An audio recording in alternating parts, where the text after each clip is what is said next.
Welcome once again, my fellow manipulators of digital fate. I'm Richie, this is Capricorn. I'm alive, I'm breathing, I'm here, and I'm streaming, and knock on wood, it seems like we've got no more issues. It could happen again, I don't know. I did notice that I did get a notification again saying my microphone was unmuted, but it wasn't getting the signal. It did that when I started the stream last time. I don't know if that's tied into it at all, because my microphone is fine and you guys have all been able to hear me fine, so it was never having an issue with the signal. Seems kind of weird to me, but I mean, it is what it is, right? It is what it is. So I don't know what's going on, but we're gonna dive in. We're gonna get back to playing. I guess we're gonna try another pick 2 draft and hope that Arena doesn't take advantage of us the way it seems to have been taking advantage of us pretty much every second of every day until the end of time. Alright, let's do the thing.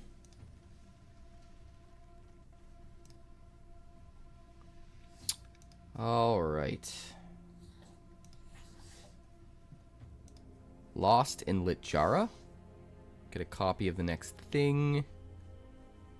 Draw some cards. We've also got Duskmourn's Claim, which is super fun. I want to build that deck so bad.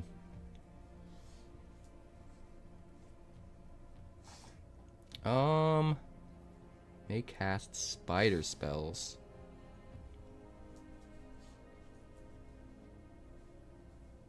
Wisecrack. I don't really love anything here. I think I'm just going to take the rares and move on with my life.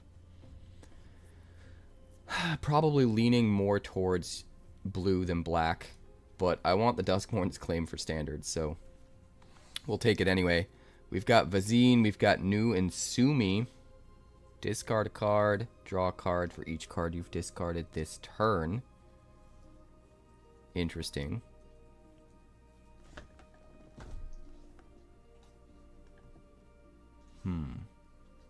Sinister Hideout seems good. Get some color fixing here.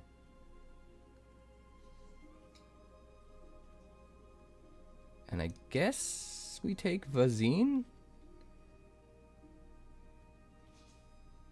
Wekdu is kind of okay. Mob Lookout's kind of okay. Kind of want to try Nu and Sumi, but we're already almost definitely playing blue, so let's just go that direction. Maybe we even do play Duskmourn's Claim. Hard to say. Let's see. We got Lavaborn Goblins. Connive. Dies, create a treasure token. Honestly, don't have the best options here. I don't love any of this. No.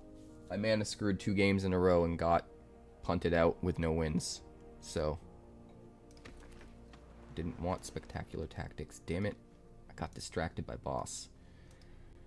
Oh well. Tethix. Draw a card. Mill 4. Put a creature card from among them into your hand. It's not the worst ever.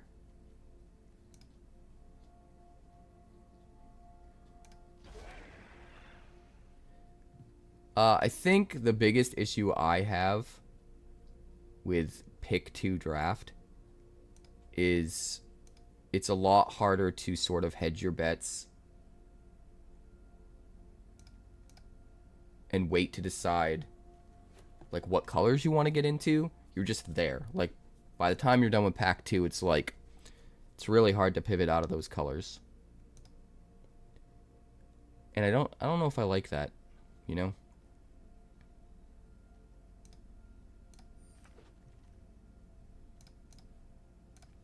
Don't know if I like that. Kren, Undercity Dreamer. Oh god. Are we about to pivot? Are we going to go into green?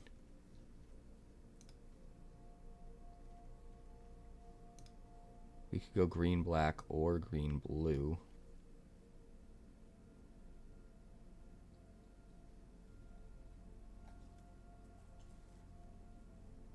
Kren's just kind of nuts.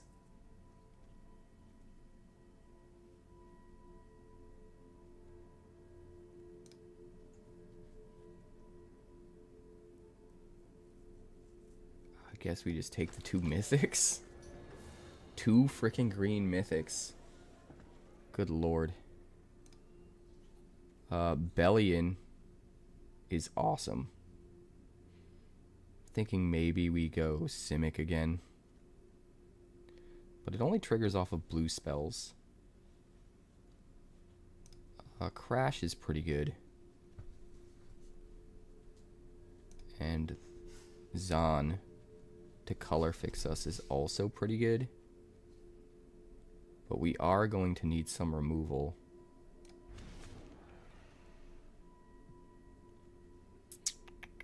Spider Tribal. Color fixing. Removal.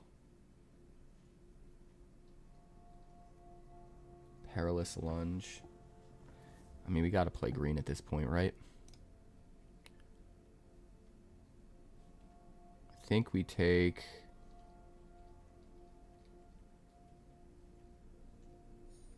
Yeah. I think we're going green, blue. We might still splash black. Chariot helps us do that.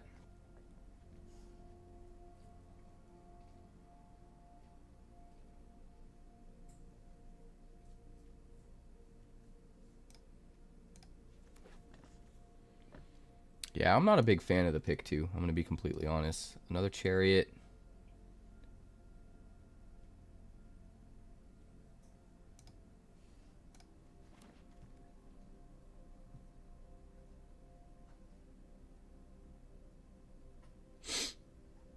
I mean, we take the things that we have a chance of playing, I guess. It's not so much the first pack. It's pack 2, or not pack 2, but the second pack you get past. The first one you get past. So your third and fourth picks of the entire draft, like having to pick both of them at the same time is kind of tricky.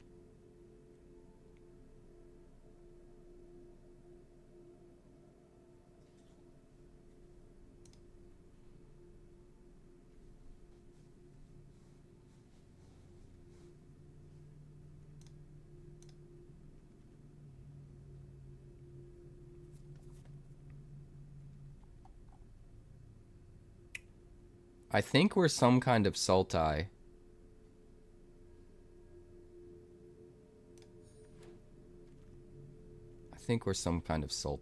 Conius is really good. The Clutter Cluster. We need fixing, though. Mob Lookout, Tethix, Ozor.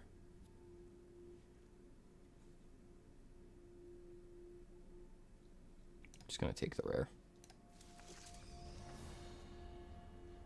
Bellion. Bellion's back, huh? Gororel. Spider Dinosaurs. Everybody loves Spider Dinosaurs.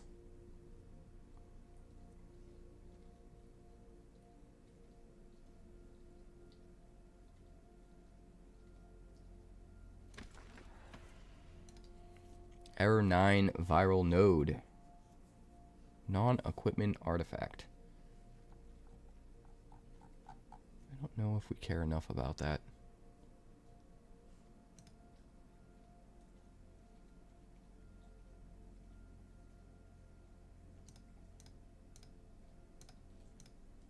I think something like that, maybe?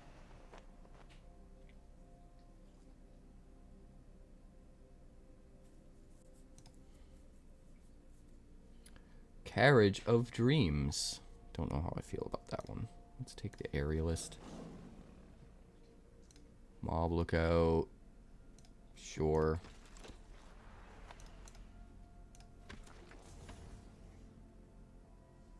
So far, my first impressions of Pick 2 Draft is I hate it. It feels super rushed. You don't have time to pivot your color choices.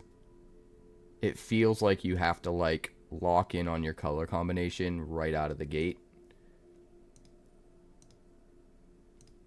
And then you don't have... You don't have as much selection, it feels. It feels like your picks are almost made for you because you have to lock in on your color combo so quick. You're so committed after just a couple packs, and then you just have to take whatever's in that color. There's so much less room to pivot, you know? So I don't know how I feel about that. Are we in white at all? Well, first of all, let's see what we have for fixing.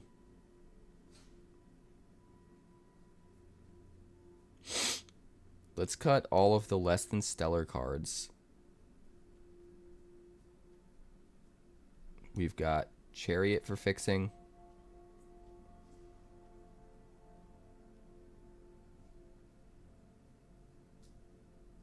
Get rid of that.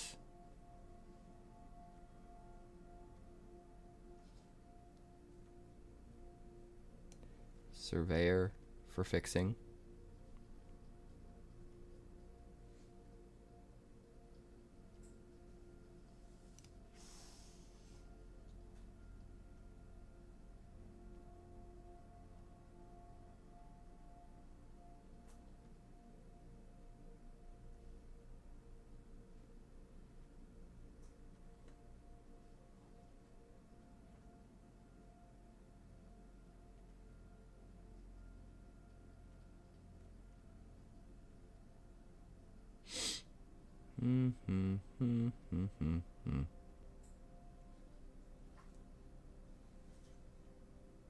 Zahn for fixing. Not through the Omenpaths. Zahn for fixing. So we do have 4 fixers. If we can get to green. One of them doesn't require green. Might actually be fine. What's more important, blue or black? Let's see. Early, it's blue over black. Then it's black over blue. Then it's blue over black. Then it's black over blue.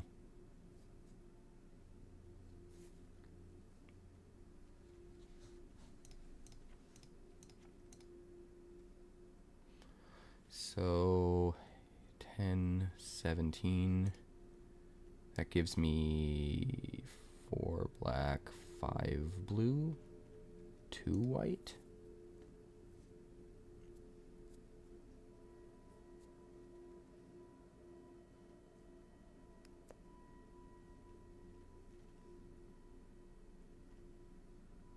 I don't know if we're actually going to play with the Duskmourn's Claim. I think we're probably not. Fixing will help. Playing Malone, nice. I don't know if Through the Omenpaths should actually be run or not. How many spiders do we have? 1, 2. I think we can get rid of this guy.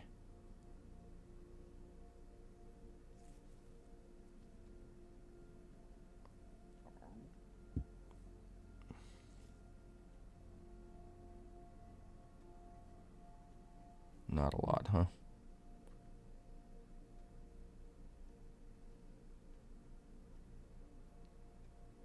Yeah, we're not a spider deck. We're more of a villain deck, so we're going to get rid of Demira. We're going to get rid of Rouse the Swarm. Basically going to get rid of any of our spider payoffs.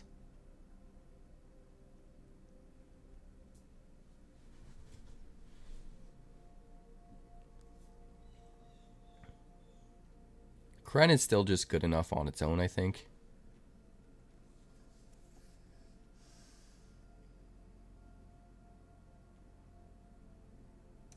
That card's just not that good.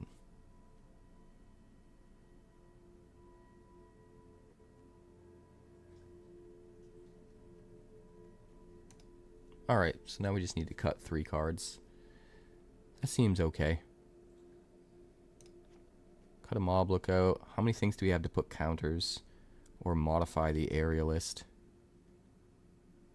Well, I guess mob lookout could put a counter on it. Kren could put a counter on it. That's 2.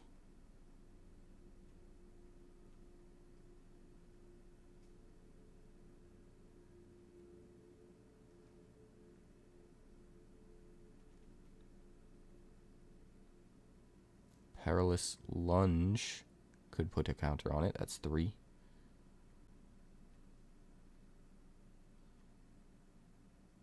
Tethix, 4. 4 things. I think we want to go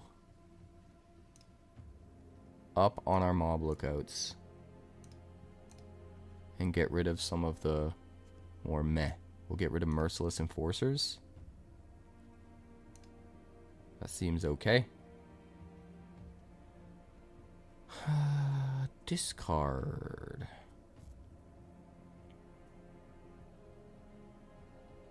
Do we have any discard payoffs?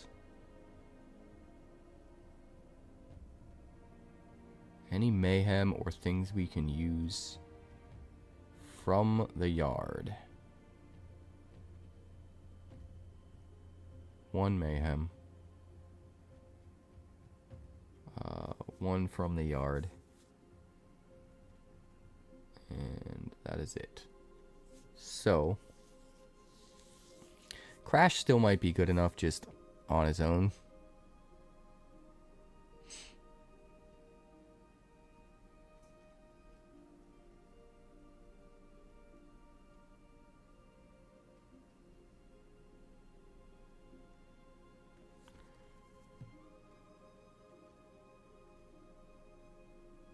Let's take a look at our removal.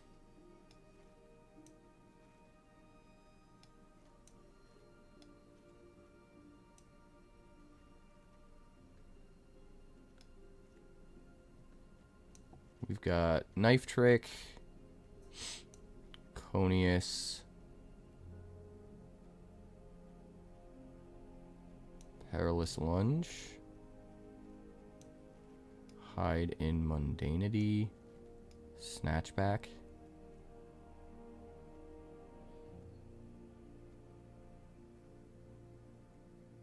and that's pretty much it. So we have to keep all of the removal. We have to keep all of the fixing.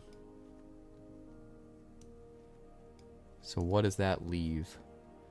I guess we can dump Carriage of Dreams. And then I think it's between Pinnacle Research Team,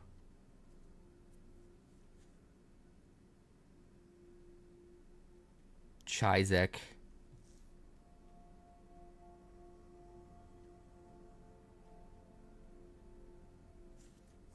honestly, that's probably it. We can maybe get rid of the Common Crook. 1, 2, 3, 4, 5, 6.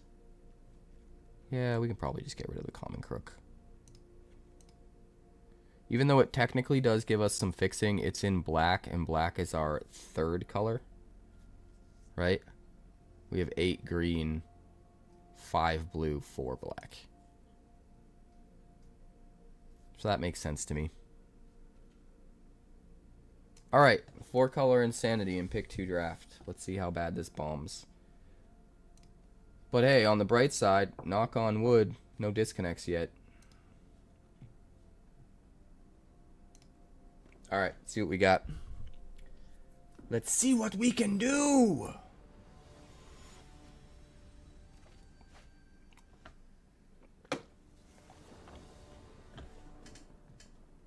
Hey Finn, are you a Borderlands fan? My kid wanted to get it, and I was on the fence. And I was leaning towards maybe not getting it, but then I was like, you know what? if Finn plays it, maybe I will get it. You got me on Twitch now? Thanks, buddy. This looks okay. Can't play the aerialist for a while, but that's fine. You don't play it? Sleepcore, do you play it? Played Borderlands 2, but it was just okay. Yeah, I think... So, my opinion is, like, at the time when Borderlands 1 and 2 came out, there were a lot less games doing that. Just being able to have a cooperative experience where you played together, made your characters more powerful together, and got excited about the ways in which your character was progressing so that it can contribute to the team when playing together. All of that, there weren't as many games that did that. You know, then Destiny came, and then a bunch of other stuff. And now there's a lot of games that do that. But I like that gameplay loop. I like playing with buddies cooperatively.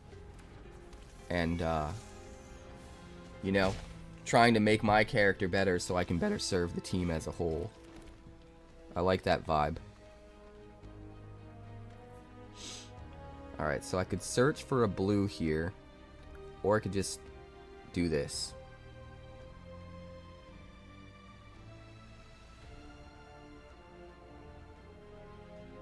Let's just do this. So that he can't keep attacking me. So like DDO, yeah, kind of, I guess.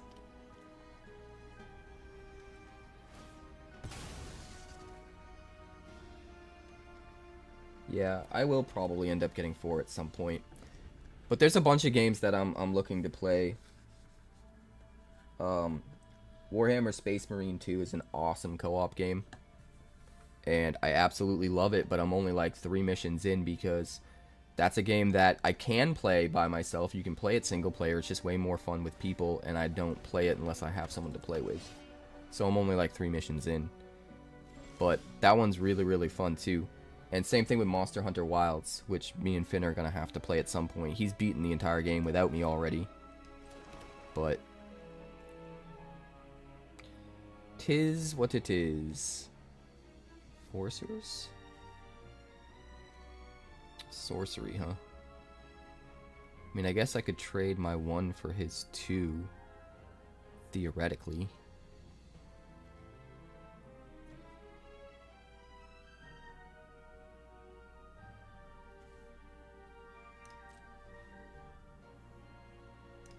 I'd rather hold back a blocker, I think. Let's just do this. We're going to pay the green.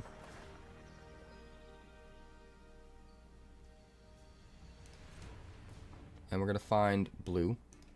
Because there's more blue cards than white cards. We're going to end the turn.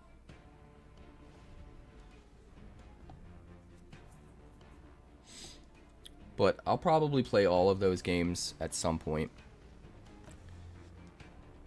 I'm still playing Expedition 33 right now, too. Because I'm an absolute nerd. I love it. Connive. Yeah, do it. Do it. I'll trade my chariot for your enforcer. All day, every day, buddy.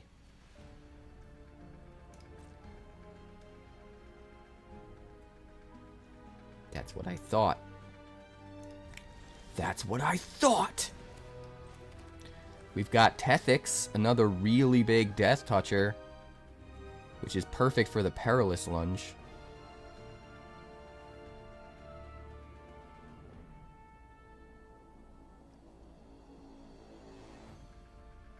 Yeah, I think we're just going to play it. Just get out the gas.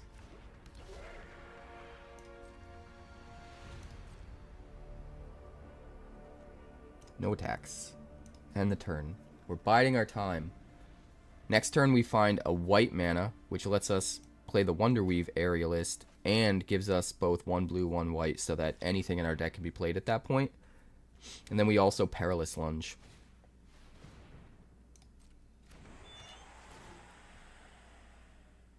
Draw a card.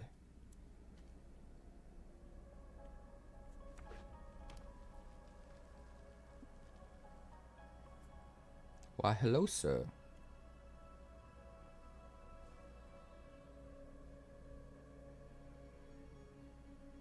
Marco LQ. If anybody out there hanging wants to add me on PlayStation, that's my name. I just put it in the chat. That's my PSN name. Go ahead and send me a friend request. Wekdu. How dare you? How dare you? Oh, we got Conius. This is gonna get wild.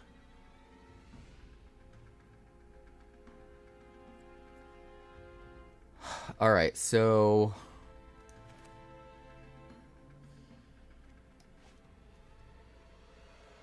here's what we do. You and you. Chariot.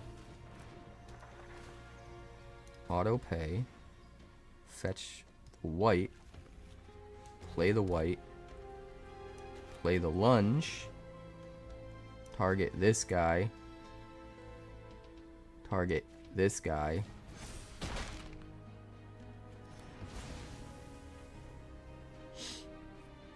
And then just attack because we can. Seems pretty good. Seems pretty good. We got removal.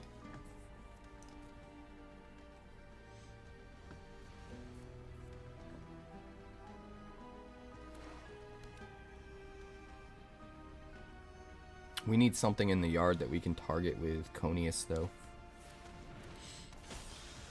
Luis.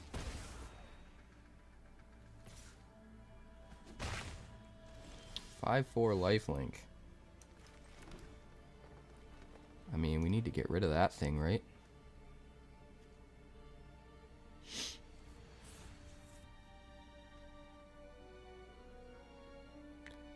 We need to get rid of that thing.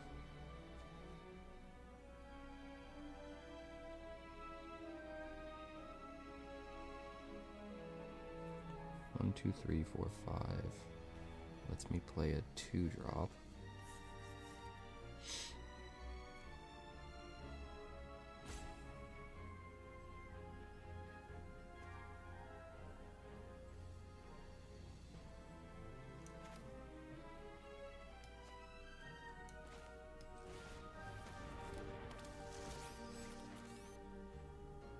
Decline.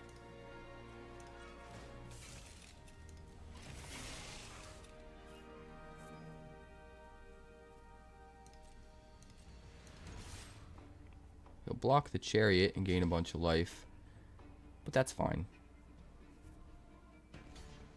I kind of want him to.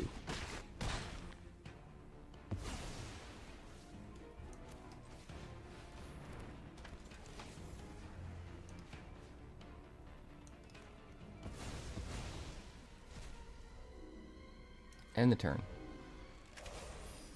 Conius is coming to town. It is a little bit scary because if he gets back to Luis, it goes back to his hand and he gets to drain life us again. But he doesn't have like a ton of mana, so I'm not super worried about it. I think we're okay. He didn't play the Wakendu?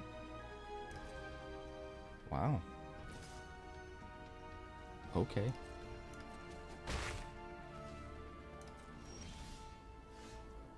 Okay.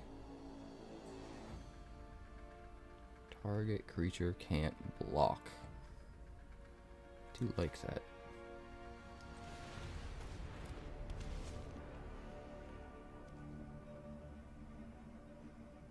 I also kind of like just forcing him to lose everything.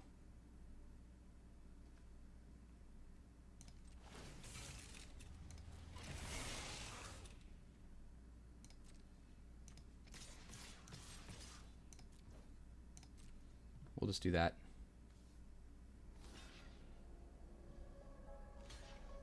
Alright, trade. And we'll hit you for 7. You're out of gas. Absolutely, my dude. We'll talk soon. Thanks for hanging. We'll just play this guy. It's not modified yet, but if the Tethix dies, it can be. Let's see what he's got. Watcher of the Road.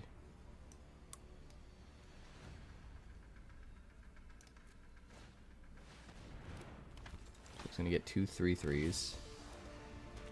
Not super good against Iconius. Decline. 4 and 3.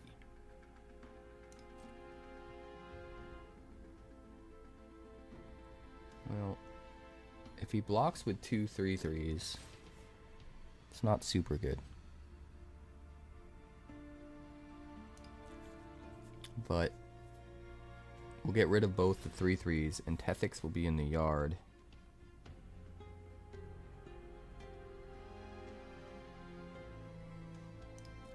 So I'm not super worried.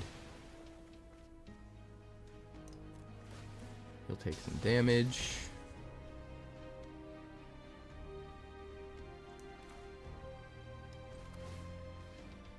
Put him on this to give it flying.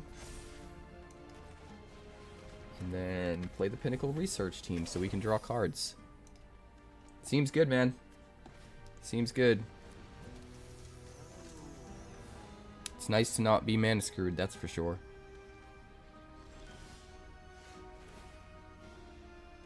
Fazine.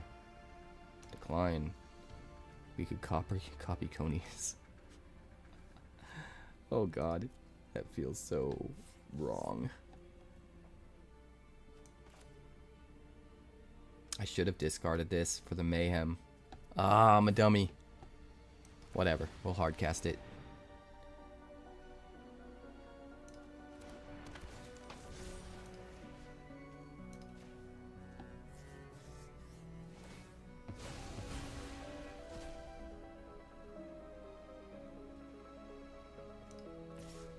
Bro's about to get smoked.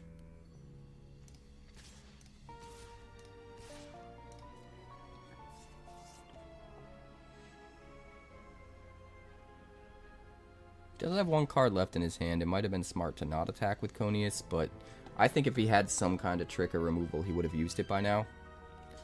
So I'm going to take the chance. We're going to hit him for 5, put him at 5, kill his dudes. Alright, he takes 1 from Crash. Surveils in response to make sure he can draw the card he needs to draw. Ooh, I don't know if he wants to play that. Ouch. Yeah, we got him. Too much value. Too much value.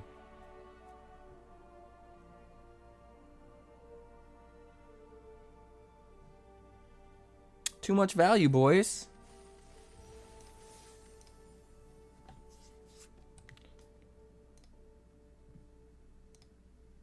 All of the value in the world.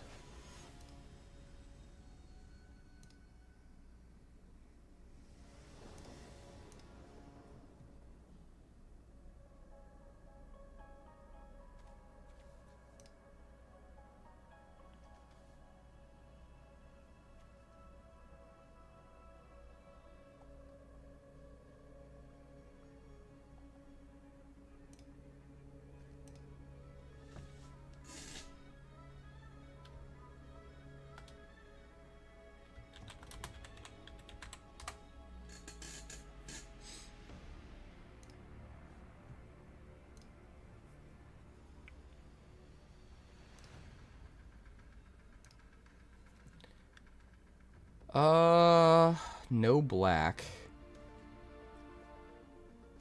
Which is very, very frustrating.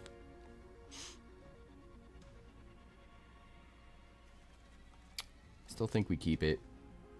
We try to make it work. We can at least play Kren as a 2/3, which isn't the best in the world, but it's not nothing, you know?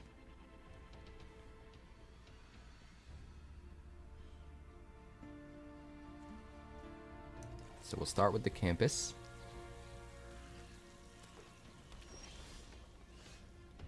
I knew it would be. I knew it would be.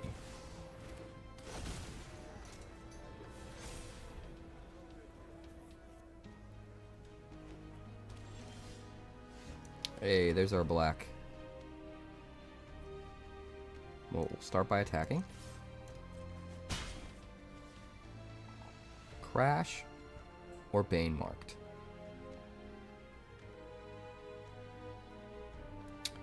Guess it's better to have Crash out. That way next turn if we use the knife trick and kill something, we get to also make them lose 1 life. Whereas with Bane marked Leonin we wouldn't do that, and they're the same power. May discard a card. Decline. Actually, we should have... We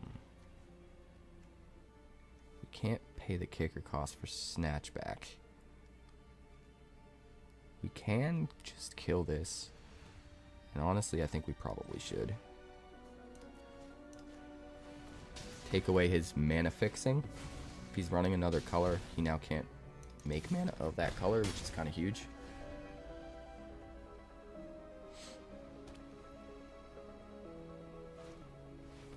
Mothwing Shroud, what does he hit? I mean, that's good for us, right? When it comes back, it'll put more counters on again. Decline. We don't have a lot we can play, but that's okay. Little self-mill. Hit a Lost and Lit Jara, which is kind of a bummer. It's okay, though. We could bounce the Mothwing Shroud if we wanted to.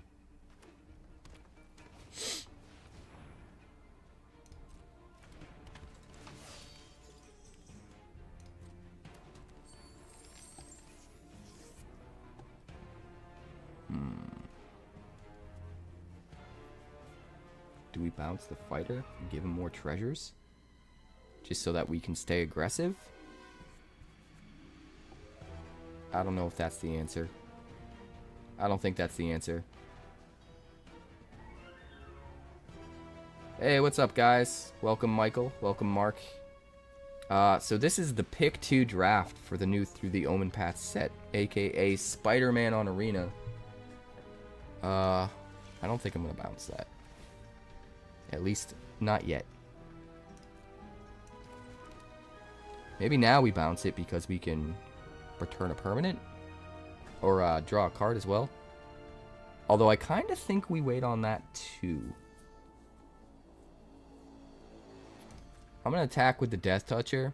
He'll probably just let it through.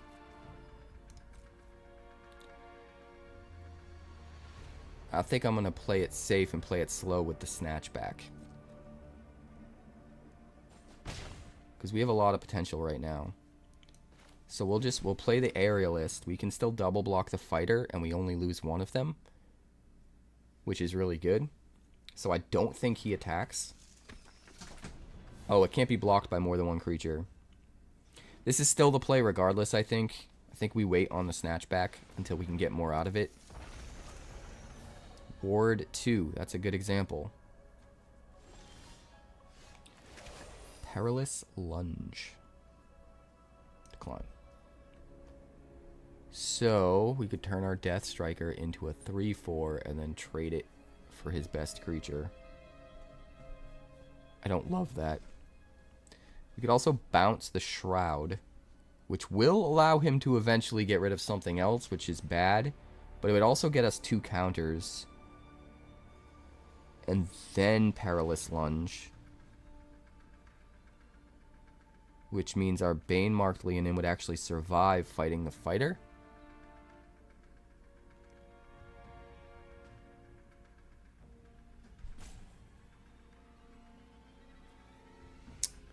That reach is such a problem, though.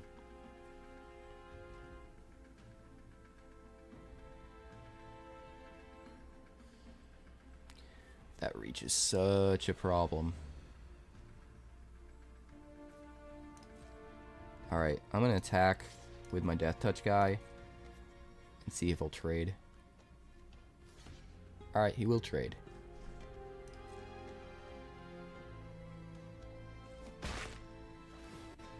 That's actually kind of good for us.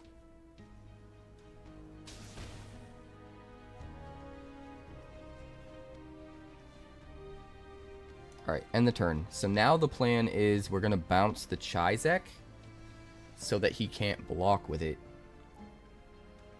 after he commits enough of his lands that he can't replay it.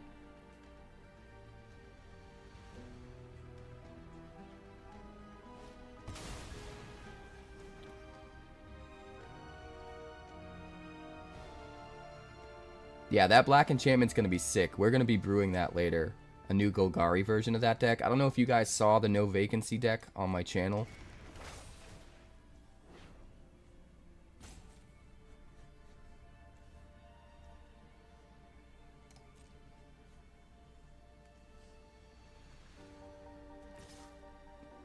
We're building a new version of that. Do I even bother to bounce it? I can just crack back. I don't even know if I care, man. No blocks. I don't know what he's thinking. Just take 6. Like, he's at 8. We'll do the same plan, but next time.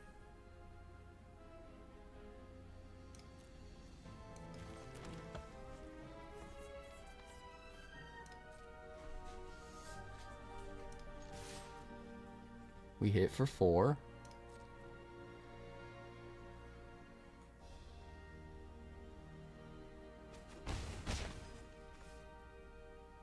End the turn. He's going to get a ton of red mana.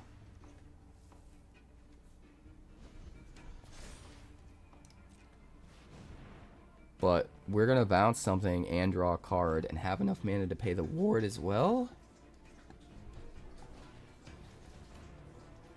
Fate Weaver. Sure.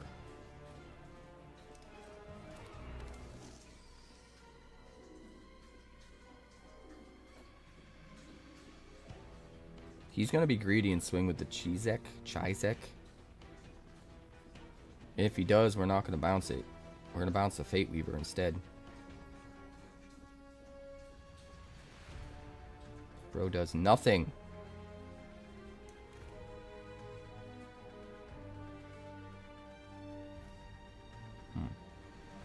Well.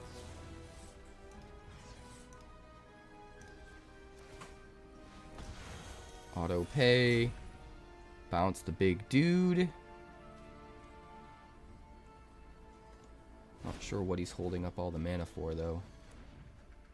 Through the Omenpaths.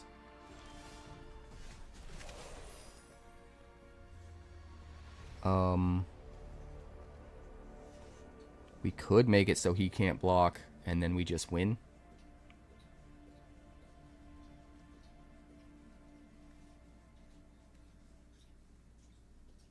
That seems good. Oh, he's just gonna give up. Okay. I mean, we definitely do that ability, right? It's just tricky deciding which card to discard. Through the Omenpaths gets us automatic value, but we would have to tap down one of our creatures and all of our lands in order to get it down. Which means we don't swing in with lethal. So I think we don't play that this turn. I think we discard it, even though it's insanely good. If the game was going to last more than another turn, we definitely want it. But just holding on to the 2 pieces of removal and having lethal on board, I think is the smarter play.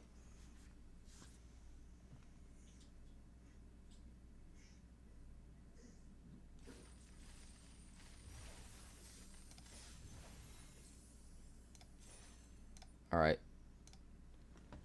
We got 2 wins. 2. But yeah, that enchantment, I believe it's called Duskmourn's Claim.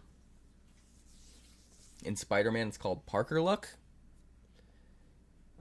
I think it's at the beginning of your end step. It could be at the beginning of upkeep. I don't remember which. But both players reveal the top card of their deck. And then your opponent loses life equal... Each opponent loses life equal to the mana cost of the card that their opponent revealed. Each player loses life equal to the mana cost of the card that their opponent revealed. And then you both put those cards into your hands. So if you have a deck where everything's super expensive, you're going to be hitting them for way more damage. It's real good. You're getting cooked by rabbits. Well, we're going to be cooking rabbits later on when we get to standard. This looks pretty good. We'll keep it. I think we probably want to just get out the Clutter Cluster ASAP.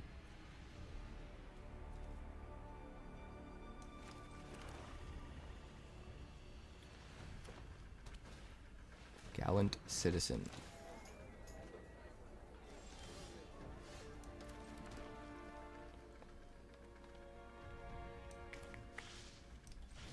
Yeah, we'll just get it out. See, theoretically, we can enweb this back to our hand later, so that we can then replay it for its enweb cost, which is really cool. Huh, spiders everywhere.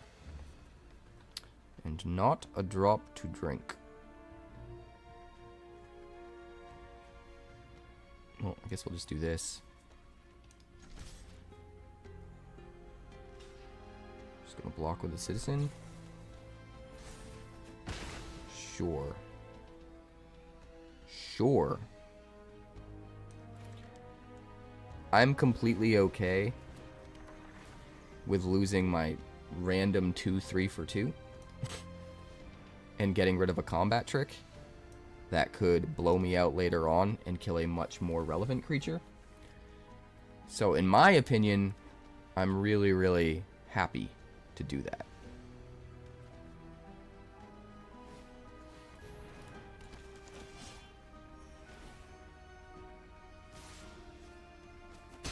Swings for 1.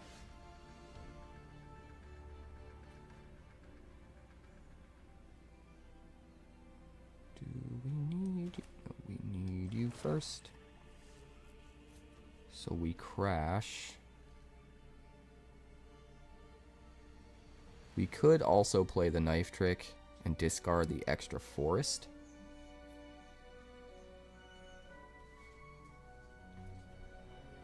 First strike and vigilance. Just take it off the table. Maybe.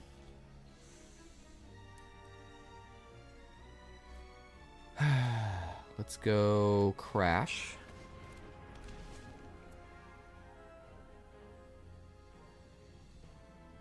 Yeah, let's just get rid of it while we can. Discard a card. Get rid of you. Ping you for 1. We're not going to trade this for his 1/1, so we're just going to pass the turn. But we've got Conius lined up. Does he put counters? Or does he bring back a dude? He puts counters. Okay. Well, still doesn't have great attacks, huh? Decline. Do we Conius to take out the 3/4?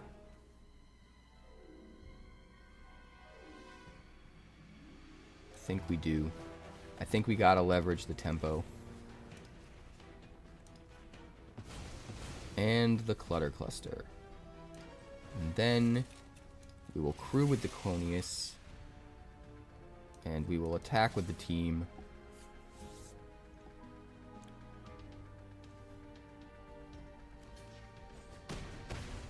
Now we're kind of in the lead. Creature dies, he takes the damage.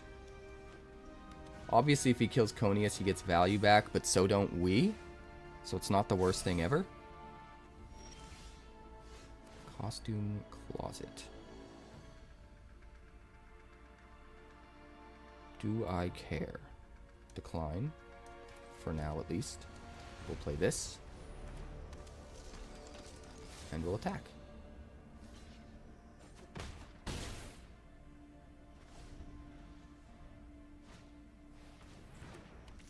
Janai and Hoppy, Roof Skippers.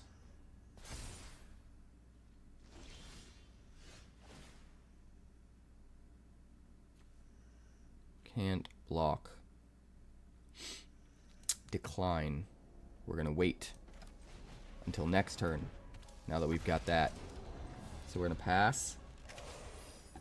We've got a good blocker for Janai and Hoppy. We can make her not be able to block next turn so that we can swing with the team.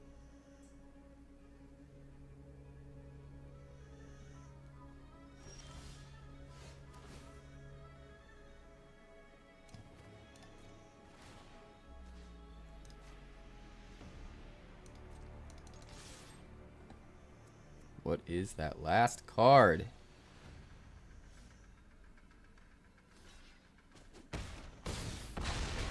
Alright. Goes to 3. End the turn. Think we got you now.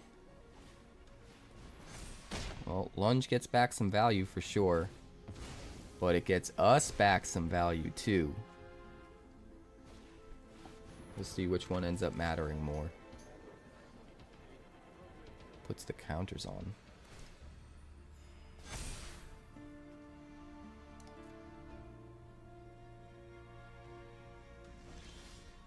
He's scared. I think 6.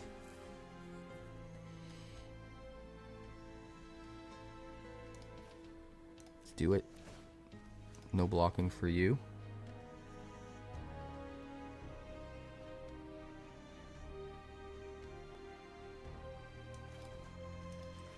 Ren.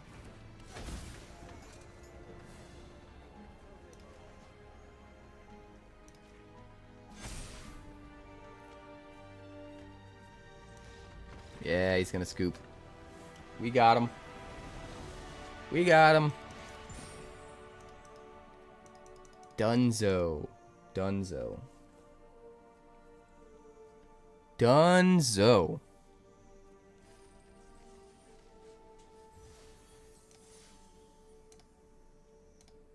Alright, we're 3-0.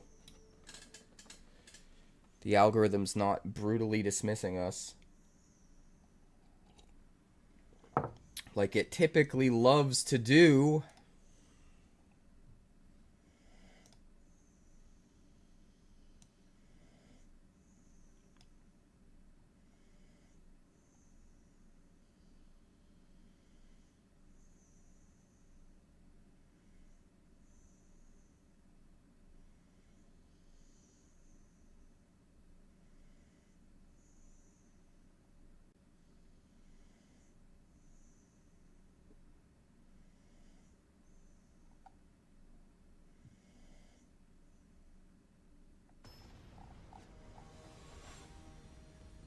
Oh, baby. Zoro. We're up against Zoro.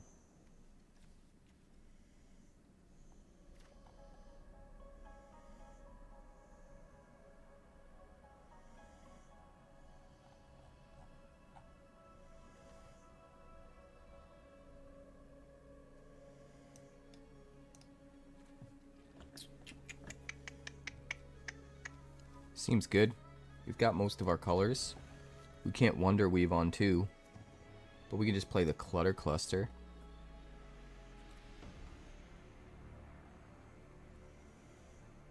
Clutter Cluster.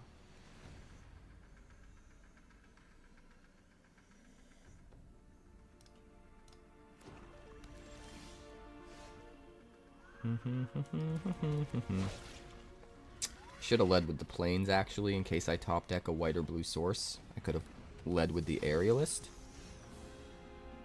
Small oversight, not a big deal. We'll play the Clutter Cluster. No Riznas attacking this turn, unless you want to waste your removal on it, which I'm perfectly fine with.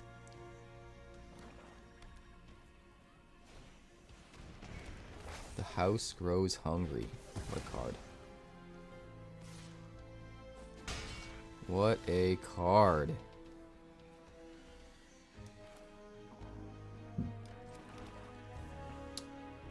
Do we chariot and search for an island?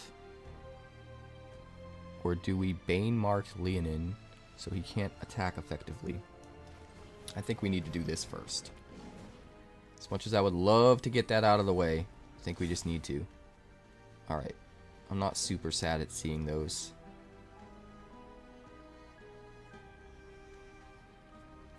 Show me what you've got.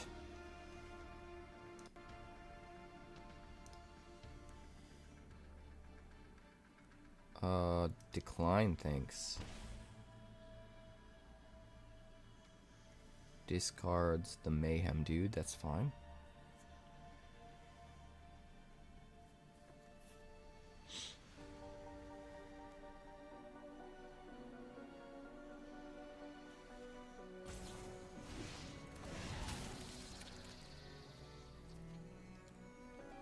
Midnight Hunter.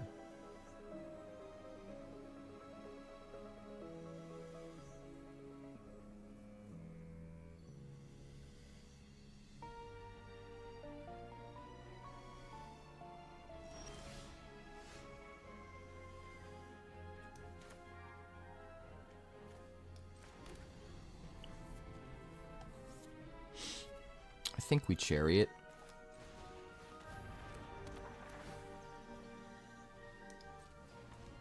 And we search for... We've got double black, we've got blue, we've got white.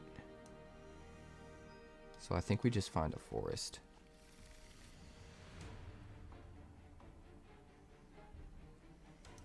And we will pass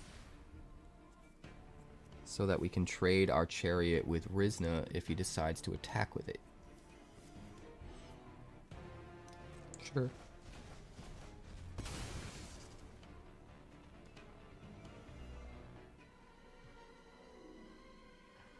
We can start being pretty aggressive next turn, I think. Drop the Tethex, use it to crew the chariot, and swing in with both. Feels pretty good. We could also theoretically pivot. Play a 2-drop instead if we top deck like a 3-drop.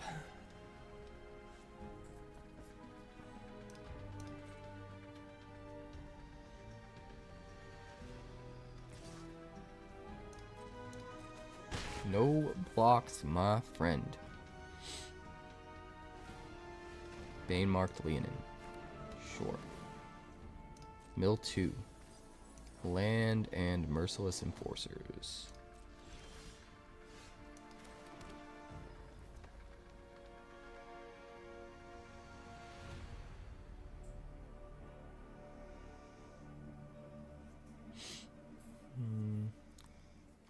Would like to get this out so that I can connive and put a counter on it. I think that actually might be the best play. We're gonna go for it. Please don't hit a land. Oh wait, I get to discard what I want. That's right. We'll discard Tethex.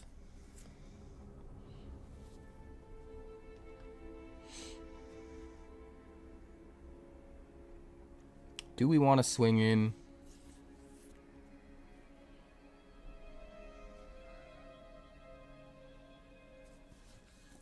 No. We'll pass. We'll play it slow.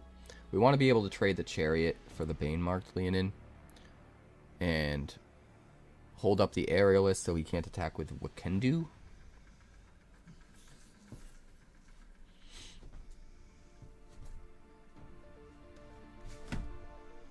We got Chizak coming down. Tethex can put counters on something, which is nice. Maybe the Bane-marked Leonin.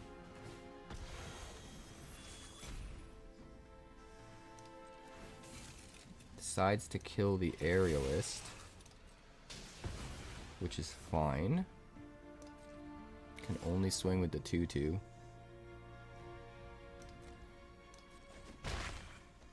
Don't think he's going to be very happy. 7, 8. We could play these through the Omenpath. We could.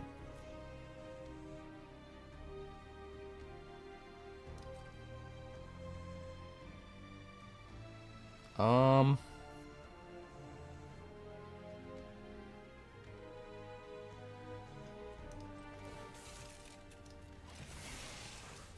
We're gonna start leveraging some aggression. It's all for a trade.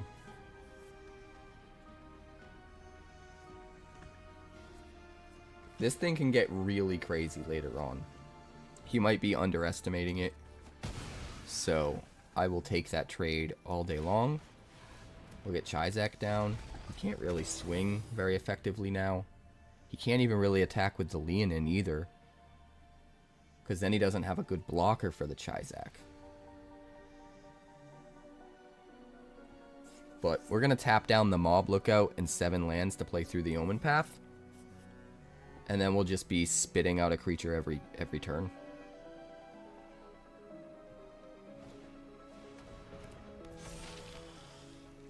Ooh, very small Lewis. A very small Lewis.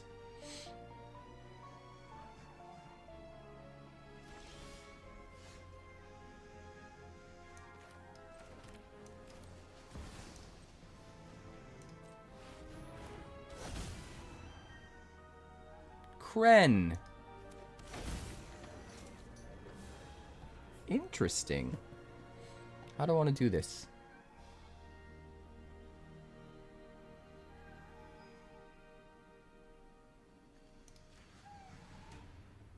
I think maybe something like that.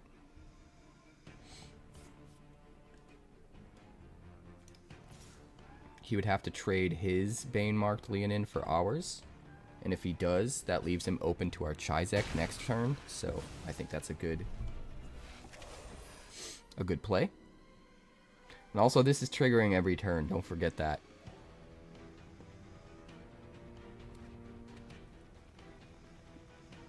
Absolutely nuts.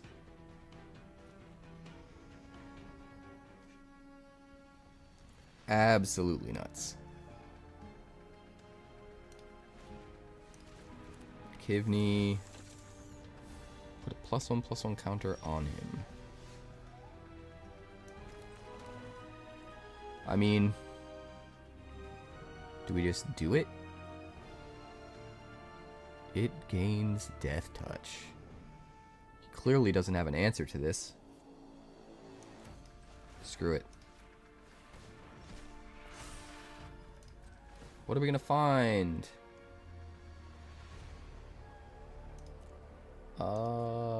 Let's take this. I like that. We'll just smash in for 8. Hey, what's up, Tom? Double triggers off through the Omenpath. You're disgusting, Mark.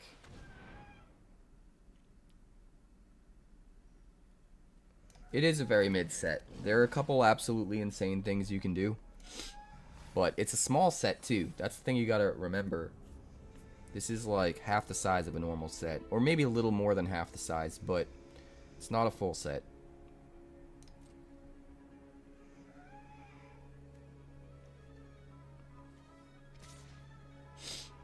He's gonna swing for 2 while he can.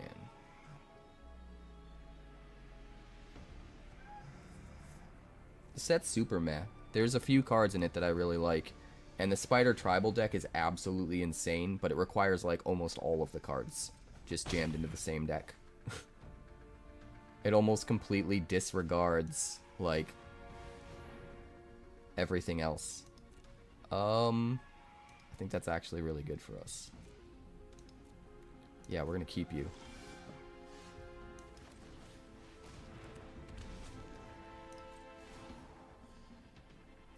Conius? Oh my god, dude. Yep. Get rid of the Death Toucher. And we'll grab our Death Toucher. Card is so good. That card is so stupid good. Would you like to go to 1? Trade with Kren. Trade with Goro.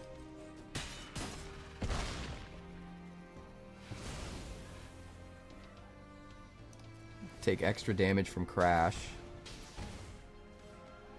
We're going to play this so we can exile Goro. Otherwise, I would have saved it to discard to Crash next turn. But I think this is just better. We still have the option of discarding what we draw. Not as good as discarding a known land, but having two 1/1 flyers on the field right now when he's so low is even better.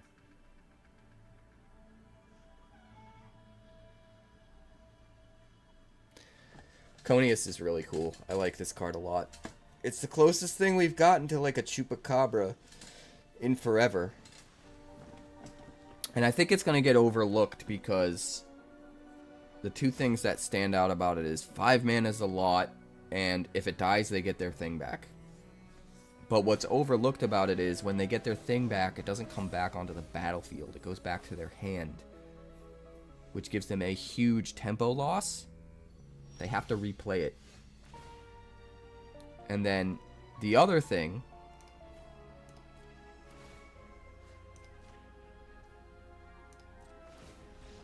is that you get to exile something from your graveyard as well. And if they kill it, not only do they get their thing back to their hand, but you get yours. So sometimes you can hit an even better creature from your graveyard, and if they kill your Conius to get back their thing, they're giving you back an even better thing. In this case, we get back the same thing. So if they want to waste removal killing Conius and have to recast their thing, and we get the exact same value back, that's all good for us.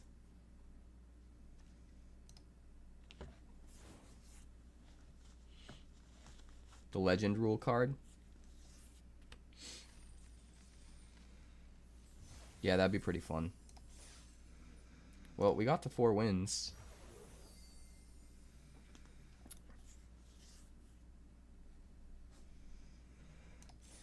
Which means we're only down 450 gems. We would need to get to 4 wins again in order to be at break even. Alright, we're going to do one more draft. We're probably not going to play the draft, but we're going to do the draft. And then we're going to crack open all of our packs, and then we're going to build standard.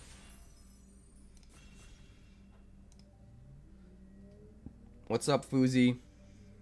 Thank you for the nectar, team. Team Rocket Grunt Tom.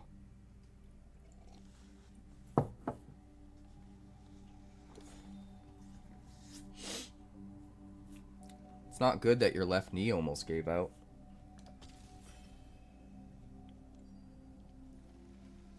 Let's see if we can grab another Parker Luck for standard. We've got Yera and Oski here. It's a pretty good one.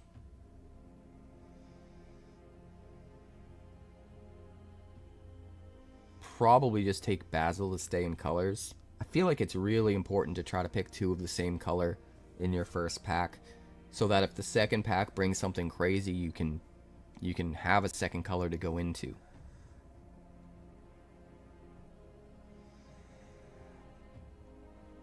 Scorpion Sting is pretty good though. The Burst is pretty good. But I think we're going to stick to white.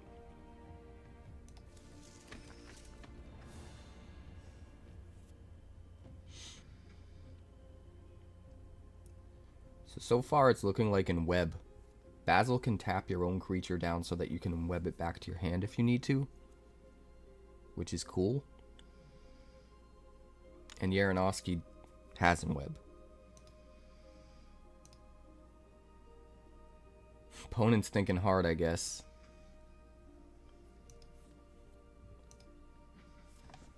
I don't really like the pick 2, to be completely honest.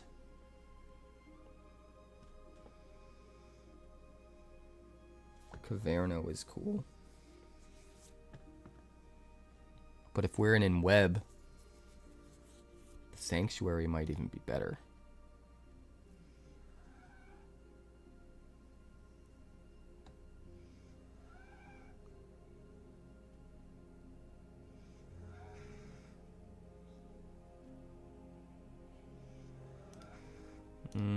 We'll just grab the rares. See, this is what's hard about the pick 2. I don't like having to, like, commit so forcefully to my color combinations so quickly.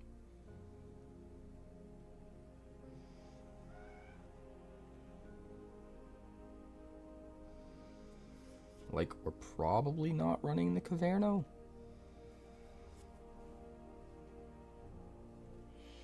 Artifact creatures could be really cool because of Physic.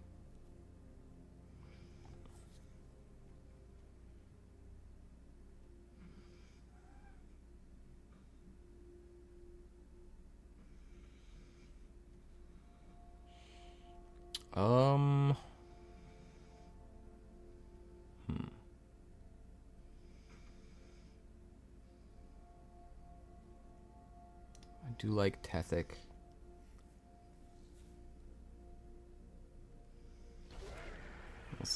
We'll see where we go, I guess.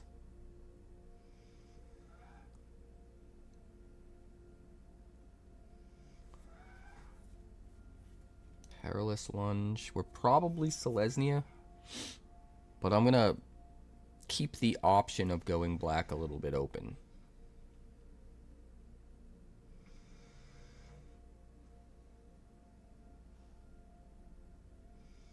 I'm gonna keep it open. Vibrant Cityscape, almost certainly.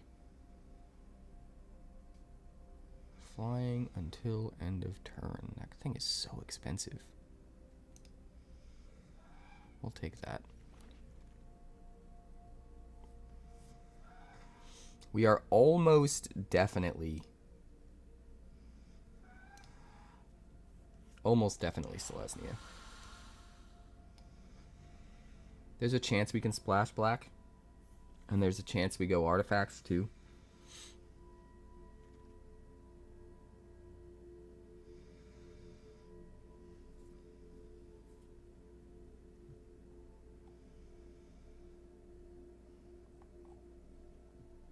Who's addicted to what? What are you talking about?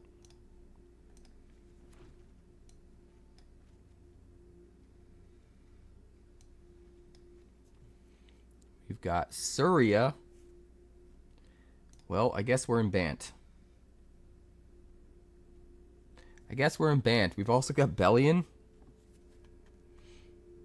I don't know if we actually play Bellion, but I might grab it just because. It'd also be good to grab Goro, though. We don't have any fixing.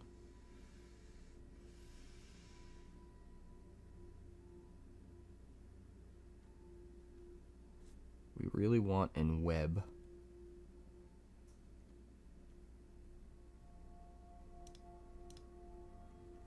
I think I'm just going to take Bellion because I can. No, we'll go Goro. Bellion will probably come back, to be completely honest. Nil, Vessel of Valgavoth. We are Bant. We need Bant color fixing. We need to remember that. Target spider gets +2/+2. How many spiders do I got? A few. Flying. Search for an aura or equipment. There's also the Inweb dude.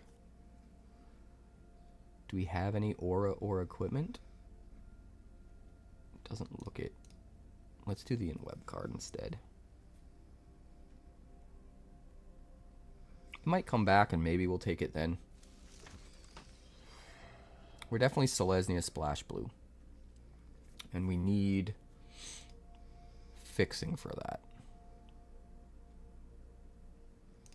Take some removal. We don't have a lot.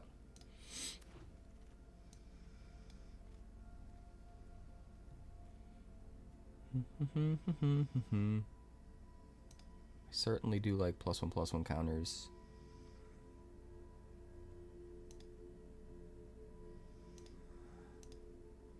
But how big do we want to go into blue? That's the question.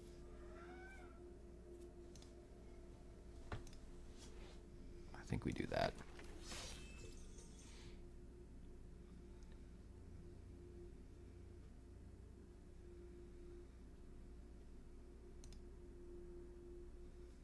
Not really a fan of any of these, to be completely honest. At least this draws us a card. Probably don't run it, though. We probably don't run a lot of these blue cards, if I'm being completely honest.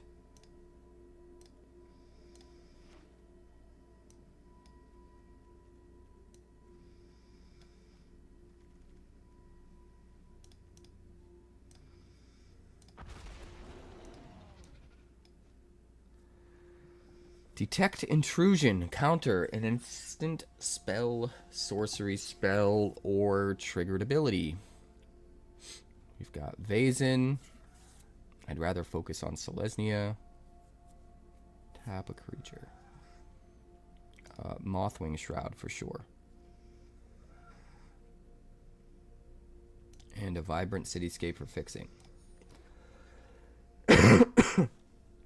Another Bellion. Confessor's Bindings. Tap 2 untapped creatures. Draw a card. Rouse the Swarm seems kind of good.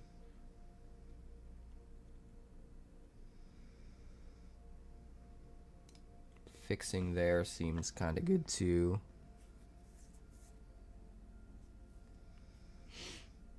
Yeah, we're going to take those and hope that Darvel comes back.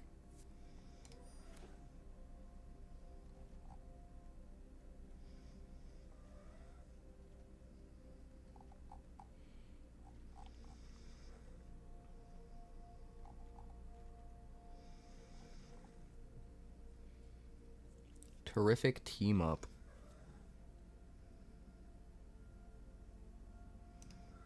It's pretty good. The counter spell.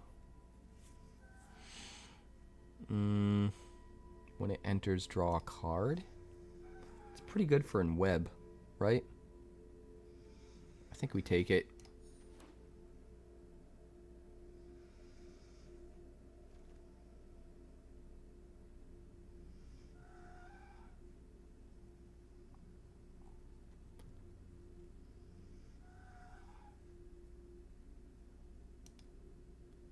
Nye and Hoppy. Vine Moving Chariot for fixing. I like all that. We'll take them. I think we take Vazen Chizak.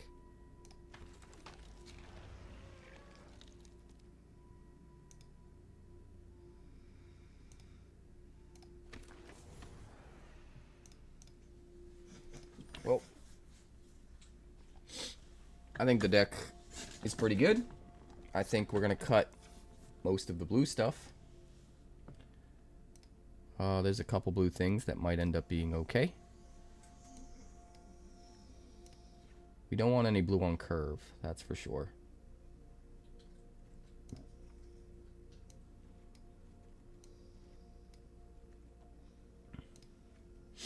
These are the maybe blues.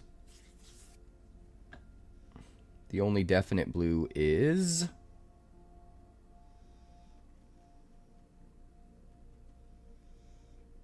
not you, you. So that we can flip this. Get rid of the red. Get rid of the mountain. We are Bant through and through. Get rid of the gravestone. We probably don't even want this, right? We don't have any reason to use black. Unless we were splashing Caverno. That might be a mistake, though. Yeah, we don't need to get greedy like that. Although it does give us access to the Surveil ability, so maybe it's still worth running one of. I could see it. 6, 7, 8.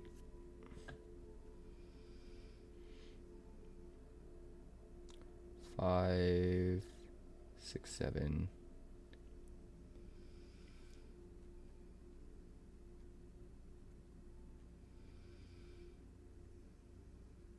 Really don't like Scout the City.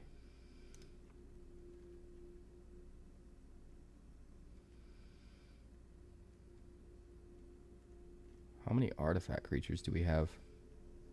Chariot, Gororel, Physic itself.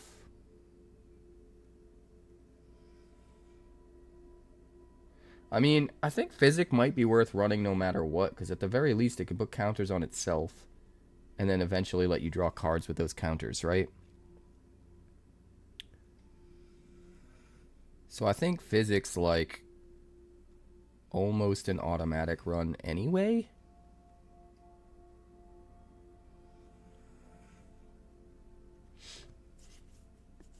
This might be the deck with slight changes to mana. Are there any green or white cards we are not running? Scout the City.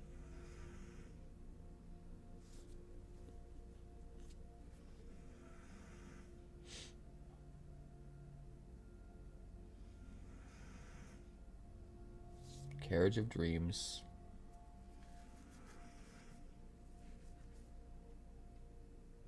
Perfected Pastry.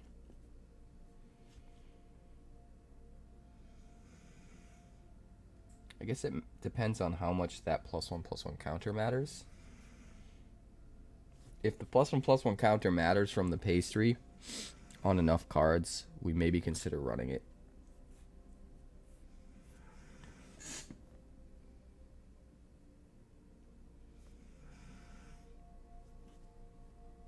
My nose is very itchy.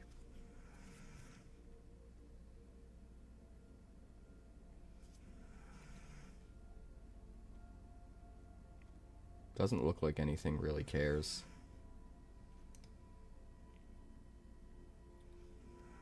I think this is just the deck. Let me double check my fixing and my removal.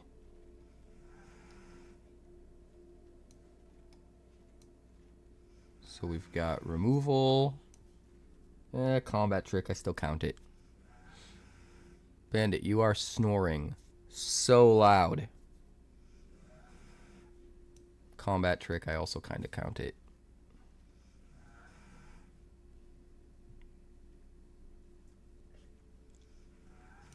Fixing.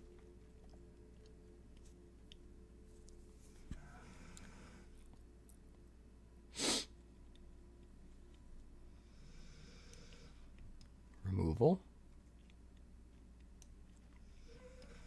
Removal. Removal. Fixing.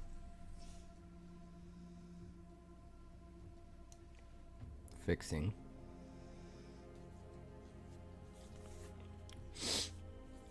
All right, so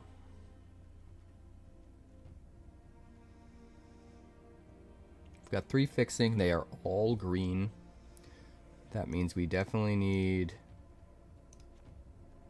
at least 9 potential green sources, 7 forests, and 2 vibrant cityscapes. If we can get the green turned on, then these become our ways to search for white or blue. Which means 1, 2, 3, 4, 5, 6, 7, 8, minimum of 3 planes. 1, 2, 3, 4, 5, 6, 7 blue sources is fine. So if we add anything, it ends up being a plains. How many lands do we have? 7, 10, 11, 12, 13, 14, 15. Wait, is that really only 15 lands?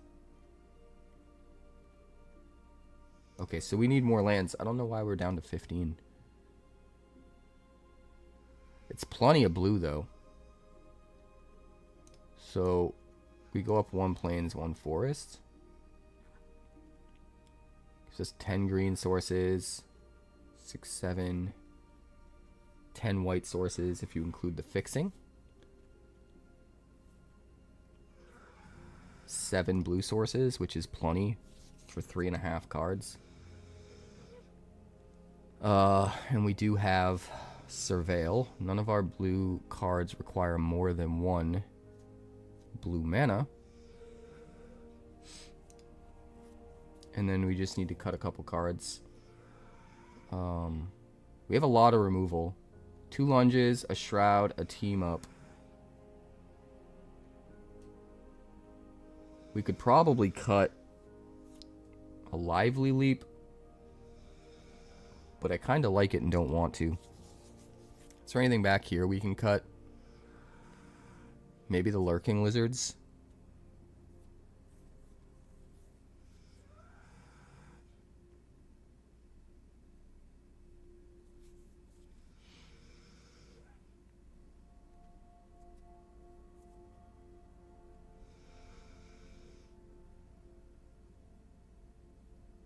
Maybe Arala isn't that good.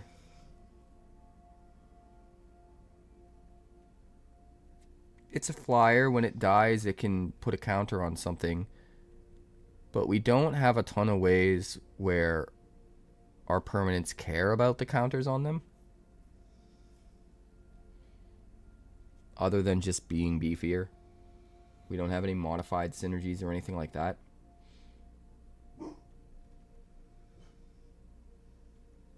The flying is cool, but I don't think that matters as much. I think we get rid of Arala.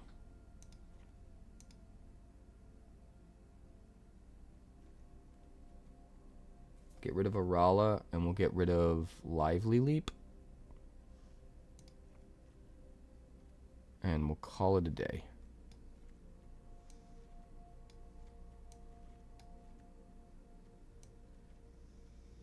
Terrific team up. Perilous Lunge. Mothwing Shroud. Snatchback. Basil. Alright, this looks good. This looks good. Alright. We are going to crack our packs. I guess we'll start with Edge of Eternities, huh? We've got a bunch of extra Edge of Eternities. So let's crack it. No, I wanted to crack 10, bro.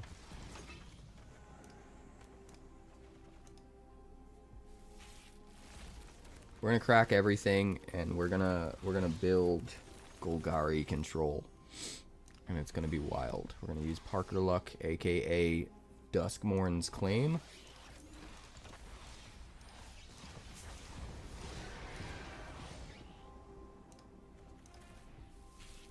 We've already got one from drafting. If we can pull at least one in a pack, I'd be pretty stoked. But we can craft whatever we need, so I'm not super worried about it. Tamara, Villainous Wrath, Duskmourn's Claim. There it is. It's meant to be, guys. Another Through the Omenpath. Alright, we've got Murata, which we're going to use in artifacts as well. So we're actually like getting some of the things we need. Alright, we're going to make a new Duskmourn's Claim deck. And this time, instead of being Rakdos, we are going to be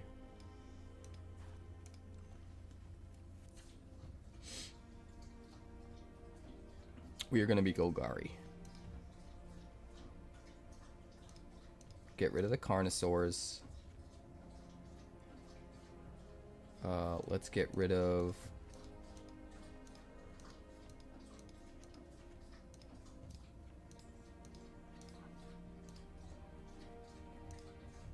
we're gonna go green, black, dual lands, rares specifically. We'll play the Verges,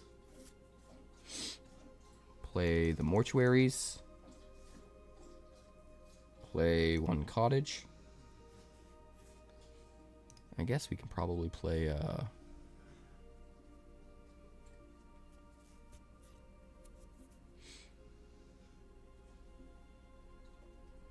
probably play one basic too, huh?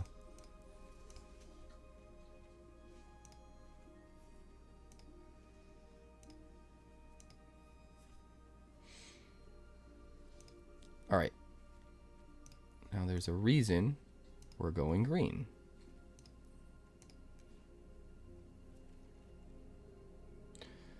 through the Omenpaths would be fun. Too greedy, though. Alright. The green cards. Altenac we can discard. Return a land from your graveyard to the battlefield tapped. Is that good enough? I don't know. I don't know.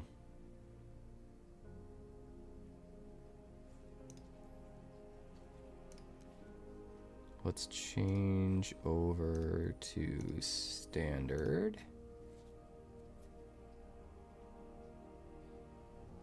There are definitely some cards that are going to be awesome.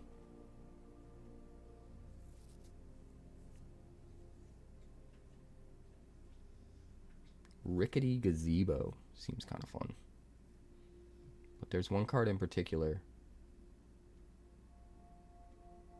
which is the reason for going green. Creature or land.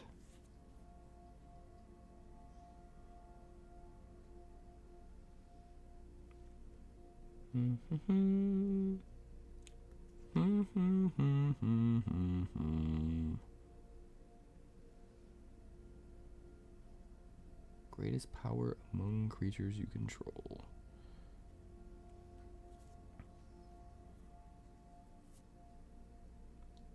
You may play lands from your graveyard. Cast spells from your graveyard this turn. That's expensive. One less to cast for each permanent in your graveyard. That seems like it could be really good if we're running Overlord, right? We don't have a ton of ways to self-mill, so maybe not.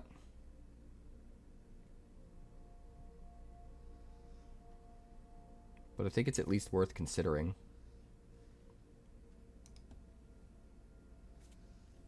But the main reason, cease and desist.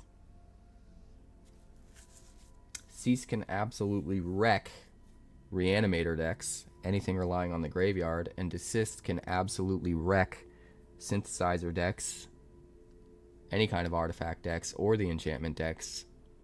And it's an 8-drop on the top. And it's never a dead card, because no matter what, we get to draw a card and gain some life, right? So even against aggro, it's not the worst ever. Diamond Weapon was better, you're not wrong. Flotsam and Jetsam.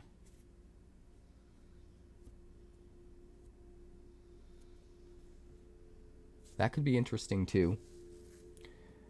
Milling cards makes Diamond Weapon better. Right?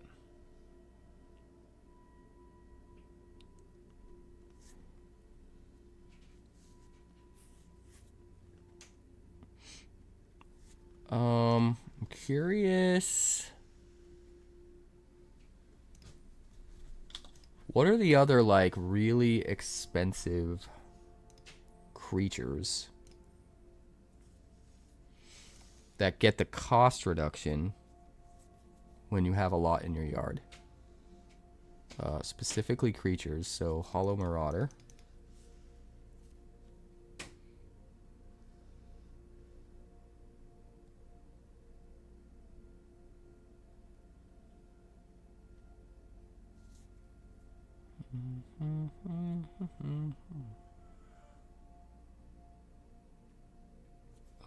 Huskburster Swarm.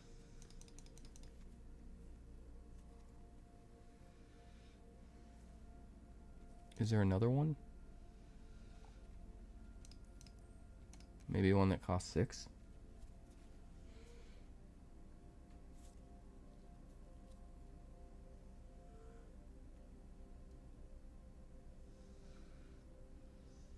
You always thought it would be fire with Station? Yeah, it could be good with Station. That's true.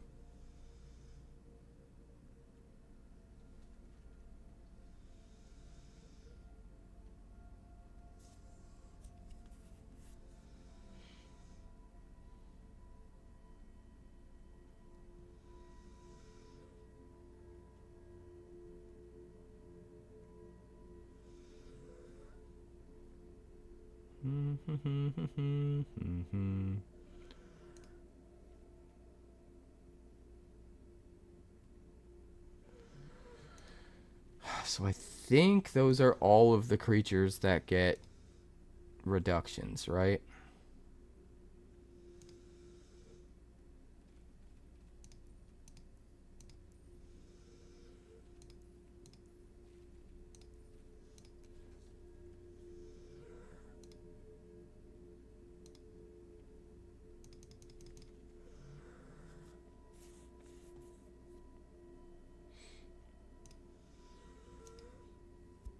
So if we hard focused on creatures,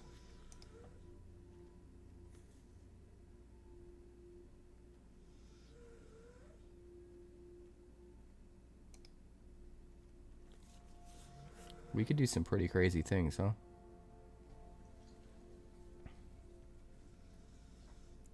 I think the control version's just better though. Let's tuck away these cards for later.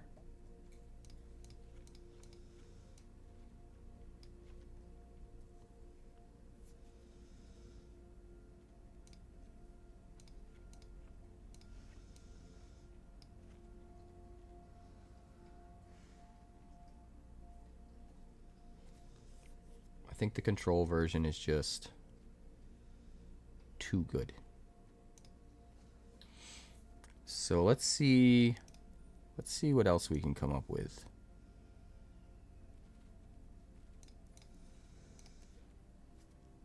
I mean, maybe it's possible we go 3 colors. The overlords in general are probably good.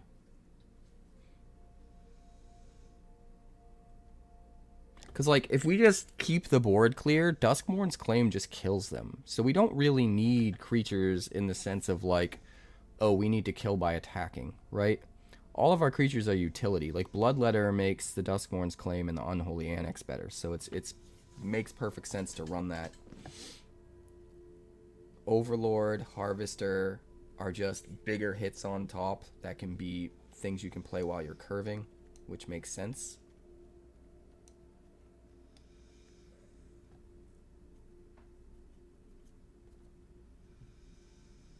So we want things that support the control mindset.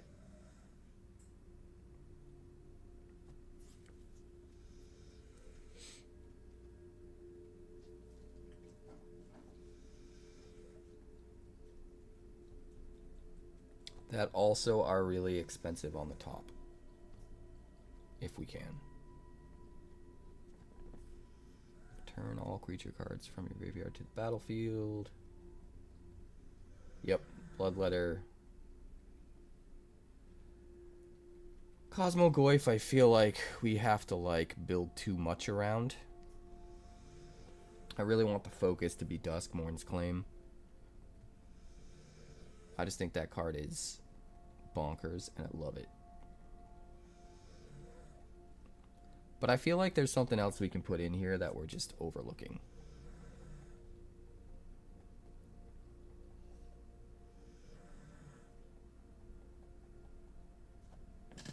Destroy all creatures with power 3 or greater. It dodges our Deep Cavern Bats. It dodges our Bloodletters. We could go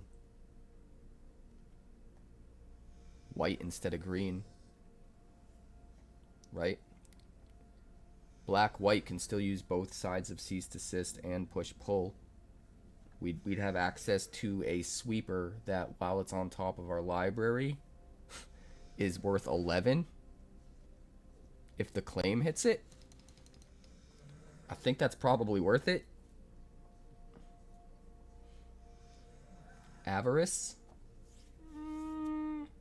I do like Avarice. That's not a bad idea.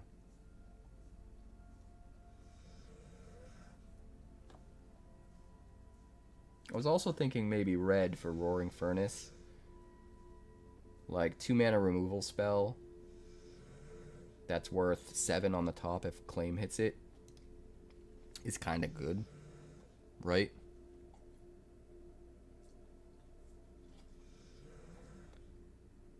But I'm really leaning towards Orzhov now. realizing that cease desist and restricted office are available, that just seems nuts to me. That just seems absolutely nuts to me.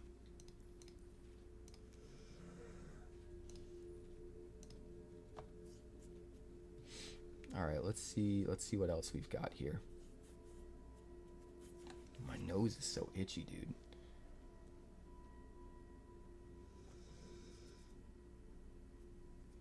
Create 3 Thopters. That is not good enough for our 6 mana.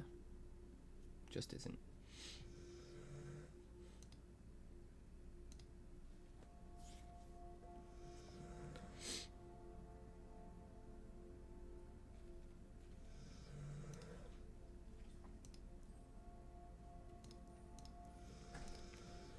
Let's check the 6 drops really quick.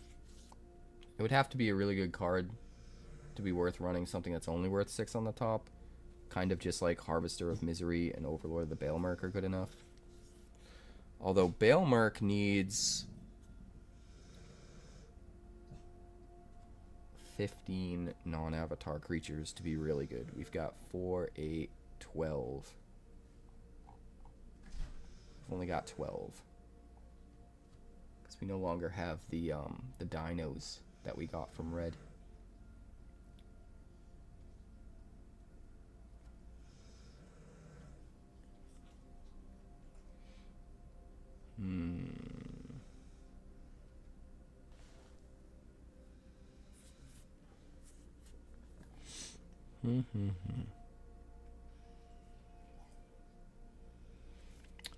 Yeah, we should look up omens and adventures.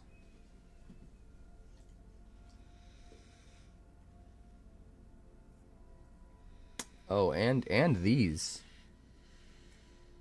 The multicolor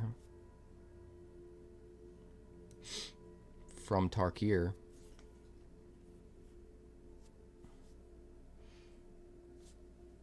Exile a permanent with mana value 3 or greater. Could you imagine if Up the Beanstalk was still legal? Oh my god.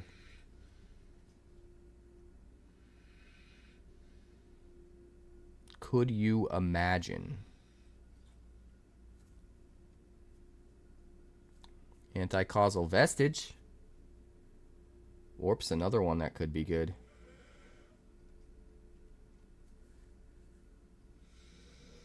The only problem is the Vestige itself is a little bit of a non-bow. We're not able to put any of our rooms into play. We're not able to put really anything into play other than the Claim, the Bloodletter, and the Deep Cavern Bat, which I don't love.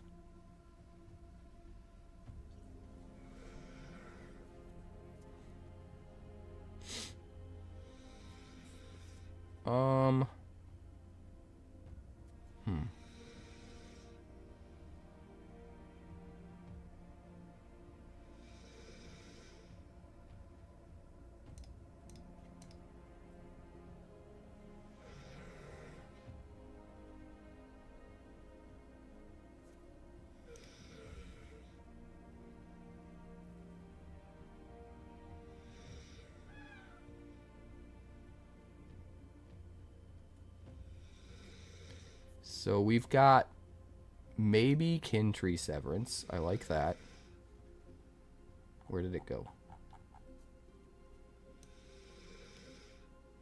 Why aren't you? Thank you. Then we got to check out Warp, Adventure, and Omen.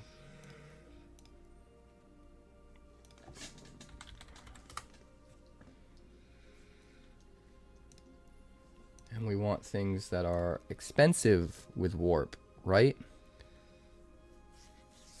Unfortunately, warping it out does nothing for us. Vestige is a little bit of a nombo with some of our cards. Omen.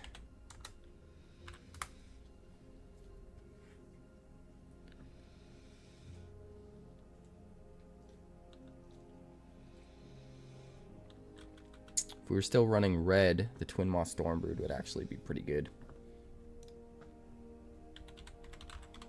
Adventure.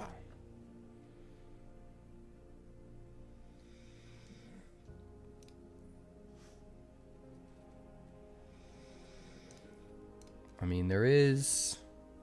I guess we could try 5 drops.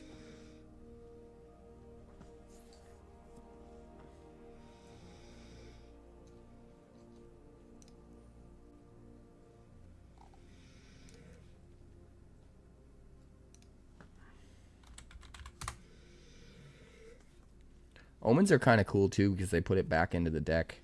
So maybe like Disruptive Stormbrood. That's another creature too.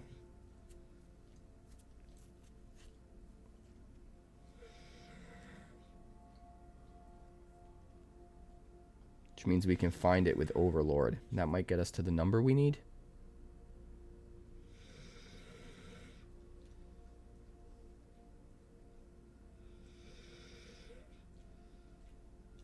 Yeah, the black fireball creature is cool. Unfortunately, it's only going to count as a 2-drop on the top, which is kind of a bummer.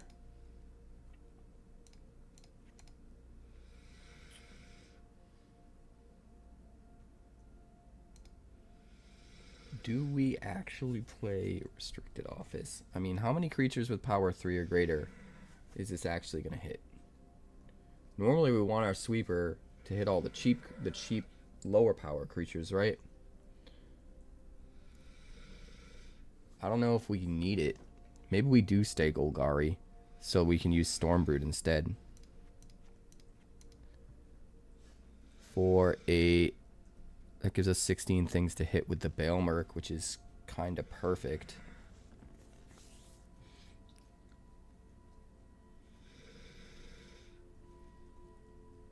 Get rid of the Kin Tree Severance.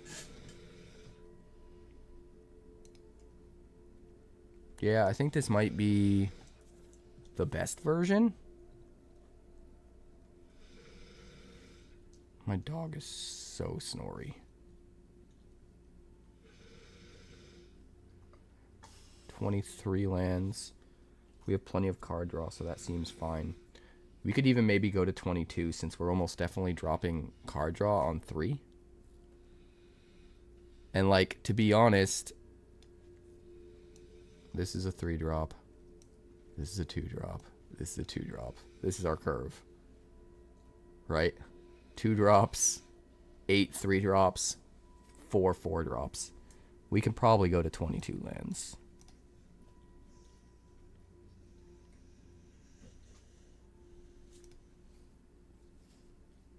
Yeah. I think that's probably fine.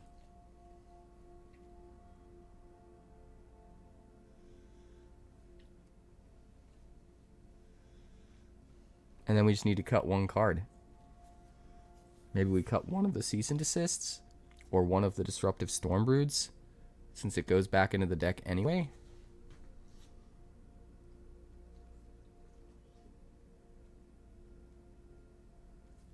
Or one of the Push-Pull. No, I like Push-Pull because it can kill a creature no matter how big it is.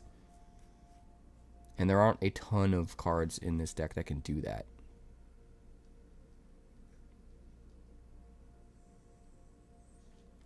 Cost reduced by your creature's power? Maybe.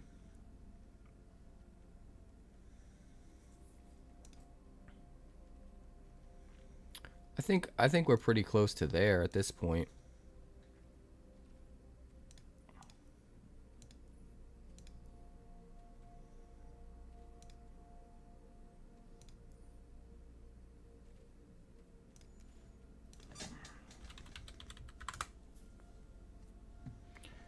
Green dragon. Maybe it isn't a dragon.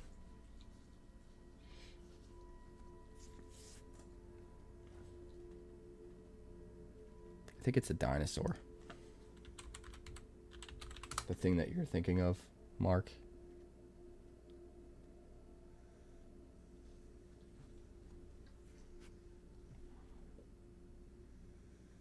Yeah, Galta Primal Hunger.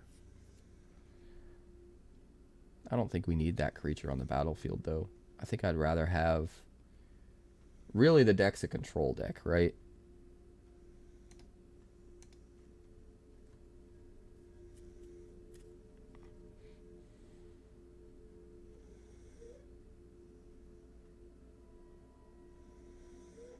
We either cut one Cease and Desist or one Harvester of Misery.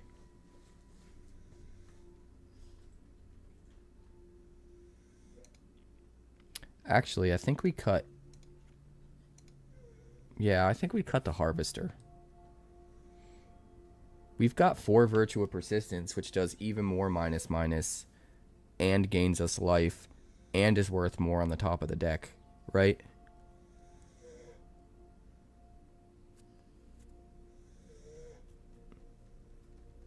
And that still keeps us at 15 creatures that the Overlord can hit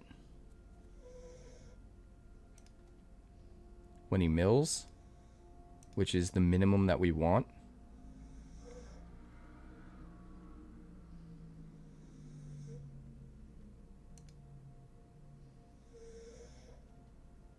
So yeah, I think this is what we do. This looks good.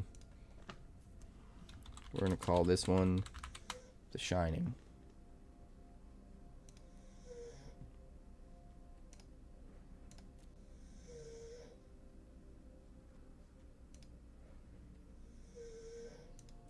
Don't have enough wild cards. I have 4 rares. What are you talking about? Oh, the multiversal passages. We don't have any multiversal passages, guys. That's why.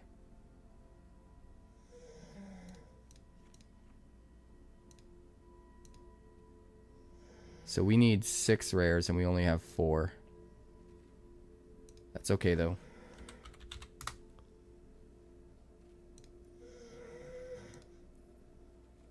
Dog, you need to chill the fuck out. You are snoring so loud. So we only have enough wild cards for 2 multiversal passage, huh?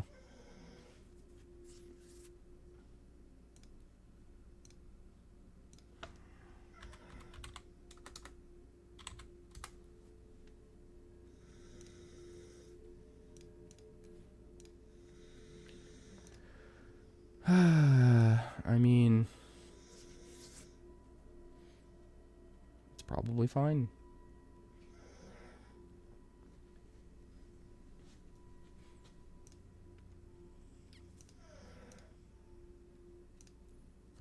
So we need 2 more green-black dual lands.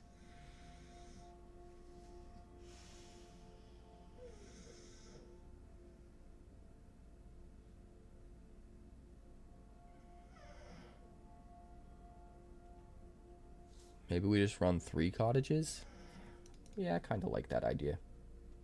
Get access to more. This is fine.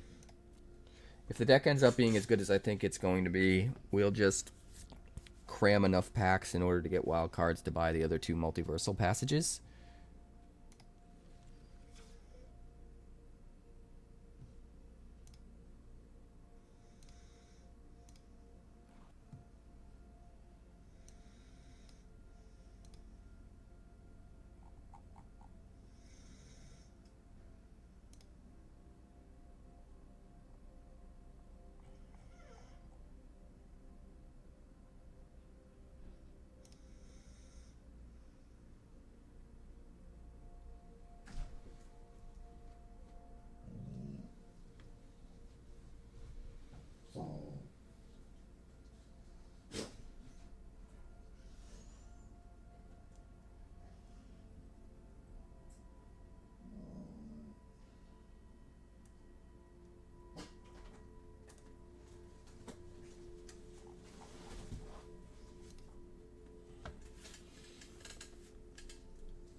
All right.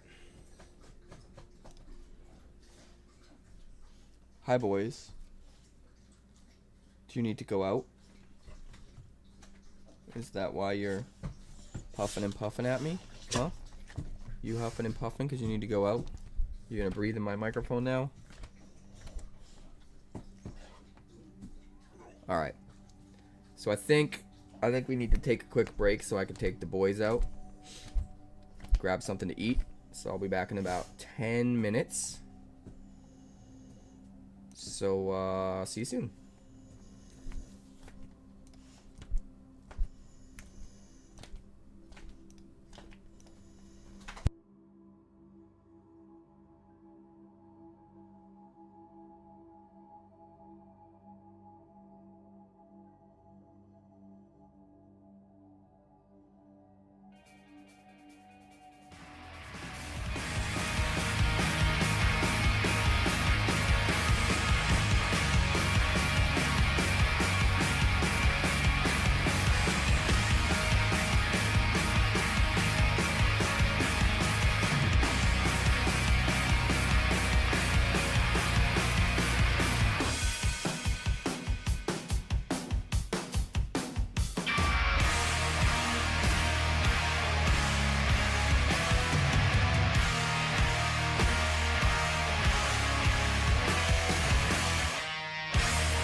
Welcome once again, my fellow manipulators of digital fate. I'm Richie, this is Capricorn. I'm alive, I'm breathing, I'm here, and I'm streaming. Flynn, welcome to the stream. If you're still here, let me know, and I will answer your question.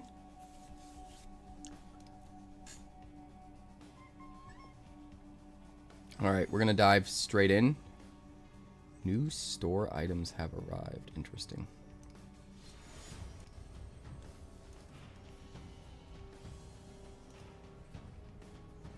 Hi, cat.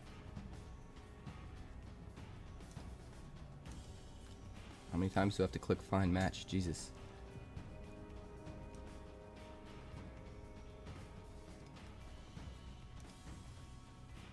Wait, is that... That's not the right deck. This is the deck.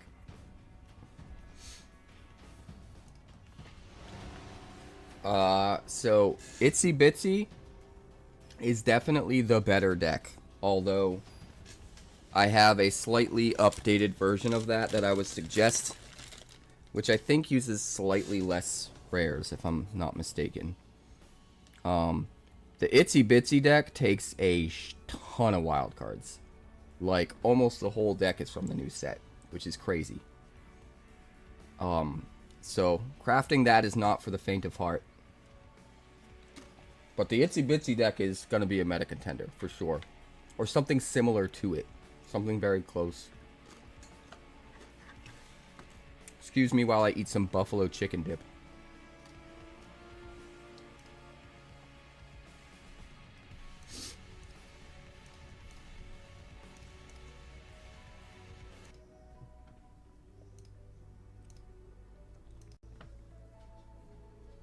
Alright.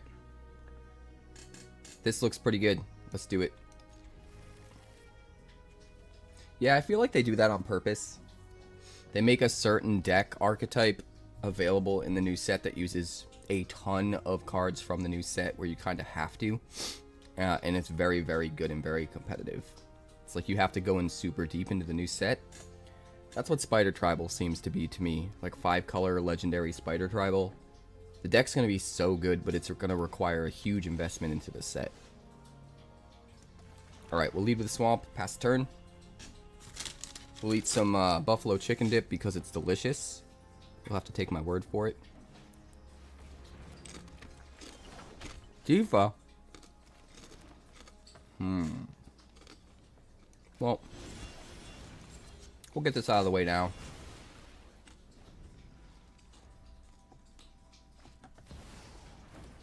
This should be a pretty easy win. We have all the tools we need to make this happen. We'll do this while we can. Petty Revenge the Bill. Stormbrood goes back into the deck. So we have a higher ratio to high mana cost cards to lands for our Duskmourn's claim. Hydra, sure. Play another land. Hydra can only push pull can only destroy a tapped creature, but we do have Petty Revenge for the Hydra.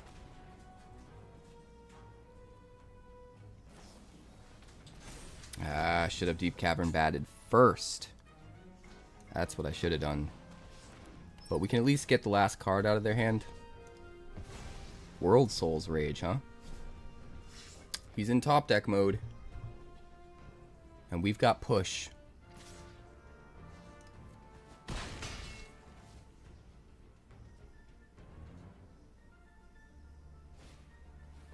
Llanowar Elves. Alright, so. Dump the cottage. We do not need it. Let's not take any chances. Let's just push this thing. And he will scoop. Just kill everything and we don't even need Duskmourn's claim.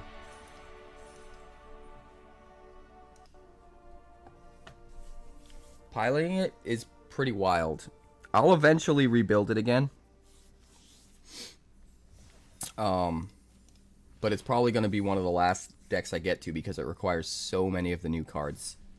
That was the reason why I made it a point to do it during early access, so I could craft everything without actually having to craft everything. But I'll show you what I would make for changes really quick.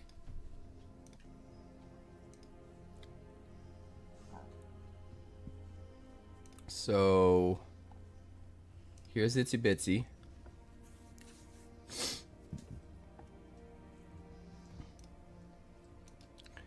Kraza, the Swarmist one, absolutely nuts. Giving all of your spiders haste, absolutely nuts.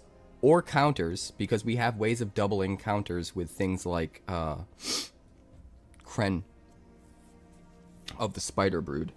Kren and Kraza are probably the most important cards in the deck that I underestimated when I was actually building. So I'd go up to 4 Kraza and 4 Kren. I'd go down to 2 Nia. I go down to 2 Scions. And then, what else am I doing?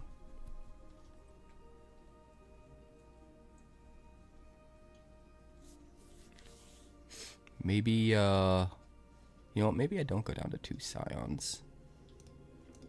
I would definitely dump at least 1 Boris. It would look something like this. Like Kraza, Kren, and Kellen joins up are the most important cards in the deck. Scions can be really good at the top end. You could maybe go like 3 Scions and get rid of Boris completely. But Twitching Doll is nuts with Kraza. When you make all of those spiders and they all come in with an extra counter or all just have haste right away, like that's insane. Especially when like you do that first while all of your mana's untapped and then you play legendary creatures. Because most of your creatures are legendary. You start playing them from your hand and putting counters on all of those spiders that already have haste. And it's nuts. And then, you know, if you attack with a flipped Kren, you double all the counters on all those creatures. Just gets really absurd. So Kren, Kraza need to be 4 ofs. Twitching Doll. I think Uharis is really good as well. But maybe not worth more than 2. So yeah. It's important to have all 8 of the 1-drops so that you can start curving out on turn 1. The mana base is made in a way that most games you'll be able to start playing a creature on turn 1 with untapped lands. Nia's definitely the least important of all of them. But she can technically refill your hand when you're out of gas.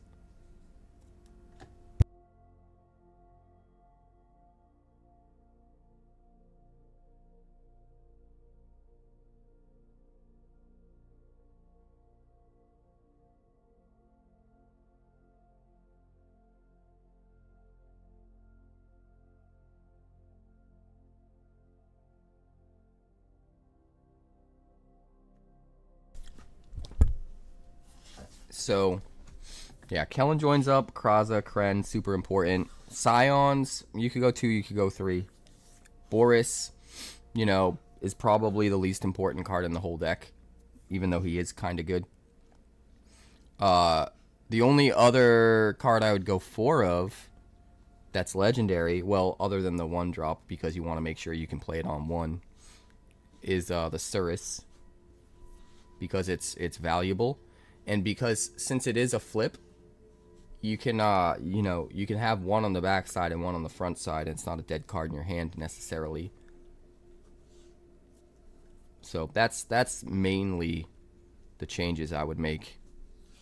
So you'd be going up 2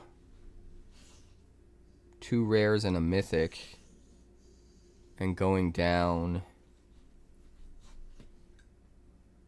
2 mythics and a rare. So overall it's 1 less mythic and 1 more rare than the version that I posted on YouTube. But yeah, Kraza and Kren are just insane. You gotta have 4 of both of those for sure. And 4 Kellen joins up. Oh, and the other card that I played, no, the other upgrade I was gonna make, get rid of the Boris entirely. I forgot all about this. Play 1 and he joins up.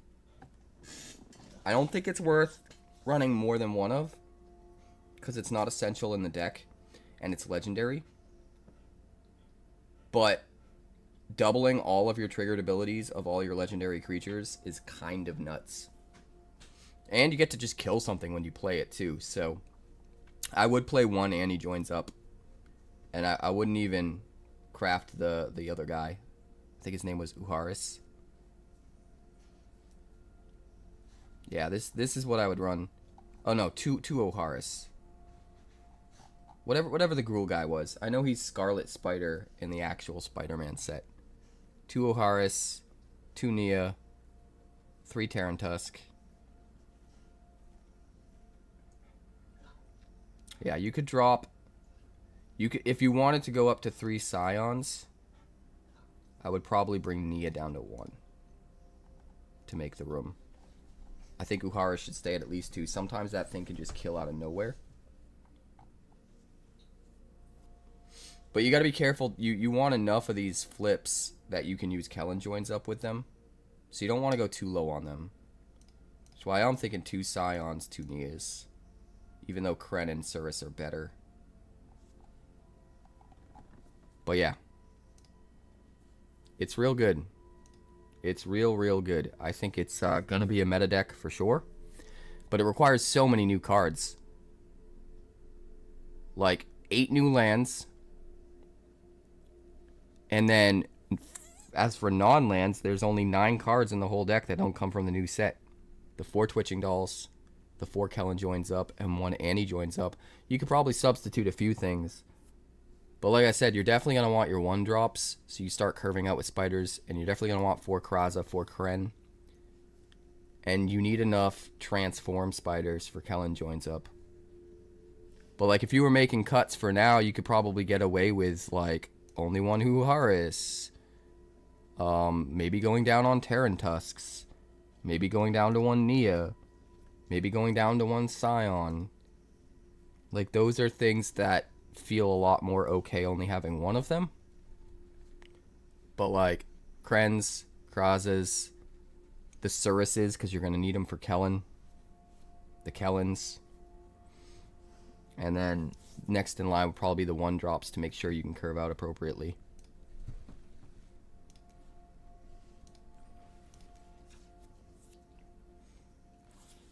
I would like to add more copies of Annie, but you have to be careful because of your mana base. The mana base is very carefully calculated to allow for the right kinds of mana. Because there are some tribal lands in there that can't make mana for non-spiders. And you have to take that into account. So it can get kind of tricky. But it's absolutely going to be meta. It might not be the best meta deck, like that's definitely Vivi right now, but it will be in the conversation for sure. It's bananas. It's absolutely bananas. I think this deck though, No Vacancy, or this version of it, the Golgari version, the Shining, I think is going to be a sleeper hit. I think this deck's going to be really good, and it's going to take people a little bit to catch on to just how good it is. It just wins, man. 1 land. 1 land. What is this? Mulligan. Better. Put back the cease and desist. We'll start with the Multiversal Passage for green, and we'll have it enter tapped.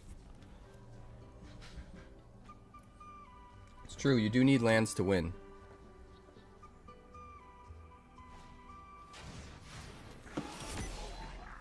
You do need lands to win. Burnout Bastronaut. I think we wait and we harvest her. Save this for something else.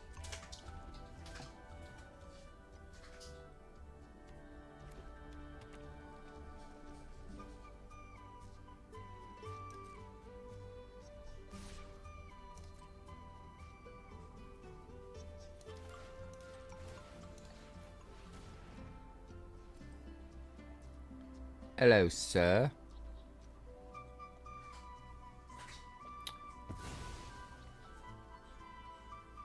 The Bastronaut is no more.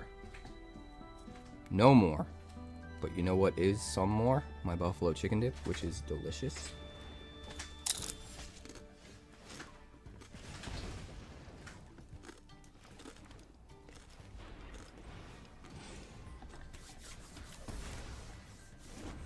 Goodbye, Razorkin Needle Jerk. You are out of here.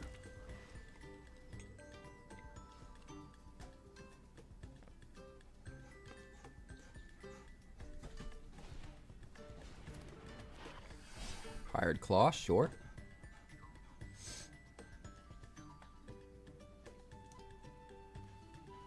What else? What else? Scalding Viper. Well.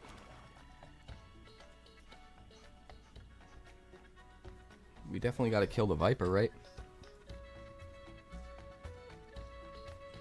Or do we just get the Unholy Annex down? Against Mono Red, that feels kind of wrong. Let's just kill the Viper so that we can continue to cast spells without taking damage. If we top deck a land, we can push the Hired Claw and play the Annex, and then the turn after that, unlock the Ritual Chamber to gain back the life. Probably pumps up the Hired Claw. He's running low on cards.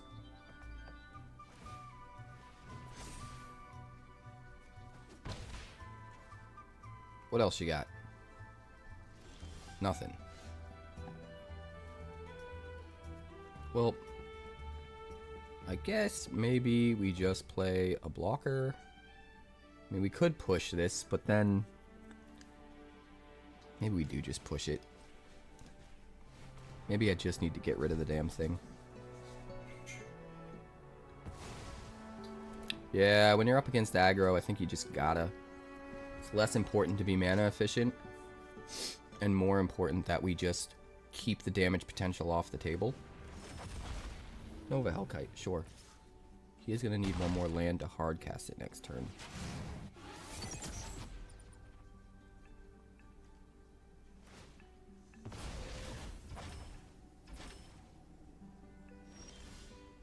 Alright, we've got a land. So I think what I'm going to do is I'm going to start with a really big flyer so that if he plays the Nova Hellkite, we've got a blocker for it. And if he removes it, he doesn't have enough mana left to hardcast Nova Hellkite. That's even if he can remove it. He's going to need bounce, basically. His burn damage won't be enough. So if he's got bounce removal, he can get rid of it. He won't have mana left over to play the Hellkite. He'll probably play something else from his hand. Oh, he just scoops. I mean, I guess that does it.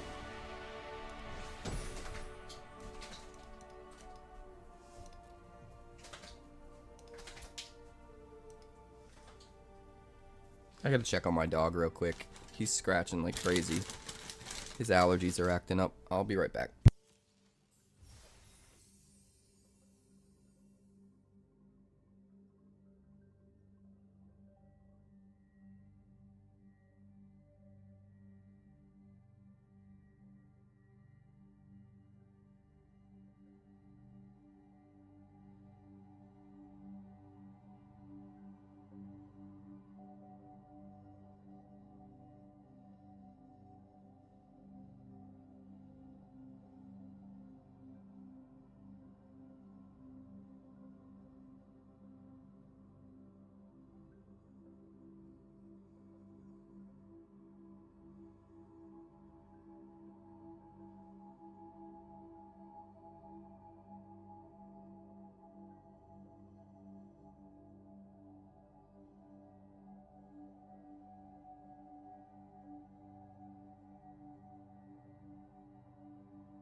Hello, Outlaw. Good to see you. We are back. The doggo's okay. Let's move on with our lives. And with our buffalo chicken dip. Things are going well, my friend. Pretty busy. Kind of overwhelmed and exhausted from just how much is on my plate right now. But can't complain because life is going well.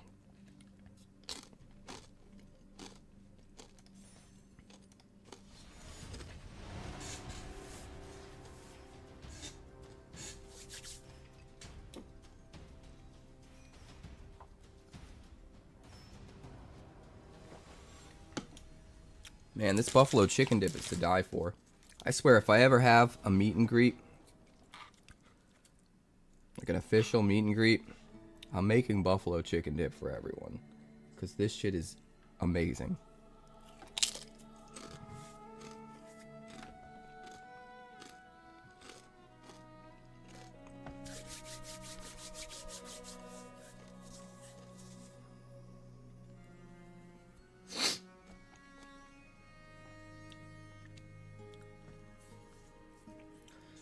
The drafts are kind of weird. It's like pick 2. I don't know how I feel about it yet. Set seems alright though. Alright, this looks good. We're gonna keep it.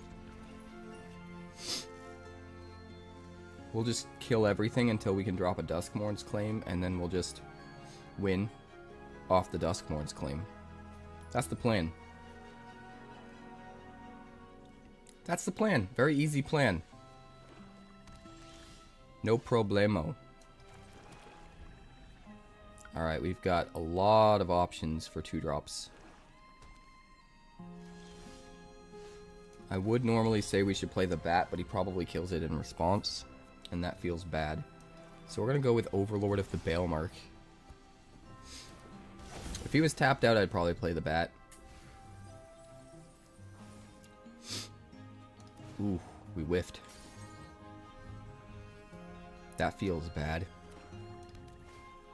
Although, there weren't any lands in that either, so it probably ends up being a good thing. Do we kill this thing first? Yeah, I think we got to, right? Kind of unfortunate.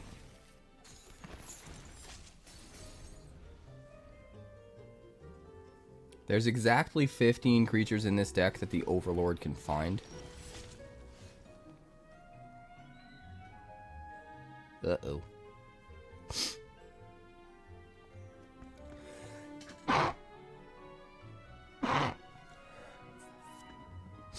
Uh-oh.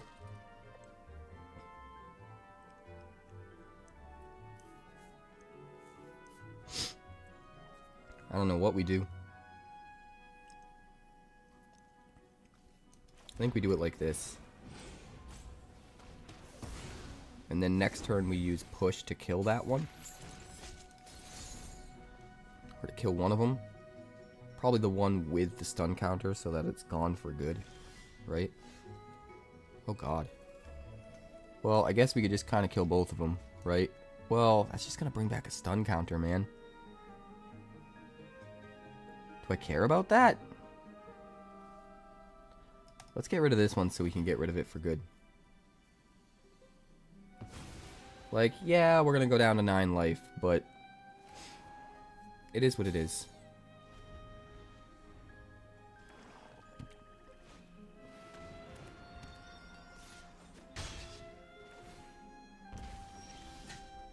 Where is our land?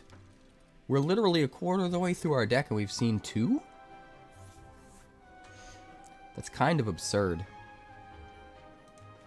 I think we actually need to get out the bat now. While we can. Oh, he's got 2 pieces of removal.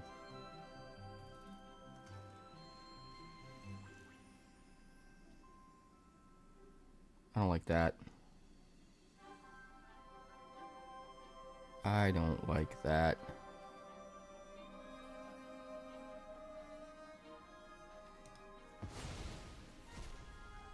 Yeah, I think we lost this. I mean, we wouldn't have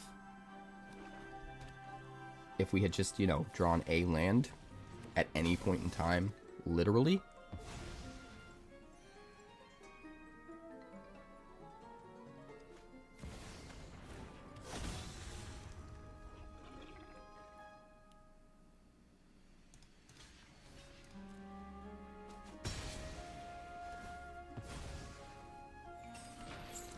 Can I please have a land?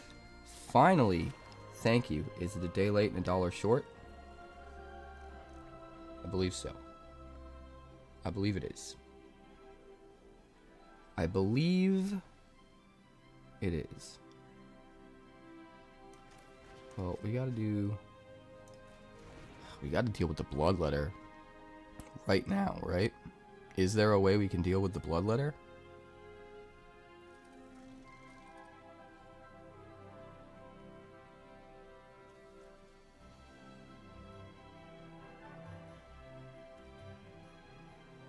I think we're just gonna take a chance on the Duskmourn's claim and try to just win in 2 turns before he can kill us. Ow. He's down to 16.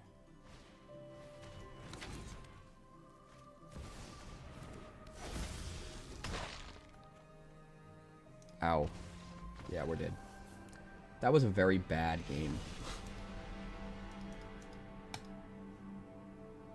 This is the frustrating part of this game. I'm so glad I don't have to deal with it in the other game that I play. But in this game, it's just built in a way where it allows for non-games way more commonly than I would prefer. I would even argue it's archaic game design. Hey, what's up, Noctid? Stream's going fine. I had some technical difficulties earlier. I guess I had to reset my router, and then it fixed them. Twitch kept disconnecting randomly for no reason. It was weird. Everything's fine now, has been for a few hours. This is good. We'll keep this.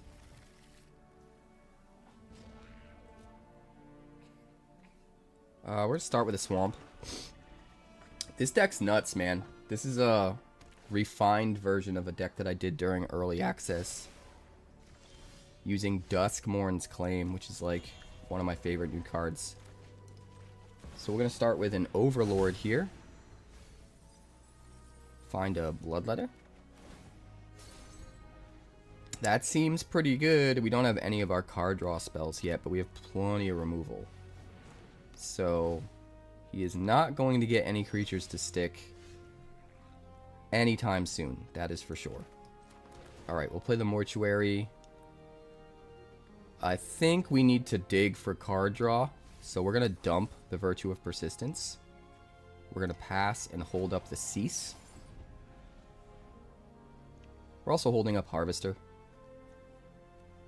which is nice.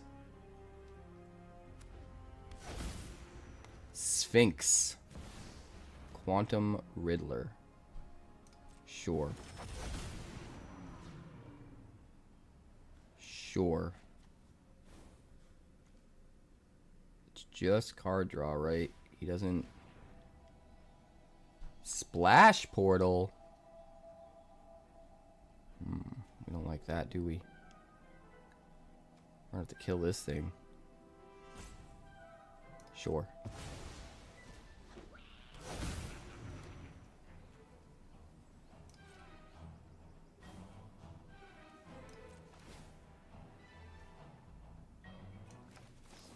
We're gonna cease.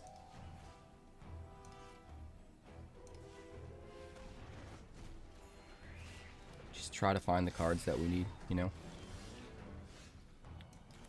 Play Swamp. Honestly, not a lot of options here. We'll just get out the Bloodletter. Bide our time. We can push this thing after it attacks.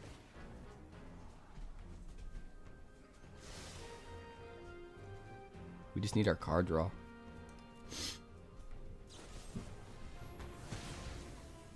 kill our Bloodletter. That's fine. That means he won't have enough mana to stop our push, which should be pretty good.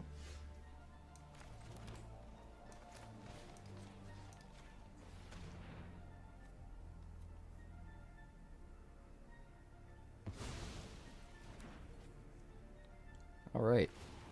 Down to 1 counter left on the Overlord. Our inevitability is almost here.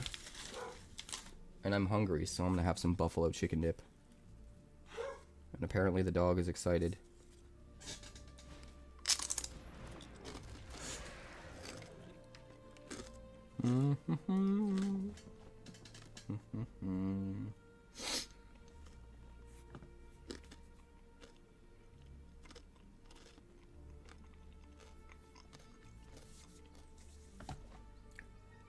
It absolutely is a Parker Luck deck. I love that card so much.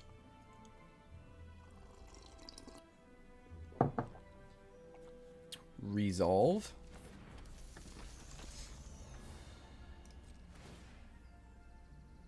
Puts it on you. Well, we will do this. Get rid of the Scholar at least. This guy's going to be a little bit trickier. Unfortunately, we're going to have to wait for him to attack and push it. But we'll get out a Bloodletter. And then we'll use the map token on the Bloodletter. Finally, card draw. Now we've got a whole lot of pressure. Whole lot of pressure. 4 Parker Luck, aka Duskmourn's Claim, and 4 Unholy Annex is nuts. Absolutely nuts. Scholar, sure.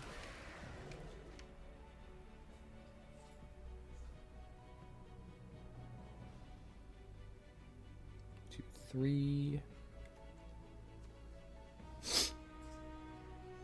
Just kind of asking myself right now, do I even bother to kill the Aerialist and pay the ward? Because I could drop Unholy Annex and spend 2 to kill the Steam Core Scholar. Parting Gust. Sure.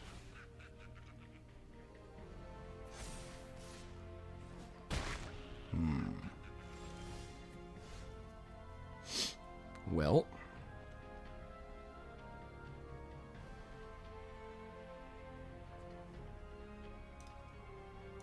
Definitely want to attack first.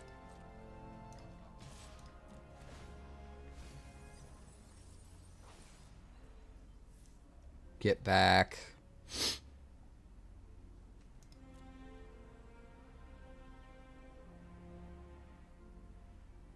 I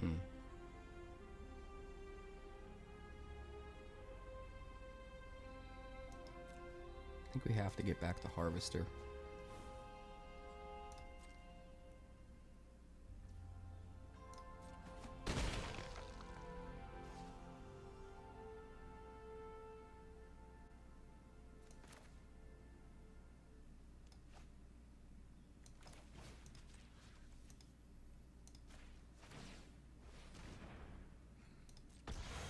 Alright, so we'll pay the ward.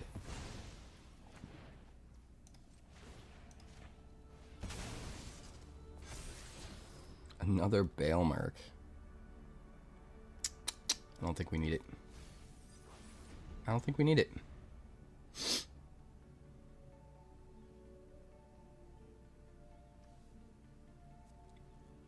I could have killed the Scholar by giving it -2/-2 and then targeting it with Petty Revenge.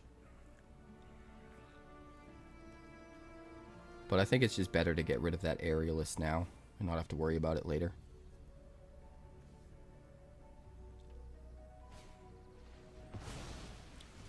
Splash Portal.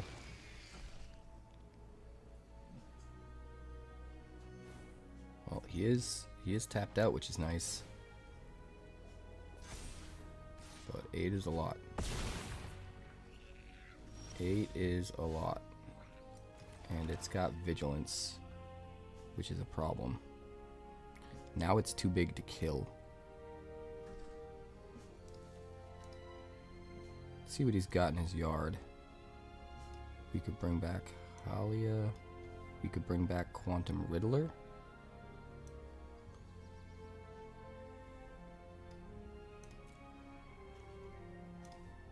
We could bring back Overlord. Bloodletter. We could bring back Bloodletter and Harvester. I don't know if that's enough. Bloodletter. Harvester. Puts this at a 6/6.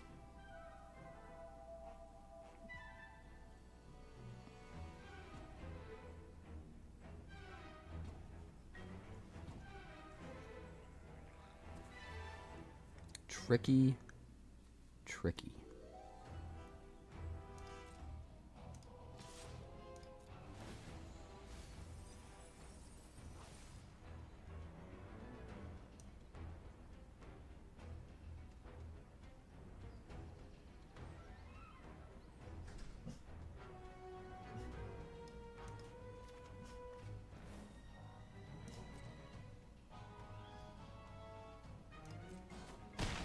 Hit for 5.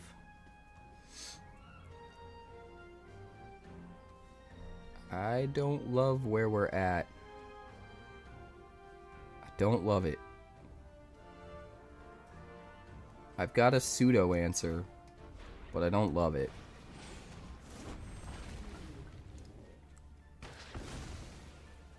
Now we've got a chump blocker, but if he's got removal, it's just over. But I think that's my best shot, and I think I just have to take the chance.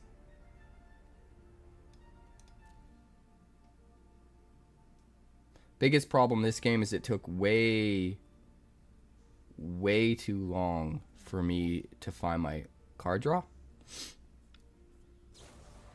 Because we need to find a turn where we can just slip it in and just get it there.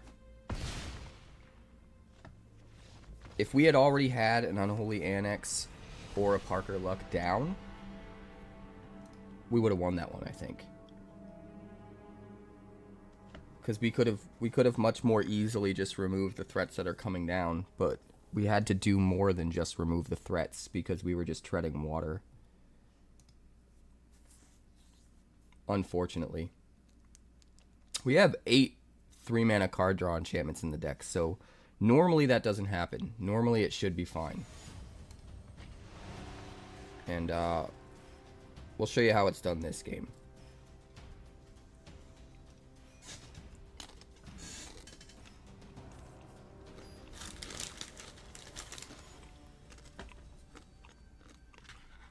I'm pretty sure the deck went undefeated in early access.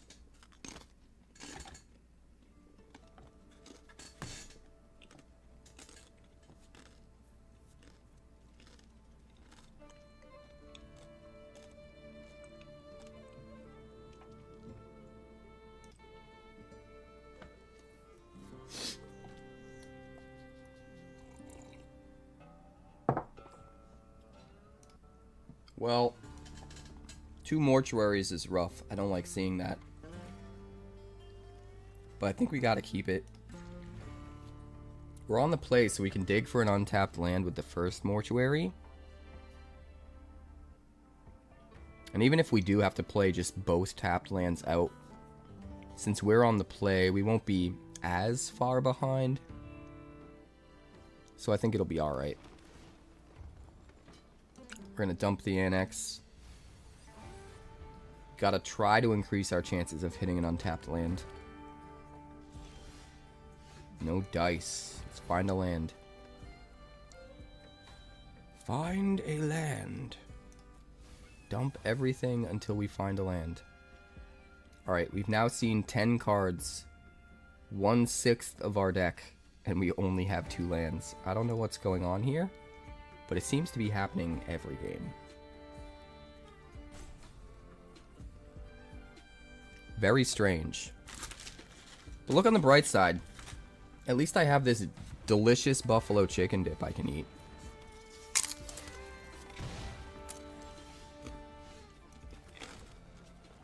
I'm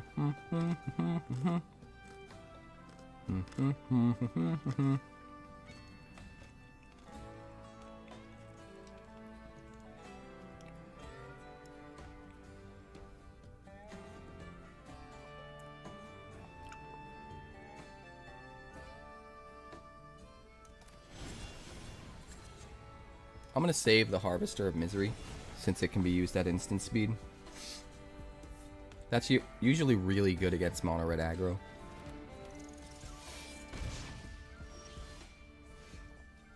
Do I jam a Duskmourn's Claim? Against aggro, I don't think I do. Right?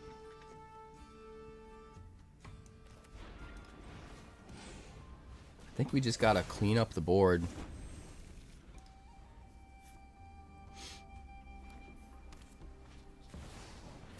Screaming Nemesis.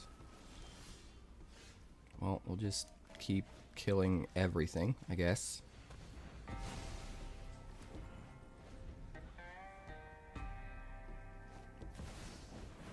Jeez Louise. This dude just keeps going.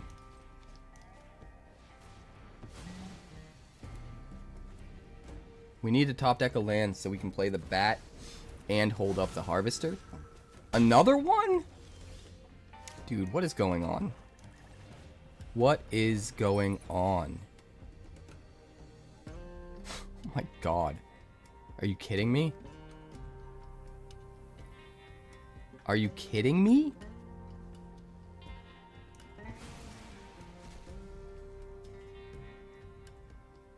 This is silly.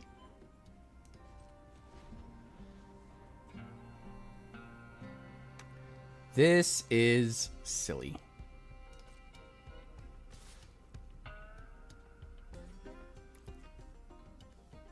Three,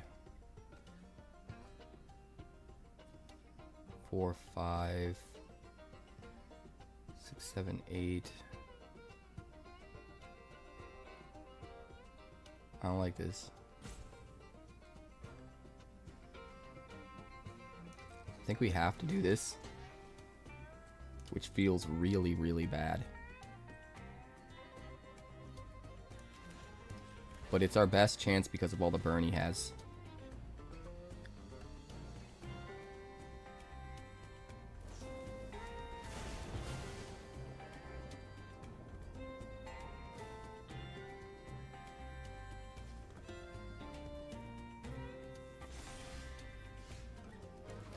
Brutal.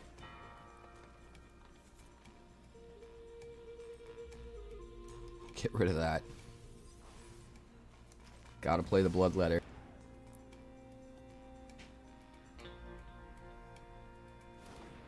I mean, we're holding him off. He didn't shut off our chance to gain life yet. But he's got 5 points of burn still in his hand. 2 now. We don't know what those last 2 cards are. Well, last one.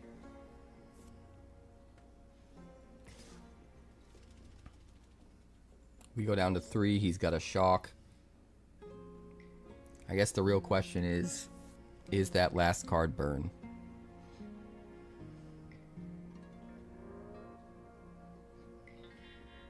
No blocks. We gotta take a chance. If we block, we're still taking 2. We're only preventing 1 damage. Right?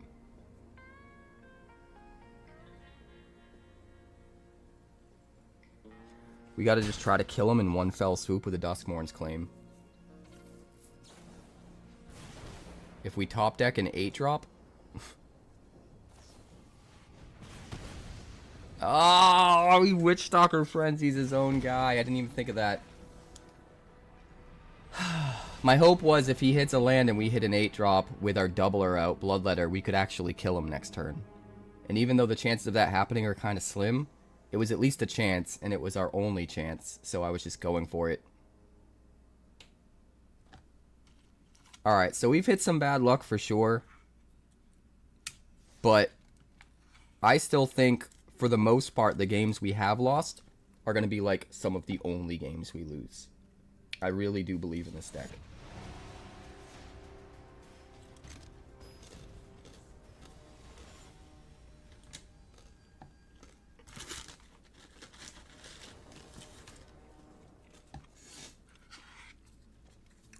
Yeah, that's crazy, Flynn. So many wild cards.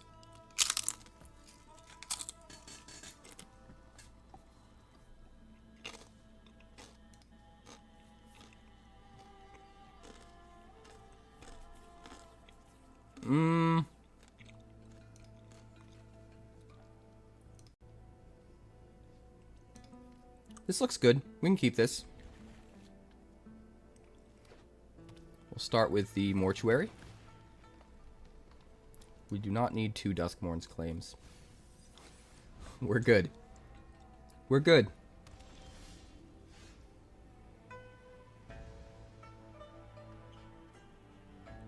You are correct, Noctid. Hey, Lawson. Welcome to the stream.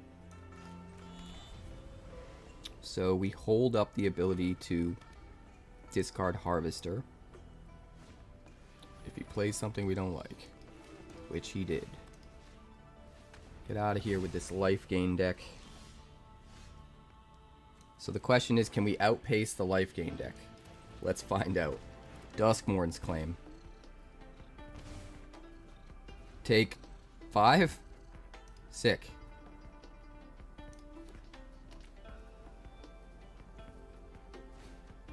Linden. Oh, you're gonna be so upset.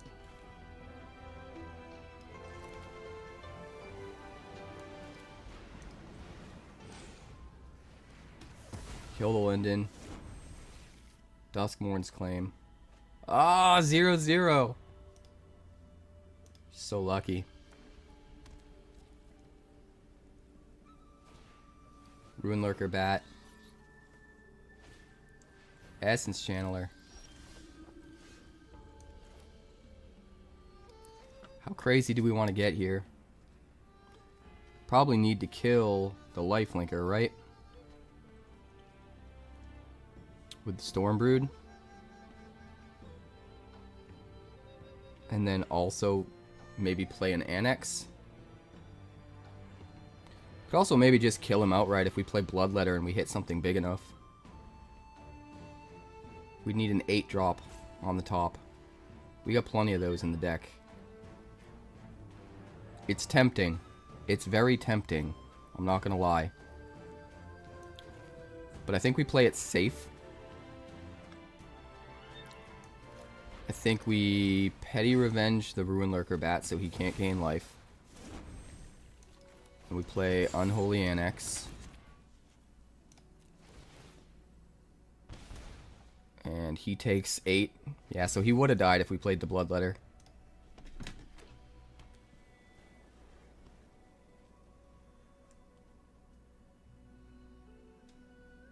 You think Arena screwed up, Lawson? That's awesome. Hinterland Sanctifier. He's trying to gain some life. Exemplar. That is not enough. He's almost definitely dead next turn. We're going to turn on the drain for the Annex. It's going to be double. Brutal. Brutal.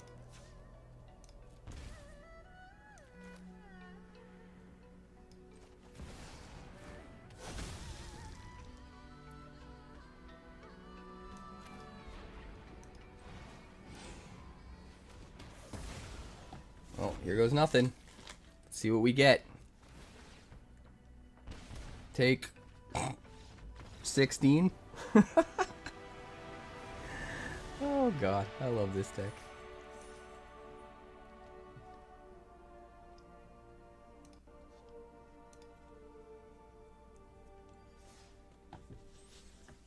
That's how it normally goes, man. We just need to actually, you know, hit all of our land drops and get a card draw spell so that we can, you know, choose the best turn to try and slip it in. Or not a card draw spell, but a card draw enchantment. That's the hardest part, is like you need to make sure you don't miss a land drop and you have to find the right turn to slip it in. Because once you slip it in, you can go right back to just killing everything and just let it do its work.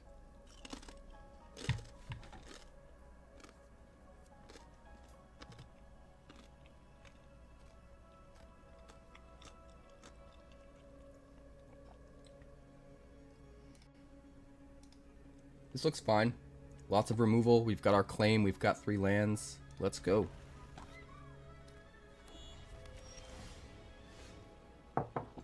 More than 3 lands. We'll start with the Mortuary. I don't think we need that many lands. Let's dump that.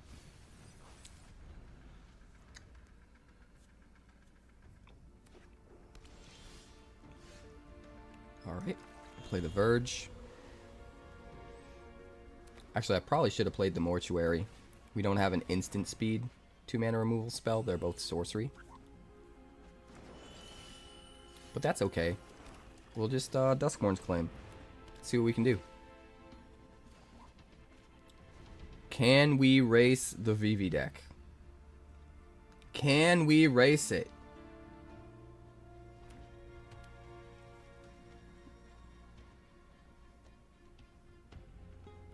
Running VV with the Restless Spire. What a flex. Fear of missing out.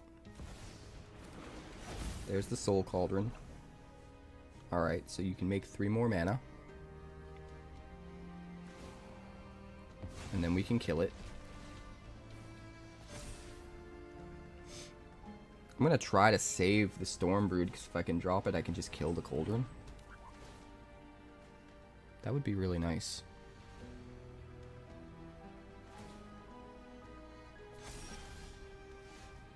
That would be really nice, wouldn't it? Can we just double Virtue?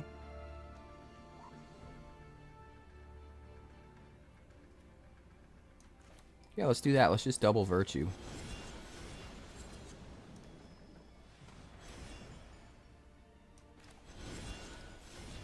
Because then next turn we get to drop the Stormbrood, kill the Soul Cauldron, get rid of his ability to turn things into VV. I don't think he can do 24 damage in 1 turn. I mean, maybe, but he has to play a creature first, right?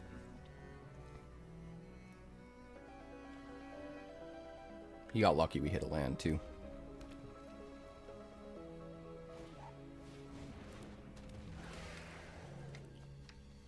Steam Core Scholar. You can use the Soul Cauldron, get 3 more mana out of it. It's not enough to go crazy. Well, he's also got Profs, right?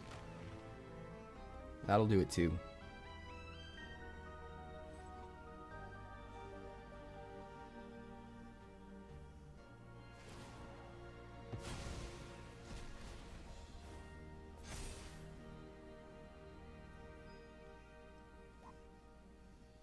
I think he's trying to get mana out of the Mako so that he can get more card draw, so that he can get more triggers on Profs, so that he can then get way more mana out of the Steam Core Scholar. Yeah, it seems like that's what's happening. Either way, though, they can't attack. We might be alright.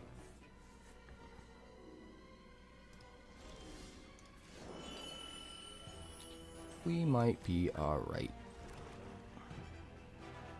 I mean, we gotta do it, right? We gotta do the thing. Get rid of the Soul Cauldron. Get rid of the Mana Ramp. Duskmourn's Claim, you can take 8. It's very possible we just win next turn.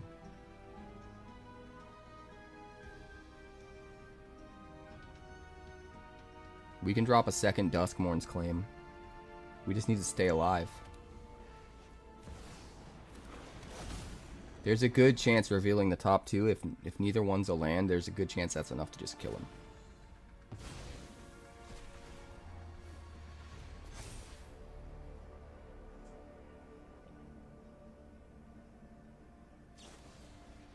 Oh, okay. You're gonna Flood Maw. I guess that's okay. Ooh, that's a lot of damage because of the Profs. That is a lot of damage because of the Profs.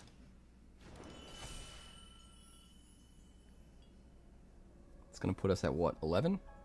No, more than that. Less than that, I mean.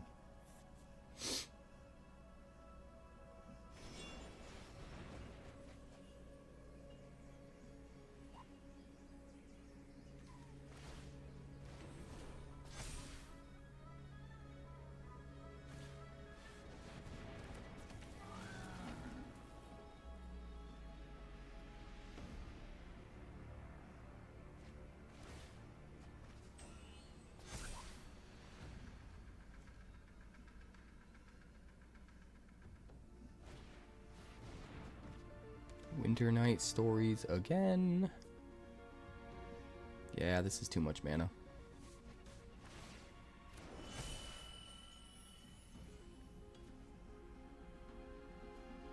Just too much mana.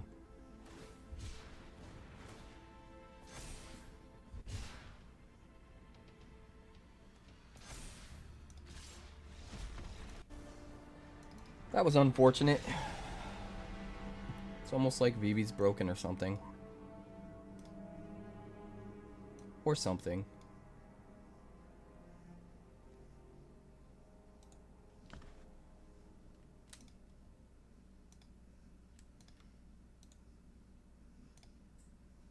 Or something.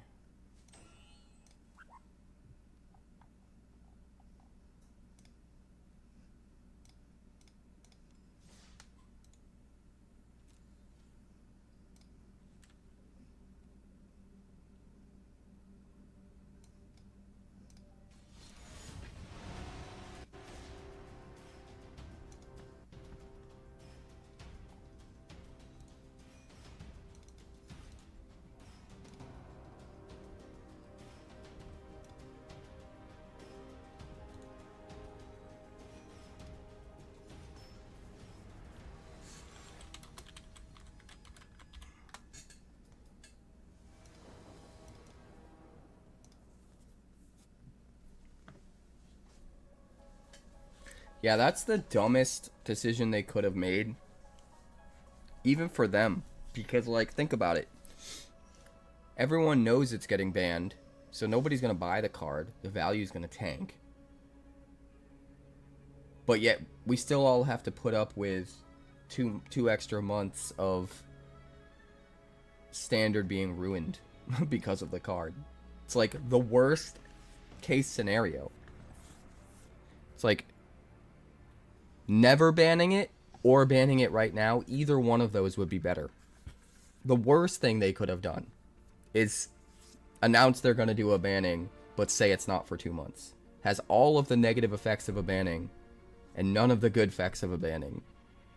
No one's going to buy the card, the value's going to tank, and everyone still has to fucking play against it for 2 months.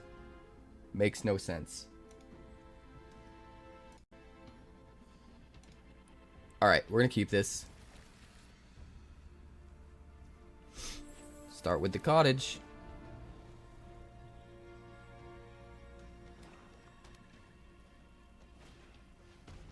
Duress me? Gonna hit the claim or the annex? Ooh. Wow, hits the claim. Alright, well, let's see if we can hit some removal. Stab. Take the stab. Thank you very much.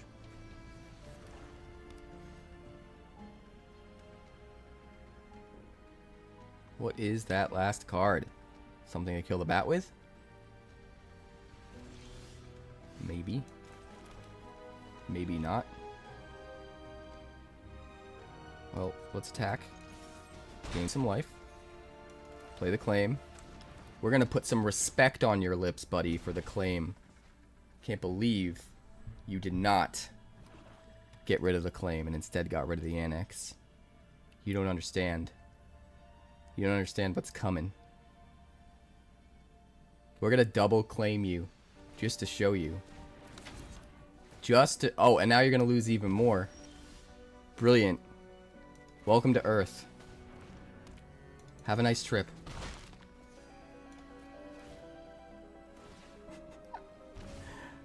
Oh, Zero, you got lucky. Two lands in a row? Are you kidding me?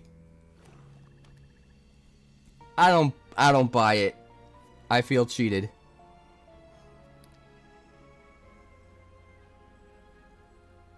I feel cheated. There's no way, man. There's no way. Still, like, most of their stuff is between 1 and 3 mana, so it's like... Play something. Play anything. Do it. Do it! Fine. Don't do it. He knows I have a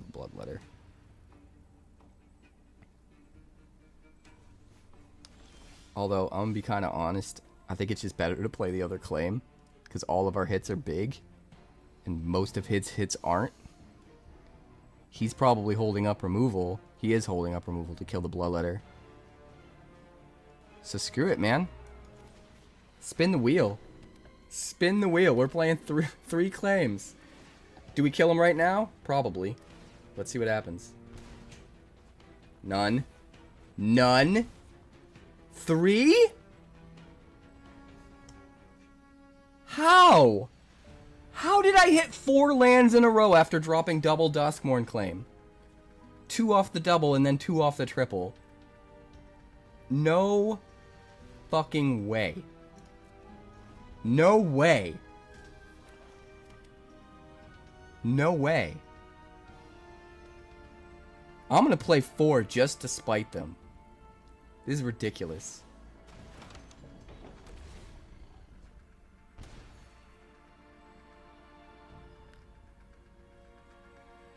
Well, now he's tapped out, so we play the Bloodletter. And he's toast, right? He's totally toast, dude. There's no way we draw that many lands again. There's no way. We double up on all of them because of the Bloodletter.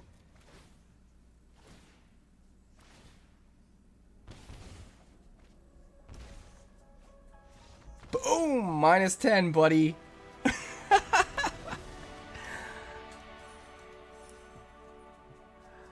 What a crazy game, man.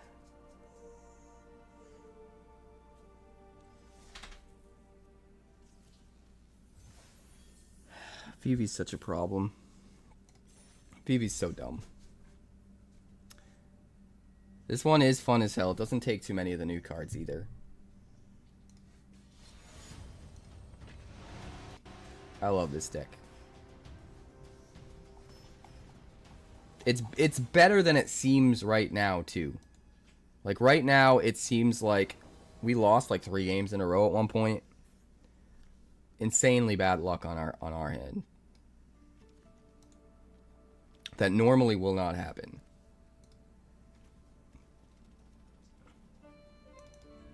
It's possible I want to add one more land in this deck. It's possible. This looks okay. We got a little removal and another 2-drop if we don't need to remove something. Should be okay. We'll drop the Passage for green on 1 so we can let it enter tapped and not have to pay the life. Then we've got options for turn 2. Since we don't have anything to kill, we'll just play out the Overlord. Seems pretty good. Get a Bloodletter.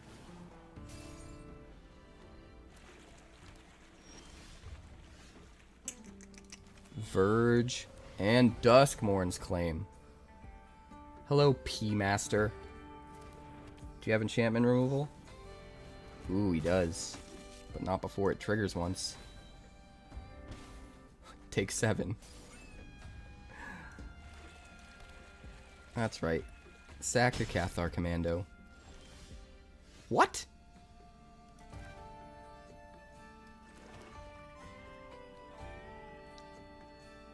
I mean, we could try to kill it. He sacks it in response. I think I'd rather just play a second one. Let's just keep it going. Go ahead. Kill one of them. It's fine. I don't know why you did it in response, but, you know. Alright. Take 0, you lucky duck. You lucky duck. Do you have another Cathar Commando? Hmm?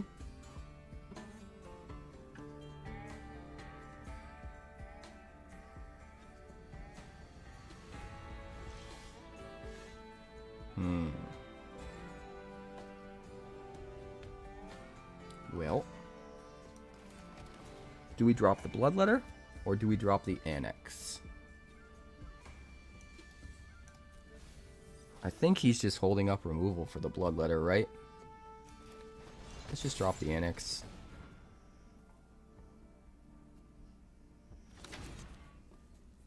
Here we go. Consult. Lots of triggers. Duskmourns, a land. I don't know how we're getting this unlucky, but we are. Crazy.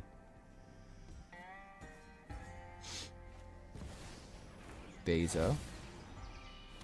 That was probably a mistake on his part. Let me think. Like, we definitely play the Bloodletter. Do we maybe just play Virtue of Persistence to gain the life? No, we'll gain life off of the Annex.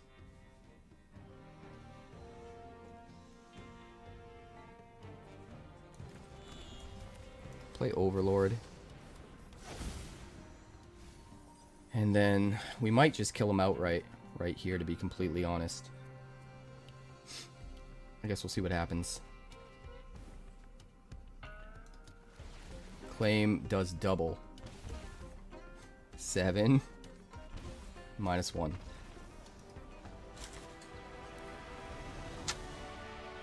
Yeah, baby.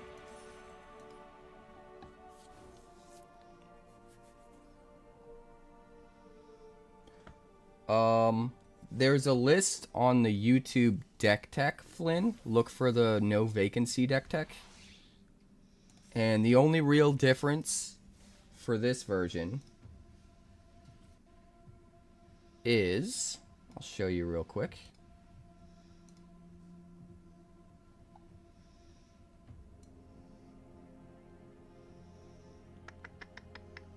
Just gotta find it. The only real difference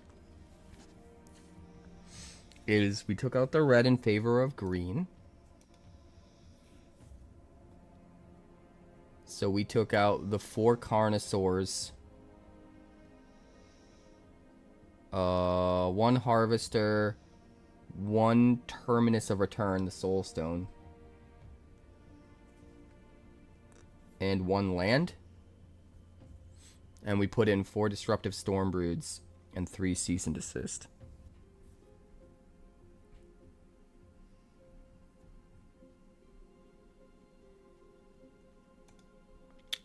And it's been pretty good. It's been pretty good.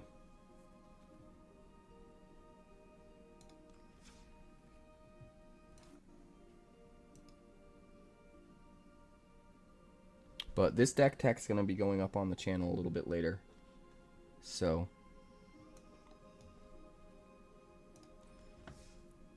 if you guys want the exact version, pay attention to the YouTube in a little bit. A couple hours or something.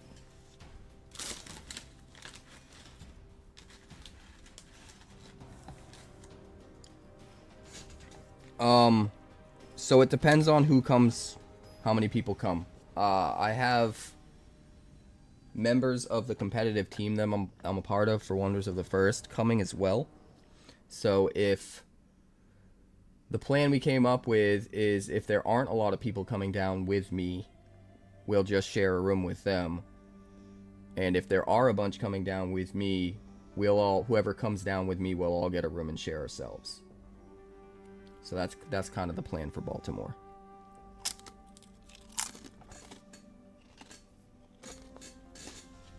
Loosely.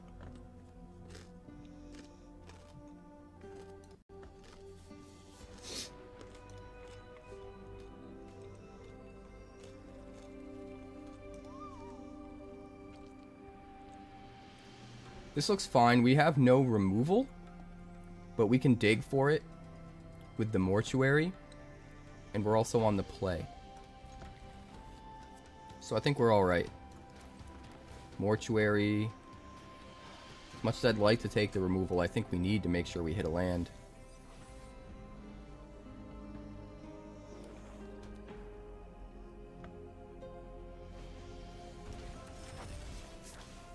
Timeline color. Yeah, Wonders of the First is just... it's just stupid good. It's just stupid good. Alright, Deep Cavern Bat. Let's see what we can hit. 2 unstoppable slashers. Well, okay then. If we top deck a land, we're just slamming the claim. If we don't, do we kill the color? Nah, I think we Overlord and we save the Stormbrood for the Slasher.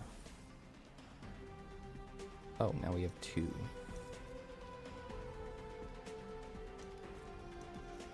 We'll get another Stormbrood, I guess. Man, all 4 of our Stormbroods, 2 of them in our hand and 2 in our graveyard. Crazy.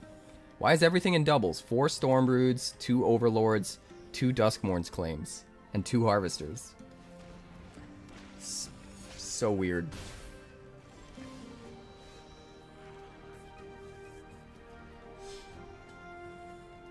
I think we gotta kill this thing first, right? I don't love it because I want to start dealing damage, but that thing can race us, and that's a problem.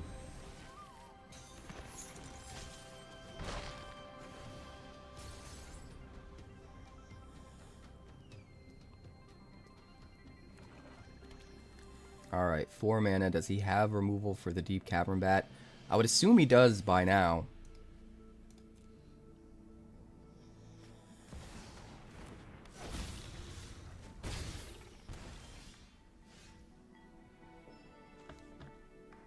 Well, it's a good thing I killed that guy.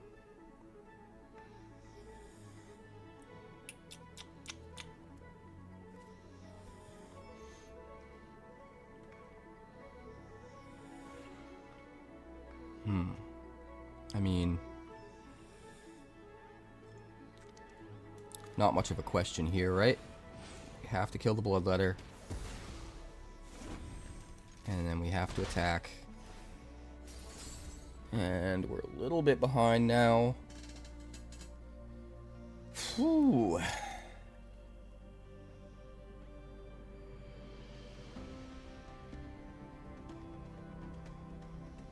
Maybe this deck needs a sweeper.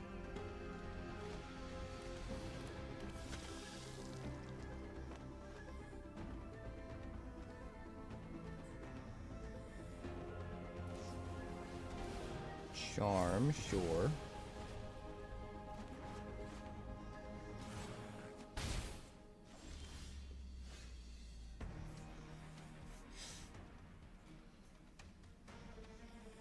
Seven.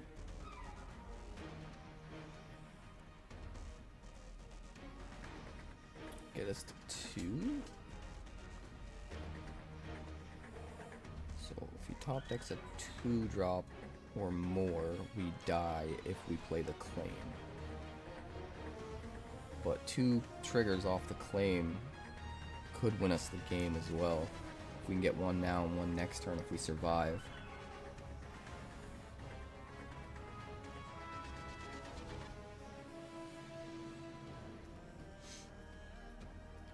Man. I think we just have to go for it. I hate it.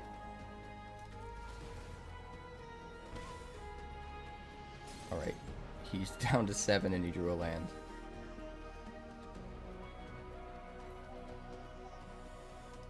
You're saying I got a chance. You're saying I got a chance. We go to 2.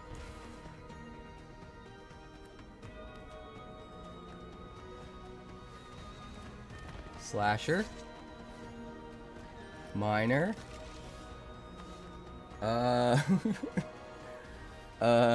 So he needs to top deck a land. And we need to top deck very much not a land. Right? That's really our only chance? Well, balls to the wall. You only live once.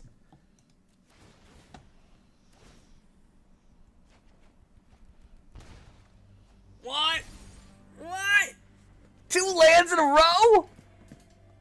Come on, man.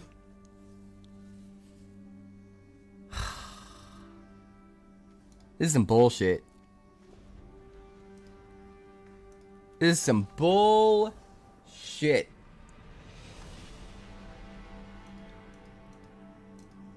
It is gambling, but the game's rigged for us.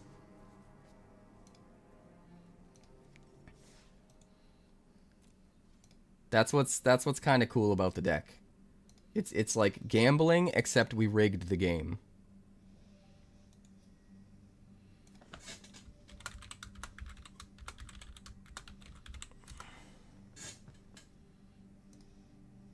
Because everything in our deck is hugely expensive. Except for the lands. Actually, you know what? You just made me realize something. We're going to make a change.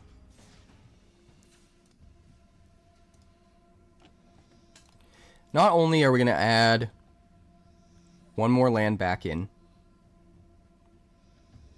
because I think it's important. So we'll go down to 2 harvesters.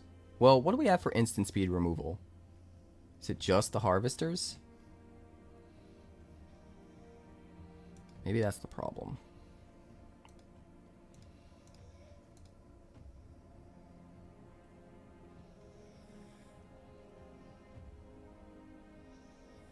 I think we need to go down to 2 cease and desist. And go up a land. But more important than that, we need the right lands. We need the right lands, guys. And I figured it out. We should be running Fabled Passages. Because Fabled Passages will thin out our deck. We'll have less lands in the deck, which means we're more likely to hit a non-land. So that we're more likely to do more damage with Duskmourn's Claim. It makes all the sense in the world.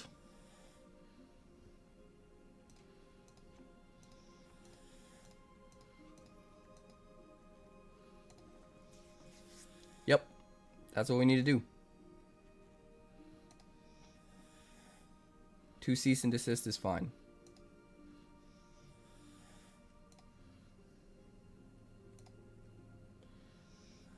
I mean, the problem is by the time we get to 5 mana, do we really need it? I feel like if we survive to 5 mana, then we're doing well enough that maybe we don't need to sweep the board. I wish there was a cheaper sweeper. What other options do we have for sweepers, guys? There's the dragon, right?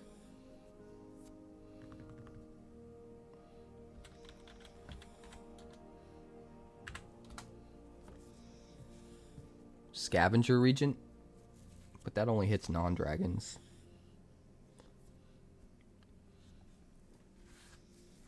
But still, we could do it for 2 or 3, wipe our opponent's aggro board, and keep our Bloodletter alive, which seems kind of relevant.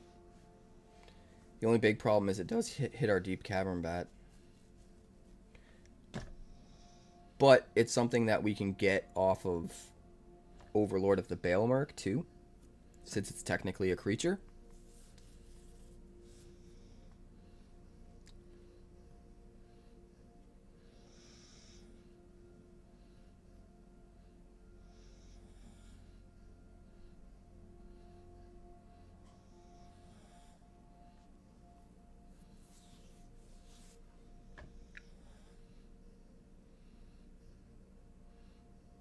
Three mana white spells that hits CMC2 or less.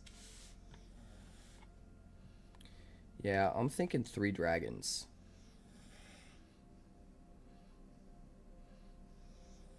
That's what I'm thinking. Go down to 3 Stormbroods. Just not sure what else we cut. Like, I like the Harvesters because they're instant speed. We don't have a lot at instant speed. Do we maybe cut the Bloodletters down to only 3? They're not super crucial, and we usually can find it with a Baelmerk. I think maybe we cut the Bloodletters down to 3.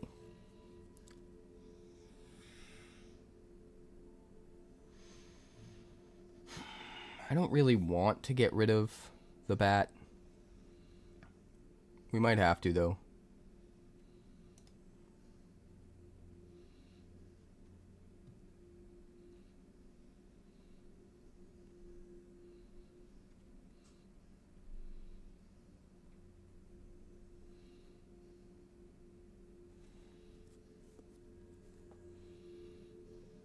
I think maybe one of the push pulls is probably the best way to do it.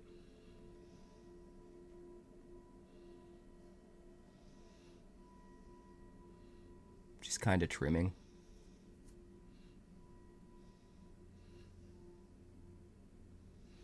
That's still what?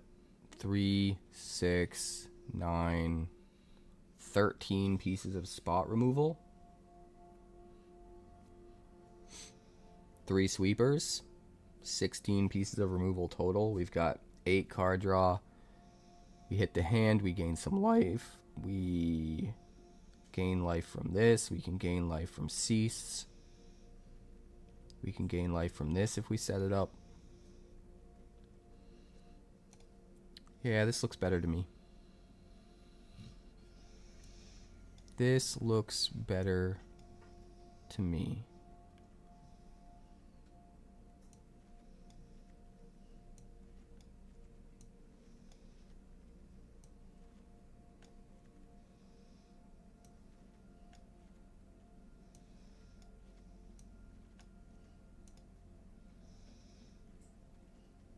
Curve looks decent too.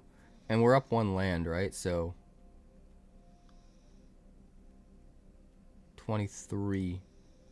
Which honestly should be good because we have 8 things that are going to be drawing us a card every turn. So we shouldn't need the full 24. And like our curve's really low too.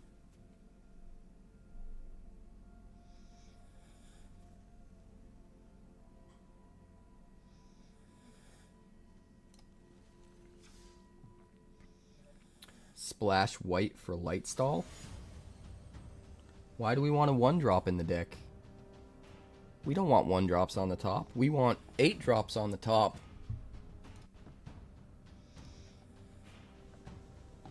We want to just dunk on our opponent from out of nowhere. The Regent's a good idea. I think that's worth experimenting with.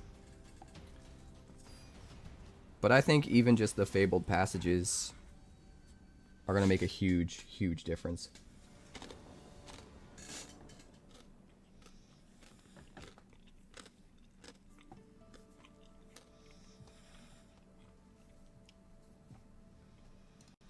Alright. This looks alright. We start with the Fabled Passage, find a forest. We are going to need a 3rd land. But we're on the play, so we have a little bit of wiggle room to find it. It's not the worst ever. Alright, we'll find the forest. The one lonely forest. Schwamp. We'll Overlord.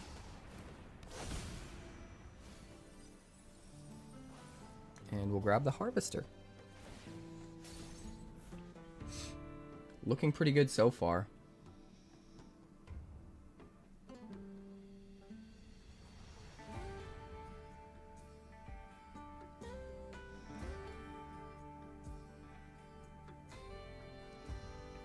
Absolutely knocked it. I feel you. Drops a River Pyre Verge that doesn't have access to blue. Well, he's not playing super aggressively. So I think I'm actually going to take this opportunity to slip the claim in there. I take 3, he takes none. Lucky me. It's okay though, we can kill it and gain some life back with the Virtue. Maybe kill something else at instant speed with the Harvester.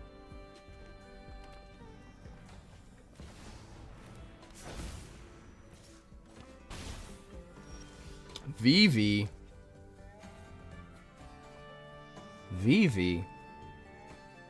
Who do you think you are? Playing Vivi.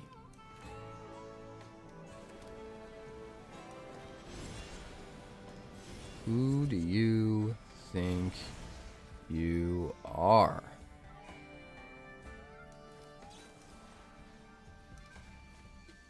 Yeah, I don't even care about killing your fear of missing out. We're gonna exile your Vivi before you can drop a Cauldron, you jackass. Take 8. Race me. Race me.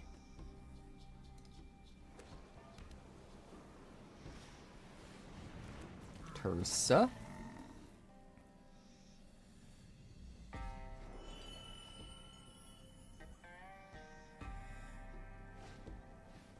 Mako. Where's my dragon? I need my dragon.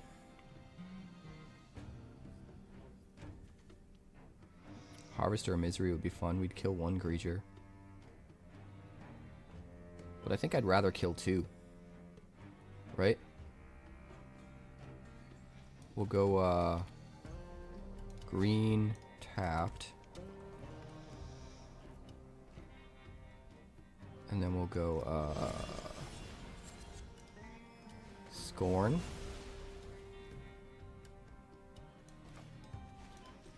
Push. And then we'll hit you for 8 damage. Huh? 0. You lucked out, Melky. Melky's Mako. Tursa.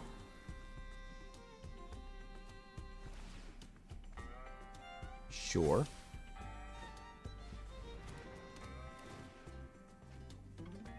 Freaking profs, man. What a time to be alive. What a time to be alive. Maybe we just win. What's he got for creatures? Tursa and Fear?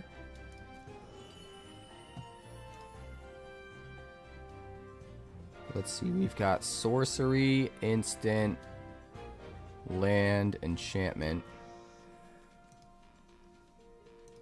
So maybe we just kill him with his own stuff. Let's just do that. Let's pull his Tursa and his Fear.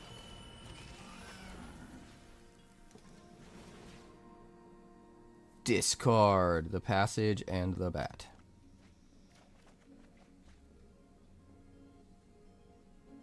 Discard the Swamp. Swing. Trigger. Untap. Swing. And kill you? Hey, there we go. 5 damage off an Overlord of the Baelmark. That's how it's done, boys.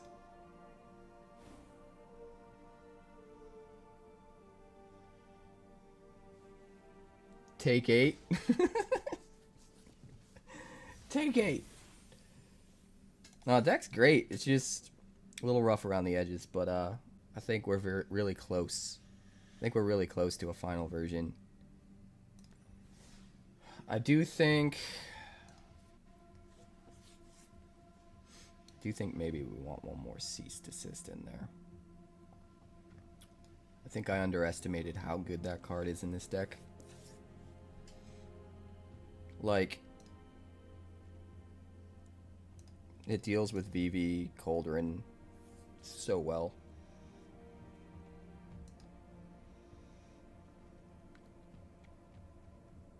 Maybe we go down 1 on the Virtue of Persistence. We do have a lot of sorcery speed, 2 mana removal. I think it's best to sort of mix and match them, right?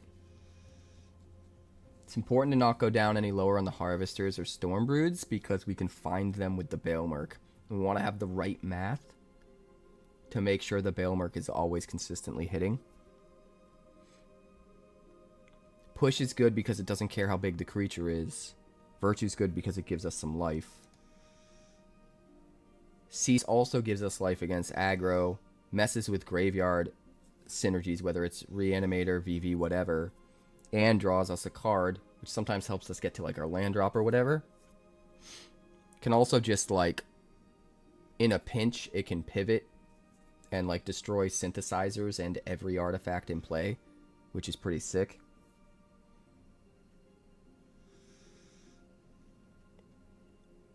Yeah, 4, 10.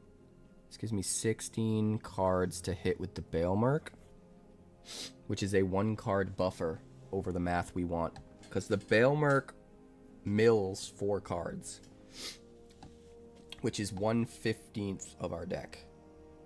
Which means we want at least 15 creatures it can hit, so that if we play a turn 2 Bailmerk, the math supports us not whiffing. And then I like to have 1 extra if I can, to just add that little bit of buffer to make it even that much more likely we don't whiff on a turn 2 Bailmerk. And that's what we have. We have 16 rather than 15. So I want to keep it at that. And then the 4 claims, the 4 annexes have to stay. This feels right to me. Diversify our removal, have 3 of each of those, including the sweeper.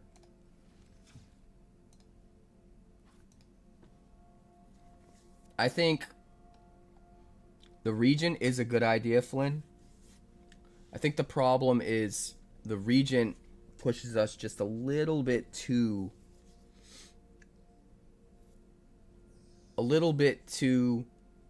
into the realm of we're good against control and not as good against aggro. I think it's a balancing act, and I think the Regent would be a bridge slightly too far, where we'd be a lot better against control decks if we had it, but we might not quite get there with aggro decks. I think the Fabled Passages do a lot, though. And I'm glad that we at least have those.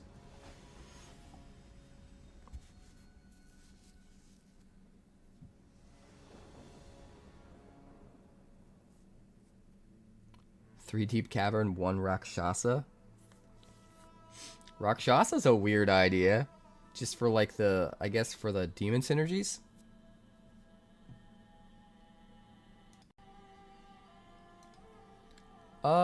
This looks okay. We can make this work. We're gonna be going baddie for sure. See if we can hit some removal here. Virtue and Shoot the Sheriff. We want to make sure he uses Shoot the Sheriff so that if we play a bigger creature later, he can't use it, and he has to use the -3/-3, which might not be enough to kill a big creature. So, we take Virtue. We make him use up the Shoot the Sheriff. If we end up dropping this as a dragon, he can't kill it with the Virtue. Instead, he's going to Deep Cavern Bat, which can only hit our Cease Desist, right? Oh no, he can hit a creature. I got confused with Duress for a second. I don't know why. We can push it eventually.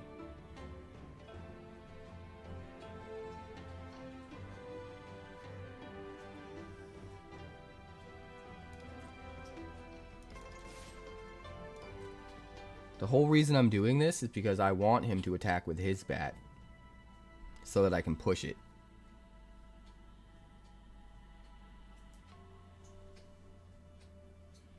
So I'm assuming he's not going to want to trade, and instead he's just going to attack us back.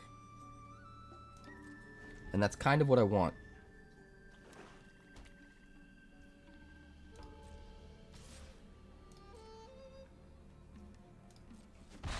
Thank you, sir.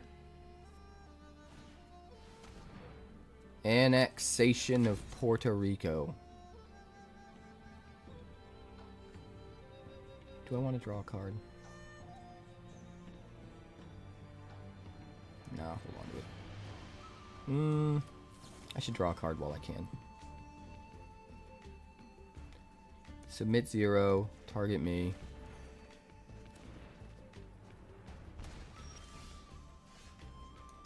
Sanctuary.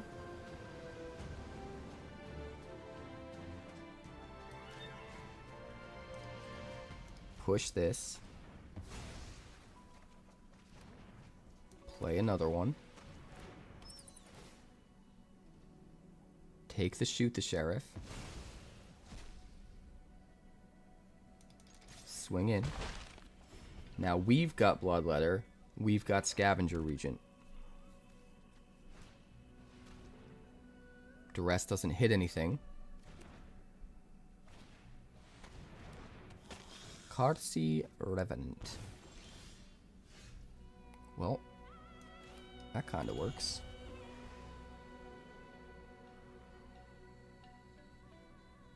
That kind of works.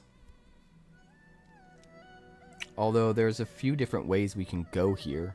If we kill the Revenant, we can swing in for 2, but we could also just play this as the dragon, hold it up as something to trade with the Revenant, and kill his Annex.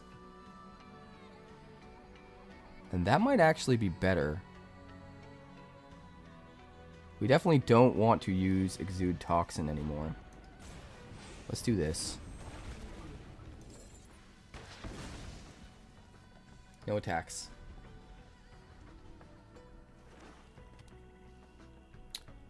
The queue times are crazy right now, but I am drinking some coffee. I think maybe we just let him come in. I mean, he's gonna play a blocker, right? I don't think we want him to put Death Touch and Lifelink on his Bloodletter. No blocks. Aclazotz. I suppose that makes sense.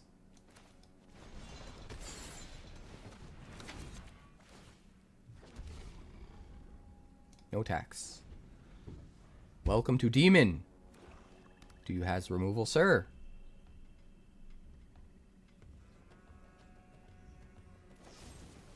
You do. What a jerk. What a jerk.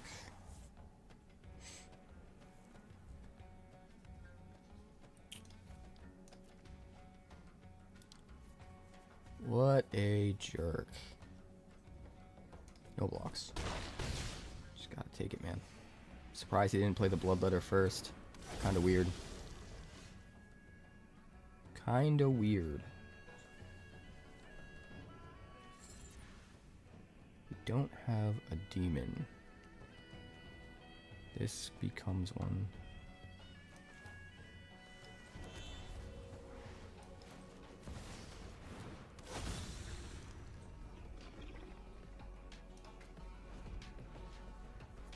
Tricky.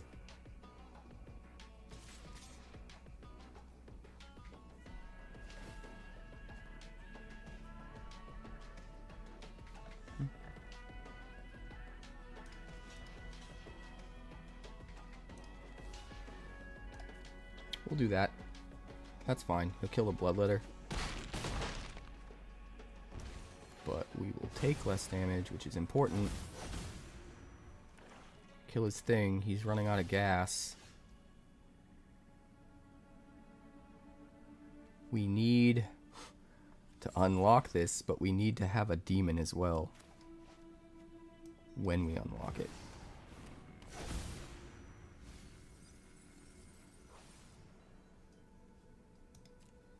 Harvester. Harvester could help.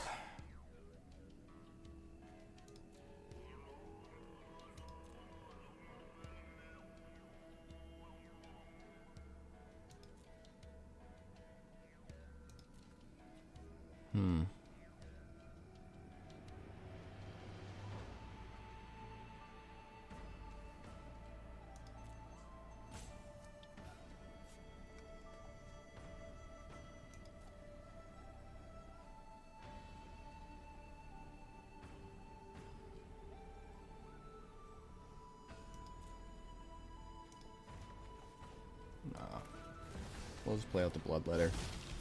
Like, we could do some combat tricks with the Harvester, which I kind of like. Give one of these -2/-2 after blocking. But I think we can still just block the Bloodletter with our Bloodletter. Be ready to unlock the Annex next turn, which I think is just better.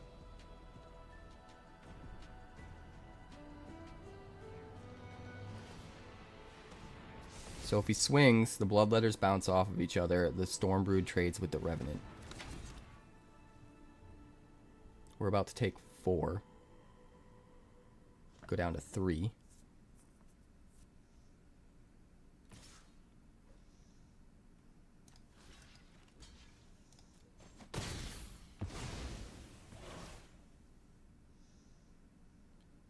Tricky, tricky game.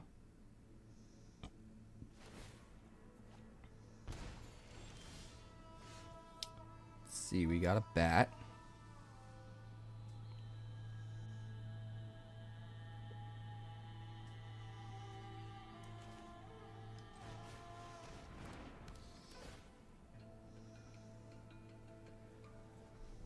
We'll take the Virtue. And we will unlock this. No attacks. Gain back some life. We're going to take 4 off the Annex this turn, though. It's going to be brutal. It's going to be brutal. What do we give him back?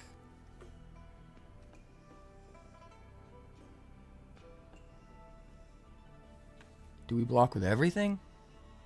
A double Bloodletter is just going to kill us anyway, right? 8. Yeah. Not really anything we can do here.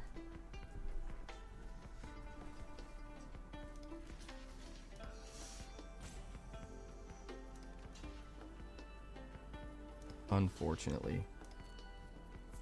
Unfortunately. It is what it is. We gain as much life as possible by blocking with everything because of our own lifelink. We still take 8. And it's over.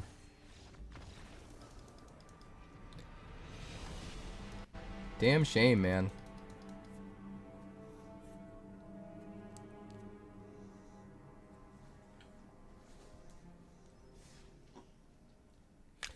That was just really bad luck, though. I think 9 times out of 10, this deck actually beats that deck, to be completely honest.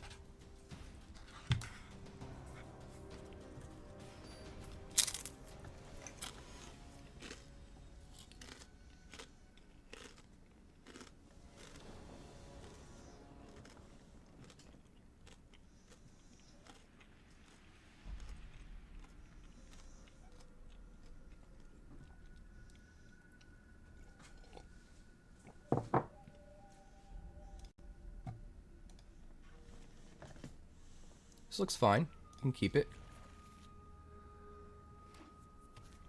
Start with the Mortuary. Fabled Passage. I actually think we're going to keep it. We've got a bunch of 2-drops in our hand, so it's okay if our 3rd land enters tapped. We want to make sure we get our 3rd land, though. Do we kill the Healer's Hawk? Because we could.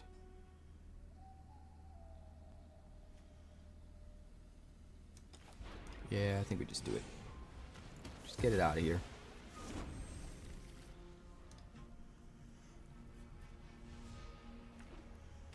Just get it out of here. Of course you can beat True Story.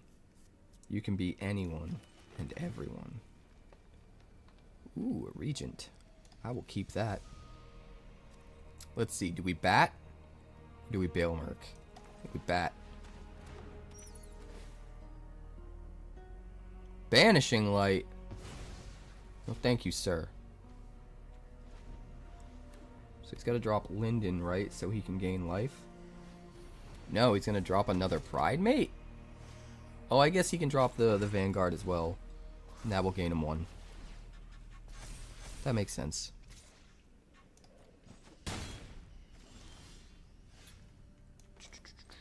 We are 1 mana away from wiping the board here.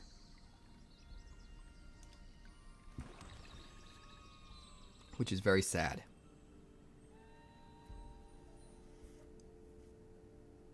He needs 3 creatures. Let's make life a little tricky. We'll kill the Pride Mate because we can. And then we'll bat to take away his 3rd creature he could play. And then he's in top deck mode.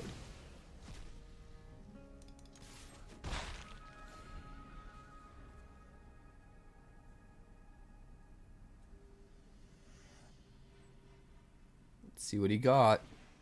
Banishing Light. Jerk. Wow, he didn't hit the other one? That's surprising. But okay.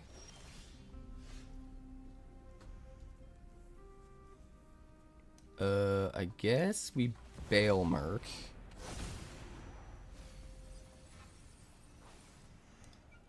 Get a Scavenger Regent. I kind of want to block the Pride Mate and then Harvester the Pride Mate. But it'll already get the trigger from Linden, right? Hey, thank you for the cheers, Ninja. My dude. Let's go.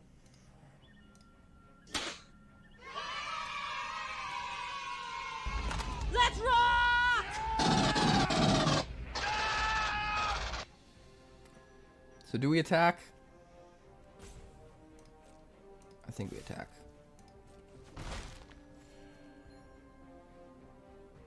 You gain a life. So we probably Harvester the Vanguard. That's what I'm thinking.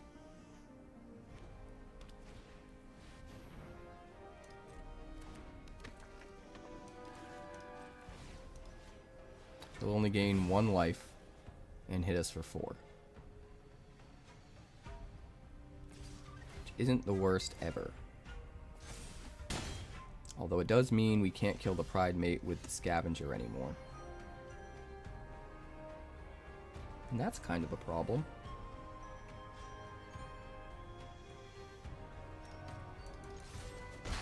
I think we have to kill the Linden even if we give him back a Banishing Light. Oh wait, we can only do it for 2 right now. That's not good. Alright, we'll play a Scavenger Regent. I guess we're just jamming them as bodies. We'll double up so we can double block next turn. Crazy. Thank you for the Nectar, Ninja.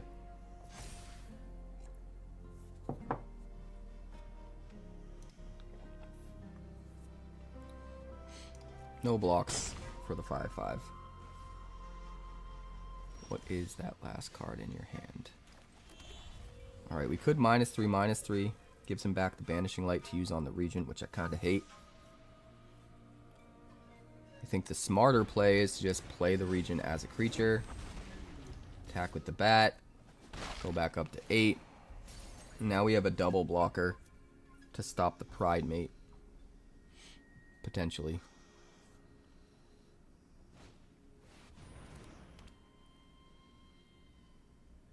Leyline of Hope.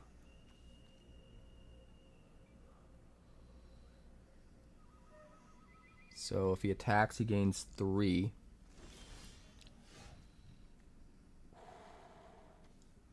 So close to that desist.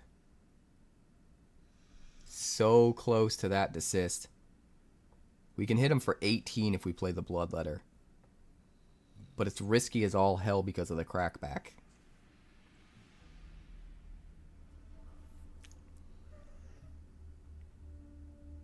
$18.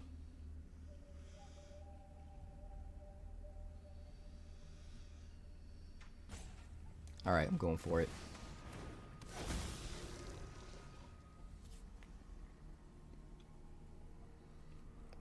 I'm going for it. Go to 4. We can bounce off the Linden at least. Pride Mate's going to hit us for probably 7.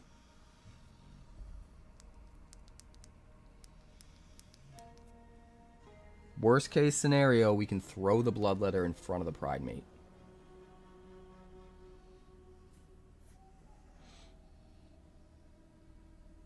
In fact, it might be better to not risk it and just throw it in front of the Pride Mate. Because if he has something that gains him life at instant speed, it's just risky. It's just risky. I think we just gotta... I just think we gotta make sure.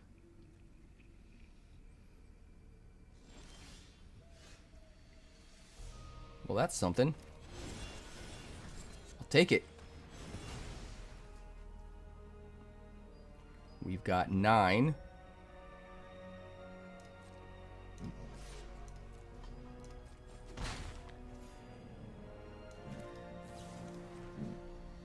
We're going to get rid of Linden and the Pride Mate and draw a card and gain 2.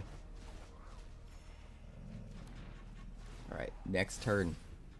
We've got all of the creatures in the world. We should be able to take this home next turn. Another Pride Mate. Just not enough, man. He's taking at least 9 in the air. He doesn't know about our Duskmourn's claim. Eh? Eh?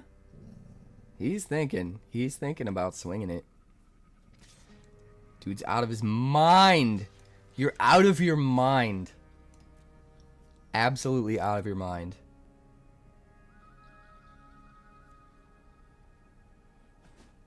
We could have just taken it and cracked back. We could have.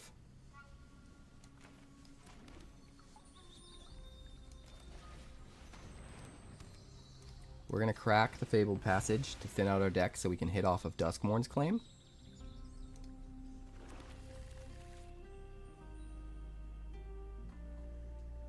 We're just going to swing, man.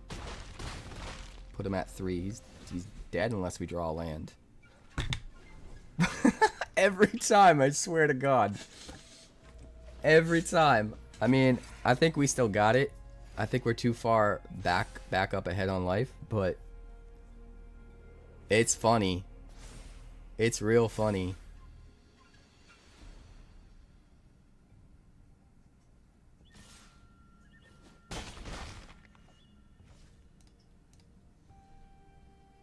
Let us roll the dice, man. Let us spin.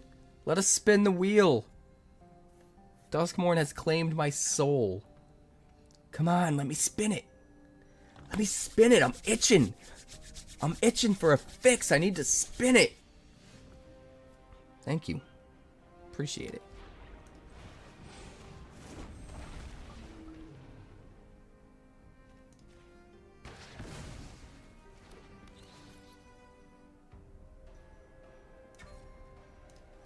I'm gonna give you a chance here. We have to win off the spin. You ready?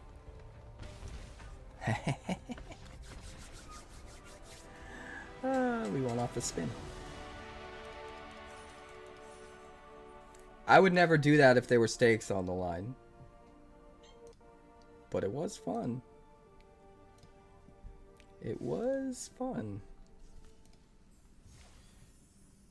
It was.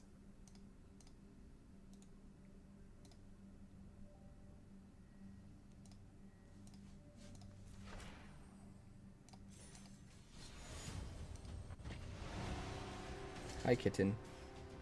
Little Miss showed up to say hello, everyone. Everyone say hello to Little Miss. Say hello to the pumpkin. She is just a little pumpkin. She does pumpkin things. Right? You do pumpkin things. Like watch Dad stress out over videos and booking shows. Right? Here, you wanna come on the shoulders? Here. Want to do a sleepy time scarf? No? You're not in the mood? You just want to perch? Alright, I belong to you, I guess. I am a footstool.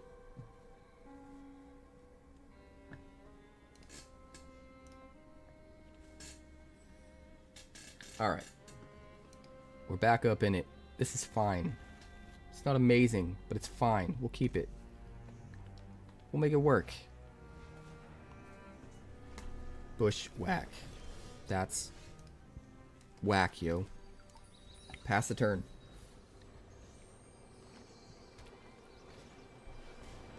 Tifa. Lockhart. Well, we're gonna have the virtue of persistence that, aren't we? Yes, we are, TK421. Lock Thwain Scorn. We do gotta make sure we save one for a Hydra, though. Bristlyville. I feel like I see the same turn 2, 3, 4 sequence from this deck every single time I play it. Every single time I play against it.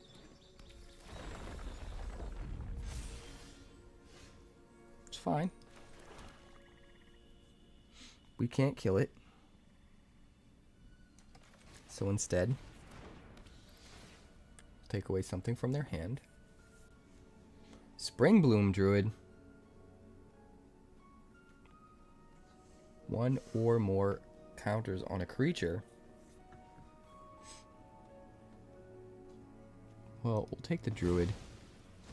If we can just get rid of his one creature, we won't have to worry about it.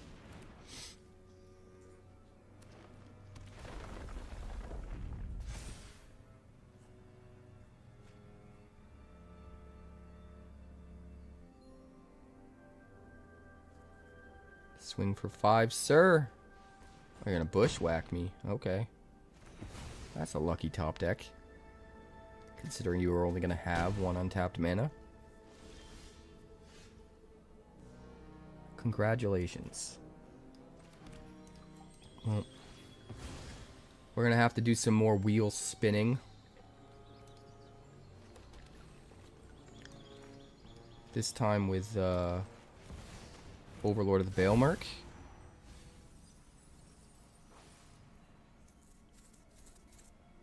I don't think we're going to be able to kill the Bill. But we can at least Deep Cavern Bat. It's not what I want, but it's something. Oh god.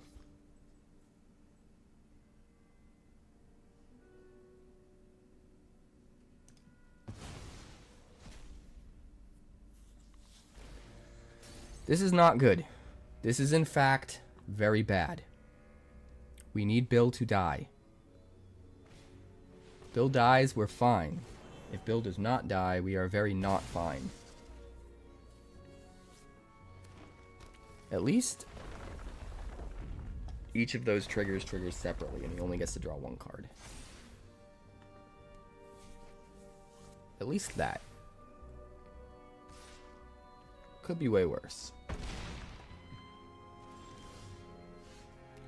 Thank God, that's what we needed. That's what we needed. Oh wait, that destroys a creature with power 3 or less. That is not what we needed.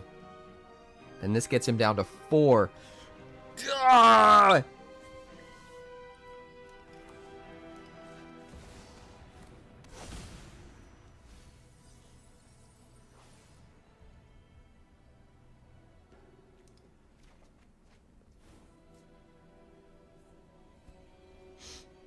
Not happy.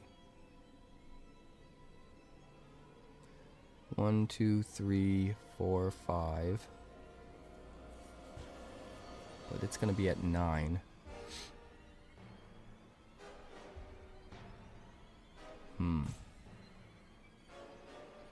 This is tricky.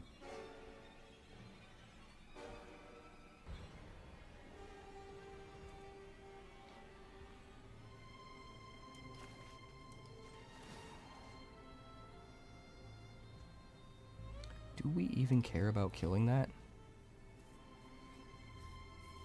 even know if we care about killing that.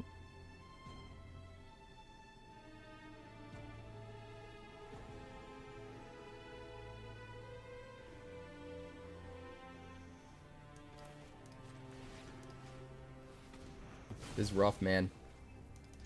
This is rough. Not gonna lie. We just gotta take it. Take it in the face. He's getting at least 9. Possibly more than that if he finds another land to drop. Hit us for 10 most likely. Oh, you can just do that. I forgot all about that ability. Now I feel like an idiot. I completely forgot he had another ability. My face is so freaking itchy, man. It feels like there's like hair all over it.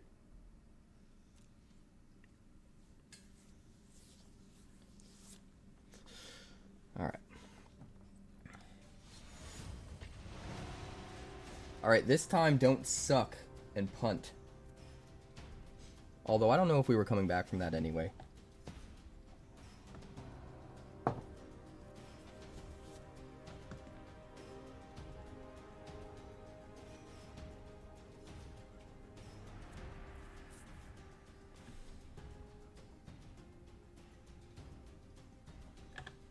She's sleeping on my lap now.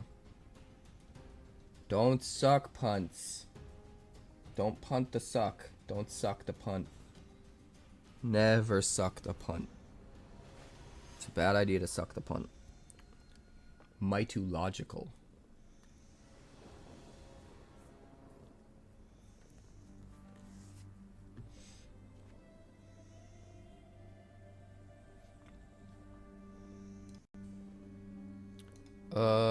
This is fine, I guess. We've got plenty of early removal. We're going to start with the passage. Pass the turn. We will find a forest.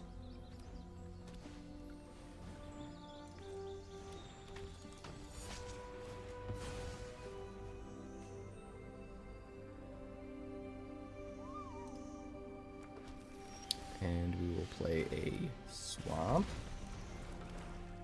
And we will kill something. I think I want to hold on to the instant speed removal for now. It tends to be really good against aggro.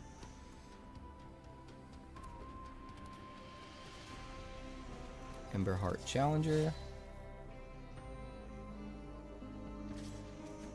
Swings for 2. Doesn't buff it. That is probably very relevant.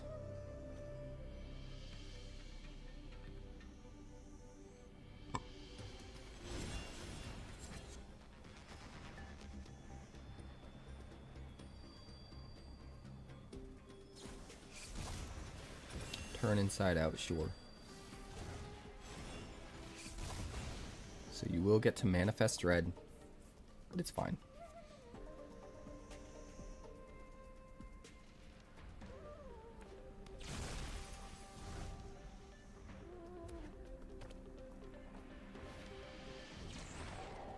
Another Emberheart Challenger.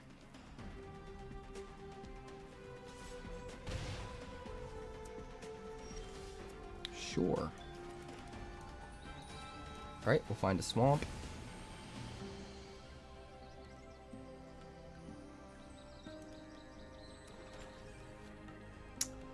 I got a plan. What's your plan got to do with me?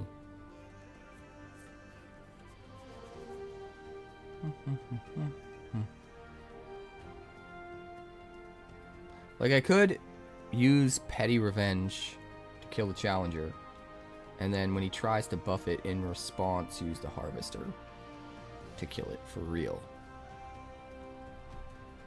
That does seem pretty good. But it might be better to just get the Bloodletter down first. We're gonna do this. We'll try and bait out whatever trick he's got.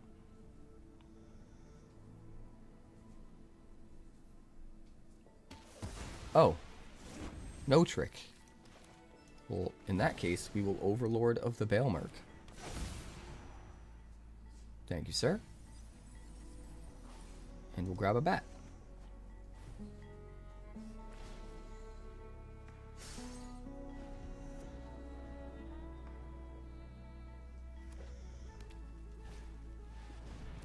Nova Hellkite.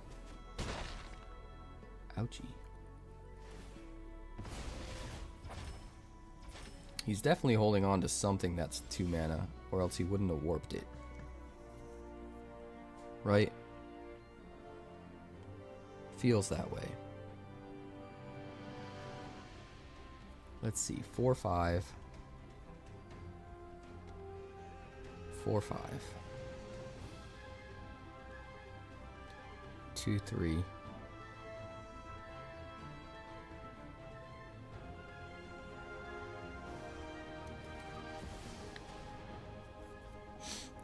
We're gonna do this. We're probably gonna take a hit from it, but he has to commit all 5 of his mana, and he only hits us for 4. We're still at 11, more than half. And then we can easily kill things. We've got a Bloodletter out. I mean, that's fine. If he wants to spend his whole turn doing that, I'm all about it.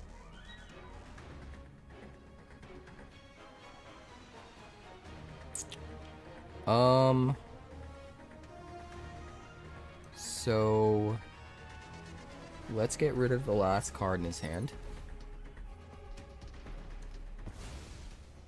No Callous Sellsword for you. No Burn Together, thank you very much.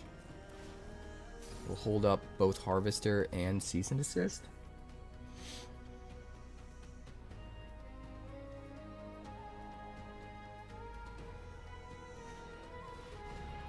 Nova Hellkite.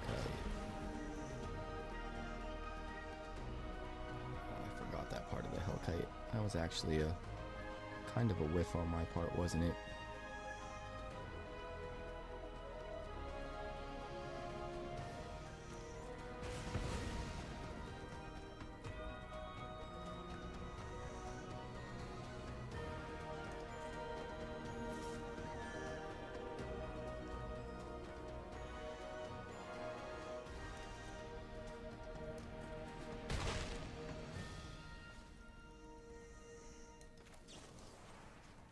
Cease.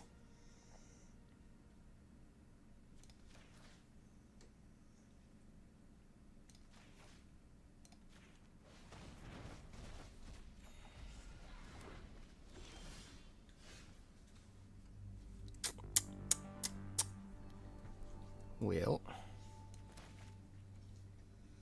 we'll do this, which will get it low enough to do this. Alright, let's see what you got, I guess. One more turn until the Overlord becomes an actual creature. There's our 5 mana. We'll start by playing the Ritual Chamber.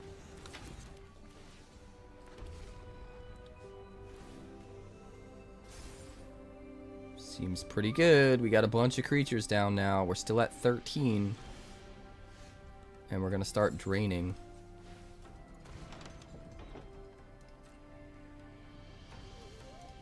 We'll hold up the blocker because we can. And we'll get back... I mean, I guess we get back a Deep Cavern Bat. That seems good.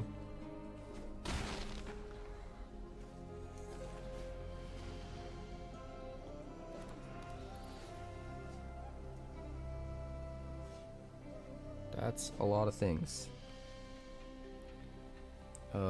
I think we take away the thing that gives haste.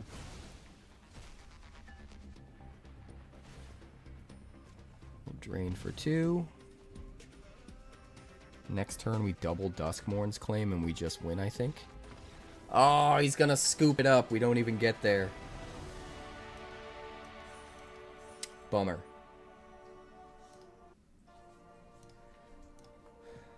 Bummer, dude. Bummer, dude. I love this deck, though. It's so fun. Oh no, I'm out of space. I am out of space. Must be out of space online.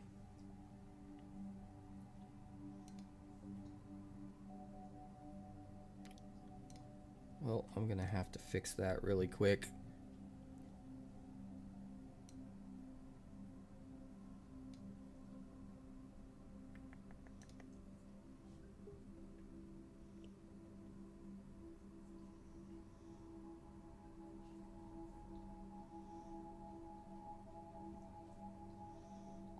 Clean up space.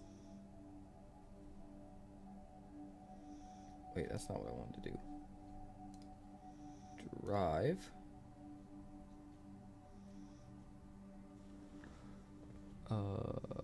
Clean up space.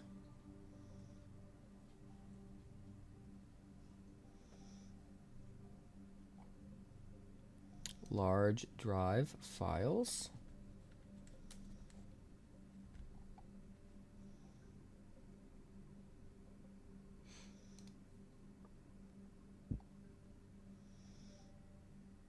All right, let's delete some stuff. Just a second, guys. Just a second.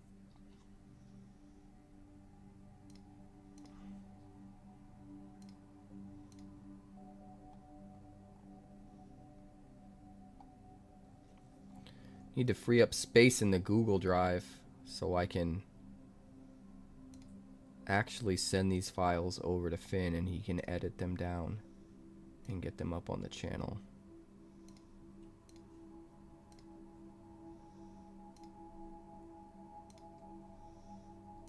8.4 gigs, that should be enough. Been playing Duskmourn's Claim and Caustic Avarice. This is going to be a problem. Caustic is fun, but you have to line up the right creatures to saddle it too, right? And that's like a whole nother hoop you got to jump through. So I'm a little bit worried. The Litjara Saga? Boss wants me to give Bandit a hug.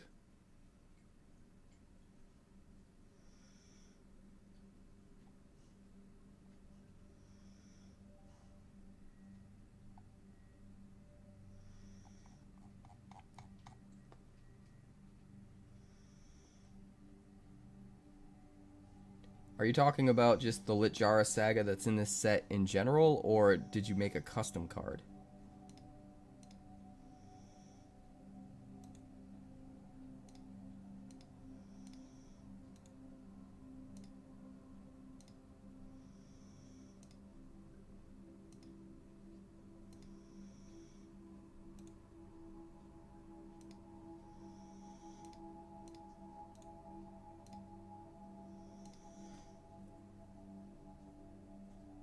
Fun with Nico. Interesting. All right, we can take a look. Probably gonna be popping off after this though.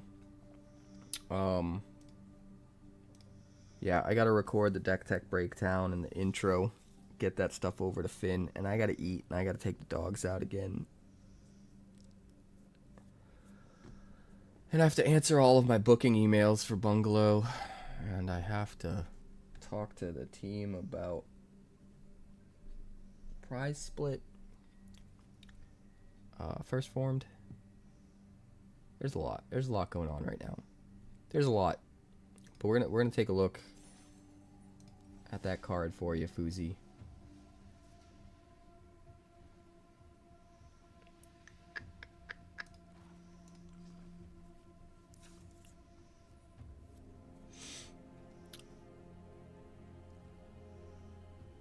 Isn't it just like a candle?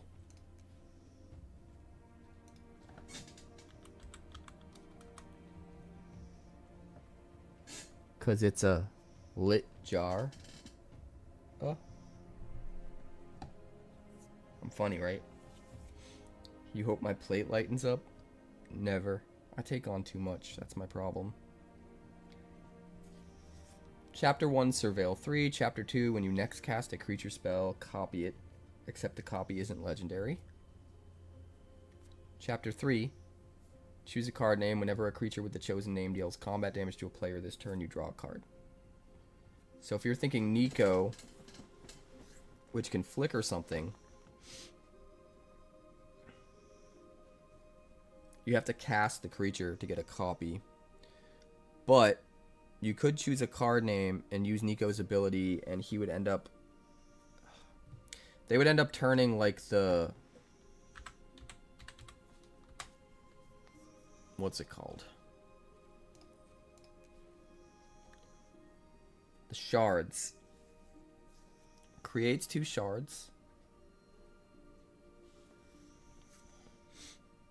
So, like, I guess if you played the Litjara enchantment...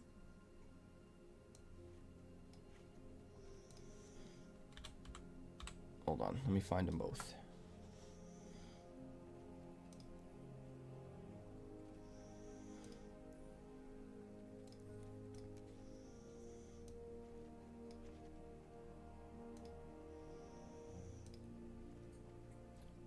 So, if you played the Litjara enchantment, right? Chapter 2 triggers, you play Nico. You get 2 Nikos. And 4 shards. Right?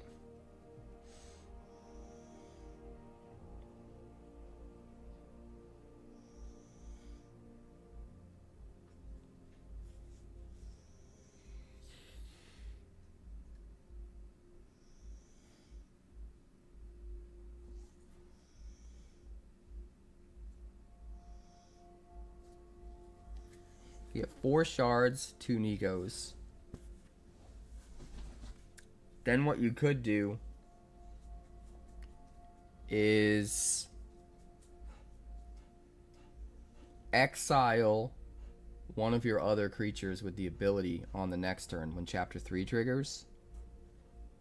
Turn all 4 of your shards into whatever card that is, and have that be what you named for Chapter 3. That way all 4 of them shards now attack as that creature name, and all 4 can draw a card if they deal combat damage, which is pretty cool, in my opinion.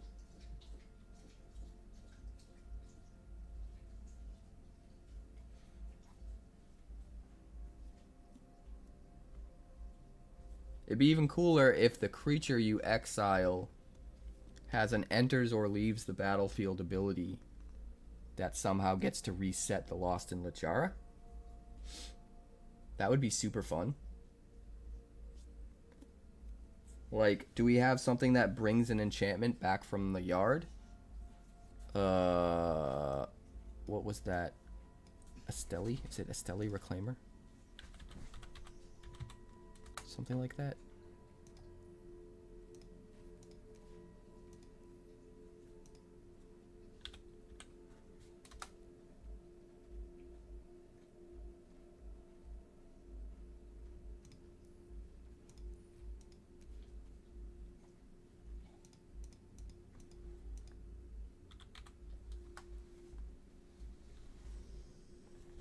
When it enters, return a non-creature, non-land permanent with mana value X or less from the graveyard, where X is the amount of mana spent to cast this creature. Okay, so that won't work. That won't work. Is there any other creature that can bring an enchantment back from the yard? Because that would be pretty cool. Not only would you get to make 4 copies of that thing that attack and draw cards for each one that does combat damage, but simply the act of exiling it with the Nico eventually gets you the Lost in Litjara back, so you just rinse and repeat. Are there creatures that can pull an enchantment out of the yard? On ETB? Or on attack? Or on whatever? On anything? Oh, Go-Go would be pretty wild too. Imagine if you already had a Go-Go in play and you just like copied Chapter 2 a bunch of times. The new spacecraft. You'd have to station it up first, and then it would come back without its counters, so that would feel kind of bad. enters enchantment.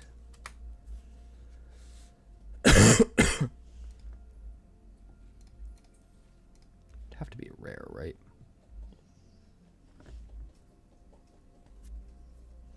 Return. When this creature enters, return an enchantment card from your graveyard to your hand, or unlock a locked door of a room. When an enchantment you control enters, and whenever you fully unlock a room, create a 3/1. And this also has synergy with Nico, because when Nico makes 2 shard tokens, they trigger the Eerie ability on the Ghostly Dancers, and make 2 3/1s.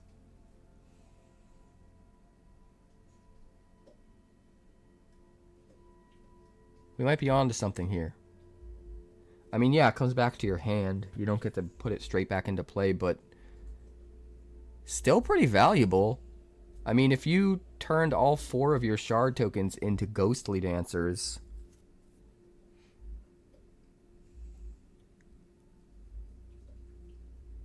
you play an enchantment and you get 4 3/1s with flying, and then the Dancers comes back and gets back your Lost in Lichara back to your hand. That actually sounds kind of awesome. We should build that. It might be a meme. It might be jank, but it sounds awesome.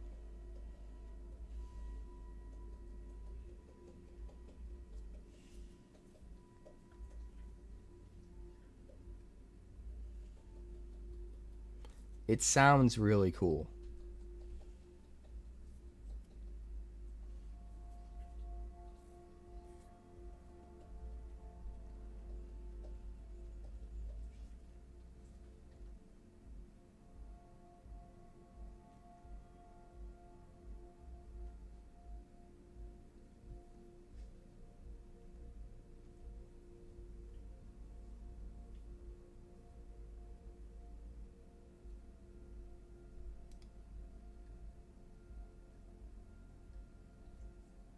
Yeah, I think we gotta do something like that. That's just way too cool. We can go back to the Resident Evil concept I had during Duskmorn, because you also play Mirror and Fractured Realm. So you play Mirror Room. Mirror Room makes a copy of Ghostly Dancers, which then immediately enters, unlocks a locked door of a room, which unlocks Fractured Realm, which doubles up your triggers, which gives you double triggers off the Eerie. Yeah, Ghostly Dancers, Mirror Room, Lost in Lichara, Nico. I mean, hell, man, even just playing a Ghostly Dancers on 5 after a Lost in Lichara on 4 is pretty good, right? If you had some like 2 or 3 mana rooms down already where you get even more value off the Dancers, that could be strong. Nico could be a pivot. I like that. I like it. It would probably be Esper. You'd probably run the Annex as well. You could run Funeral Room Awakening Hall, because the Dancers will just unlock the Awakening Hall and bring everything back. 5 mana, bring everything back from your graveyard. Seems kind of busted.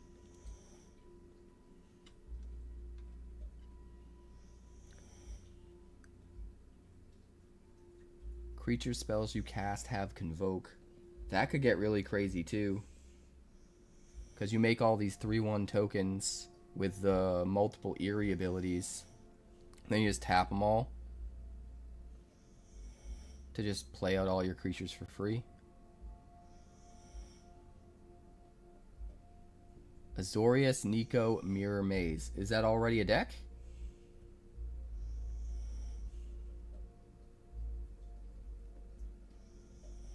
I think I'd probably run it Esper. But then there's also a part of me that might want to run Roaring Furnace. Yeah, that one's probably not important. There might be better enchantments, honestly.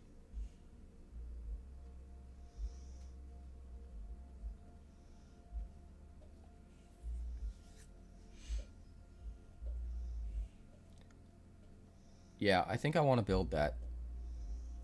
I think I want to build it.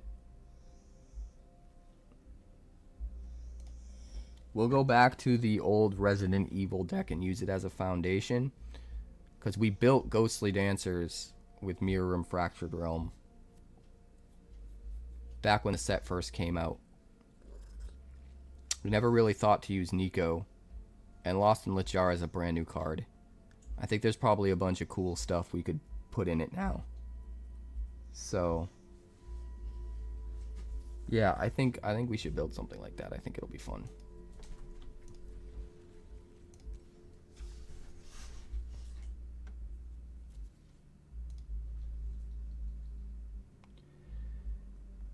All right, boys.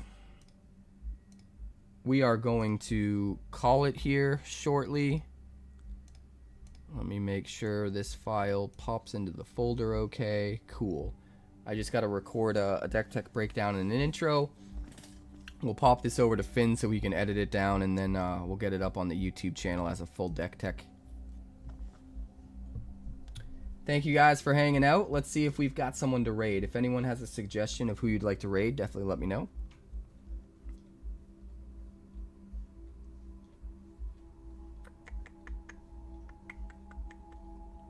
Carlo's on.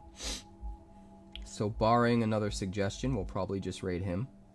Although for some reason he only has like 18 viewers. That's not normal for him. Maybe he just got on or something? You want to raid CNG stream, Ninja? They are on with only 3. Well, I'll let you guys decide. Carlo or CNG stream.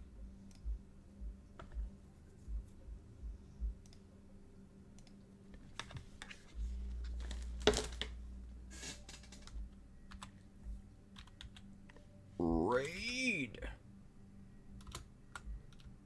CNG stream. Since Ninja suggested it, we will do the damn thing. Thank you guys so much for hanging out with me today. I appreciate it. Make sure to check out the YouTube channel if you haven't already. The link is now in the chat. And I'll see you guys for another stream tomorrow. Lots going on. I'm prepping for the World Championships in Wonders of the First. I am actually a pro player at that game right now, which is kind of crazy to say. But I'm ranked 2nd in the world, flying around the country, going to every competitive Play Tour event that's taking place. There's 2 in October, World Championships in November, and then there's 2 in January and 1 in February already. Things are getting crazy. Things are getting crazy. But I also really want to get back to some of the PS5 games I've been avoiding. And I'm opening a concert venue next month as well, because I'm crazy. Bungalow in Manchester, New Hampshire. So we're going to do all the things. If you're interested in any of that, come be a part of it. Much love. And I'll see you tomorrow.